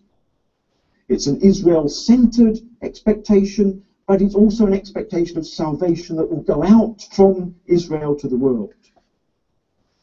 As the Messiah who fulfills this expectation, who comes to implement God's rule in its eschatological reality, Jesus is by definition unique, and also by definition of significance for the whole world. So in some sense, very, very important and central sense, the Gospels do present Jesus as a unique figure, and one who is relevant to all possible readers. And nothing resembling that could be said of any of the other individuals who are subjects of the other Greco-Roman biographies. not even Alexander the Great, who perhaps comes closest to the kind of universal significance of the figure of Jesus. So I'm going to finish in a minute. Basically, we've been looking at this book, thinking about the relevance of this book. Like I said, I don't agree fully with Borkham. I don't think he believes in inerrancy of Scripture, but I'm just saying that this book is dynamite in giving solid evidence for eyewitness material in the Gospels, which gives you a strong base then to argue for the historicity of the resurrection and miracles, etc. So that's what we've been looking at tonight. And then near the end, we just had a look at some of the atheists, one atheist scholar and an agnostic scholar, and just picked them apart and showed how their scholarship doesn't do justice to these questions. And you've had a long 4-hour session of unpacking the book by Borkham himself or by me reading his book and commentating. And it's all because of this. I want to read this, and then I'm going to close in prayer. In John 19, then Pilate took Jesus and flogged him, and the soldiers twisted together a crown of thorns and put it on his head, and arrayed him in purple robe. They came up to him, saying, "Hail, King of the Jews," and struck him with their hands. Pilate went out and again said to them, "See, I am bringing him out to you, that you may know that I find no guilt in him."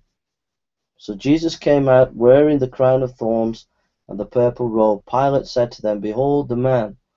When the chief priests and the officers saw him, they cried out, "Crucify him, crucify him." And Pilate said to them, "Take him yourself and crucify him, for I find no guilt in him." The Jews answered him, "We have a law, and according to that law he ought to die, because he has made himself the Son of God." When Pilate heard the statement, he was even more afraid, and he entered his headquarters again and said to Jesus, "Where are you from?" But Jesus gave him no answer and said, Pilate said to him, "You will not speak to me? Do you not know that I have authority to release you and authority to crucify you?" And Jesus answered him, "You would have no authority over me at all, unless it had been given you from above. Therefore he who delivered me over to you has the greater sin." From then on Pilate sought to release him, but the Jews cried out, "If you release this man, you are not Caesar's friend. Everyone who makes him a king opposes Caesar." So when Pilate heard these words, he brought Jesus out and sat down on the judgment seat at a place called the Stone Pavement, and in Aramaic, Gabbatha. Now it's the day of preparation of the Passover, and it was about the 6th hour. He said to the Jews, "Behold, your king." They cried out, away with him, crucify him." And Pilate said to them, "Shall I crucify your king?" The chief priests answered, "We have no king but Caesar." So he delivered him over to them to be crucified. So they took Jesus, and he went out bearing his own cross to the place called the place of a skull, which in Aramaic is called Golgotha. There they crucified him, and with 2 others, one on the other side, and Jesus between them. Pilate also wrote an inscription and put it on the cross. It read, "Jesus of Nazareth, the King of the Jews." Many of the Jews read this inscription, for the place where Jesus was crucified was near the city, and it was written in Aramaic, in Latin, and in Greek. So the chief priests of the Jews said to Pilate, "Do not write the King of the Jews, but rather, this man said, I am the King of the Jews." Pilate answered, "What I have written, I have written." When the soldiers had crucified Jesus, they took his garments and divided them into 4 parts, 1 part for each soldier, also his tunic. But the tunic was seamless, woven in one place from top to bottom. So they said to one another, "Let us not tear it, but cast lots for it to see whose it shall be." This was to fulfill the scripture which says, "They divided my garments among them, and for my clothing they cast lots."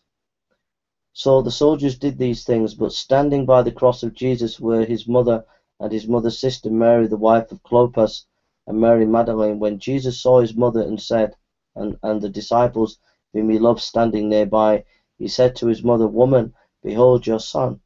Then he said to the disciple, Behold your mother. And from the hour the disciples took her to his own home. After this, Jesus, knowing that all was now finished, and to fulfill the scripture, I thirst. A jar full of sour wine stood there. So they put a sponge full of the sour wine on a hyssop branch and held it to his mouth. When Jesus had received the sour wine, he said, It is finished. And he bowed his head and gave up his spirit. Since it was the day of preparation, and saw that the bodies would not remain on the cross of the Sabbath, for that Sabbath was a high day, the Jews asked Pilate that their legs might be broken, and that they might be taken away. So the soldiers came and broke the legs of the first and of the other who had been crucified with him. But when they came to Jesus and saw that he was already dead, they did not break his legs. But one of the soldiers pierced his side with a spear, and at once there came out blood and water. He who saw it is borne witness, his testimony is true, and he knows that he is telling the truth, that you also may believe. For these things took place that the scriptures might be fulfilled. Not one of his bones will be broken.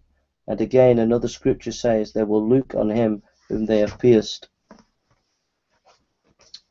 After these things, Joseph of Arimathea, who was a disciple of Jesus, but secretly, for fear of the Jews, asked Pilate that he might take away the body of Jesus, and Pilate gave him permission.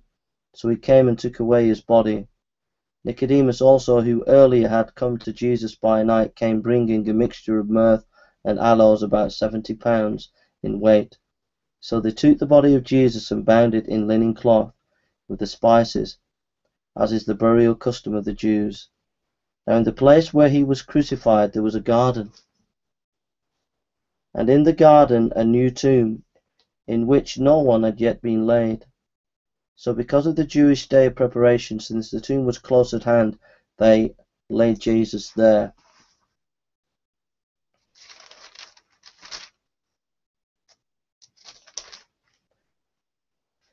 So the Lord rose from the dead, and then it comes here. Now Thomas in chapter 20.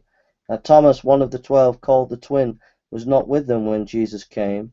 So the other disciples told him, We have seen the Lord. But he said to them, Unless I see his hands and mark the nails, and place my finger into the mark of the nails, and place my hand in his side, I will never believe. 8 days later his disciples were inside again, and Thomas was with them. Although the doors were locked, Jesus came and stood among them and said, Peace be with you. Then he said to Thomas, Put your finger here and see my hands.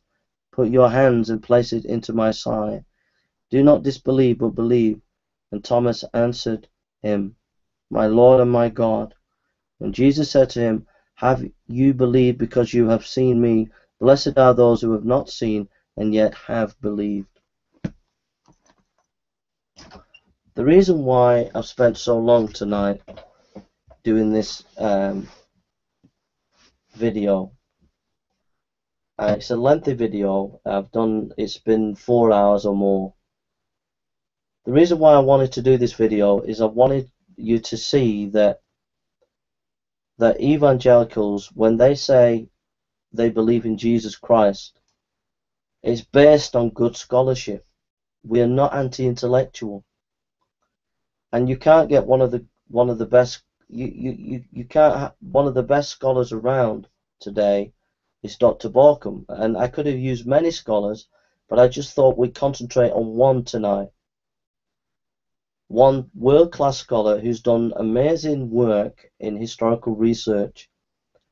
I've read a lot of the book, and I've spent time looking at Borkham's quotes.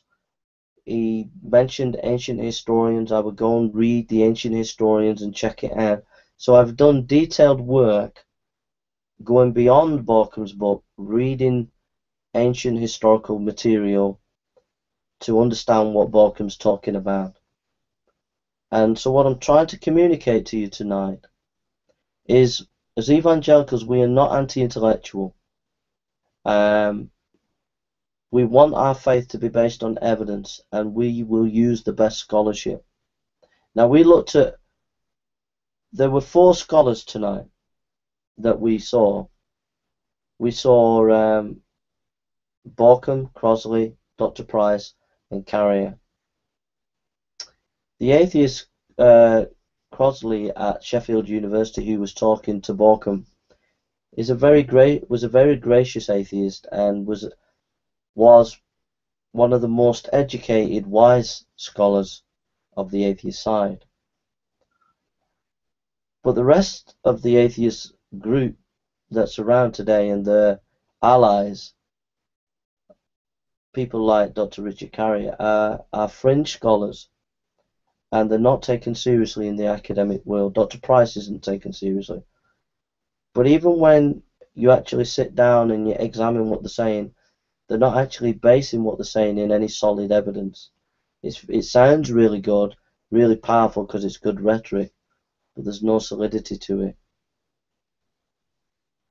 And I hope that you realize there's another side to these debates that you get, that there's another side of scholarship that you're not getting as an atheist or skeptic or as a Muslim. And I would encourage you to make sure that you look at the other side in more detail. And if this podcast tonight, or if this time tonight, has encouraged you to read that book and to think about what Borkum is saying and to engage with it, then I would have done my job, and that's what I hope to do tonight. I've listened to Borkum's lectures, and I read lots of other scholars in these subjects, and you know, I've read a lot of Borkum, and you know, I've given you notes on his book, and I've got a lot of notes on him, but I've got notes on other scholars. We might do James Dunn, do 4 hours on him. Like I said, I don't agree fully with Borkum, but I'm just trying to show you that there is scholarship out there that verifies the Christian position, and it's solid scholarship. And I hope that you as an atheist realize that even though you think you're smart on the historical quest for Jesus and did he rise from the dead, you're using old arguments that are not relevant for today and lack any validity.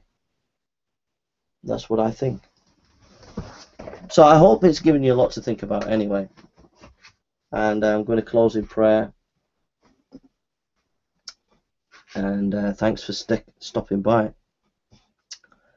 Lord Jesus Christ, I thank you for this day, and I thank you for your love, and I thank you for your grace, and I give you the praise and glory. And Father, I just pray that you'd use this video for your glory, and I pray that you would use it, and that it be a major blessing to Christians, and those who do not know you, Lord, may realize that they can read the Gospels and realize there's eyewitness material there. We can know about you and who you are. So, Lord, we thank you in your name, Father, Son, and Holy Spirit, and these three on. Thank you, Lord, for your goodness and mercy. Be with all who hear this video tonight and who will continue to hear it. May they be blessed. May your Holy Spirit be with this video and bless it to your glory, Lord, in your name. Amen. Amen. Copyright notice. All my videos from now on are the only people who have permission are born-again Christians who will use the videos for their church work. So nobody else has any right to use these videos. If you see anybody using any of my videos pre-2014, after 2013, so this new year, 2014, please flag them, because they're not to be allowed to use these videos. A lot of atheists are using my videos trying to discredit me, They have a full channel where they try to discredit me, and if you catch them with one of my videos that's made in this new year, flag them, and because they're not allowed to, no, they have no right to copy any of my videos anymore. I used to put my videos on Commons license, but now it's on normal YouTube license, and I expressly say in my video here that you have no right as atheists to use my video. I do not give you the right, and I actually do not give you the right to use any of my videos, and I revoke my offer of letting people use them, and you have no rights to use any of my videos, and so you should take down those videos that you have, because you're in breach of my rights, and you're involved in cyberbullying, basically. But that's, I don't want to sour the video of what's been done tonight. But I just really appreciate that you've come and you've listened to what's been said, and I hope to see you again. I don't know whether I'll do a preaching one tomorrow or in the next day or two. I can't give you a date for the next video. But if you're a supporter of mine, please watch my back. There are some people out there who are really nasty, some atheist groups that are really nasty, and they've really been nasty to me over the Christmas period. And just please watch my back. If you catch them being nasty, report them to YouTube, please. Just keep reporting them, and maybe YouTube will continue to do something about them. I'm sorry to say that to you atheists. Until you as a community learn to sort yourselves out and practice stop abusing people, then I have to say it. I don't want to say it, but until you stop abusing people, I have to say it. So there we are. So thanks for a lovely night, and I hope what you've had tonight is a blessing, and I wish you all the best. I do thank you for the few atheist friends that I have. I know there's one or two that do care about me, and I really appreciate that. And I thank you for the Christians who've come down to watch this video, and I hope it does some good. I hope it gets you thinking anyway, and gets you I just want to say, when you're debating an atheist, I believe in presuppositional apologetics. When you're debating an atheist or debating people, presuppositional apologetics is brilliant, but if the atheist or someone has questions, you've got to give evidence. You have to give some evidence. So this kind of apologetics is important. It answers some of the questions that these critics bring up. Alright? Take care, and God bless you. Have a nice evening.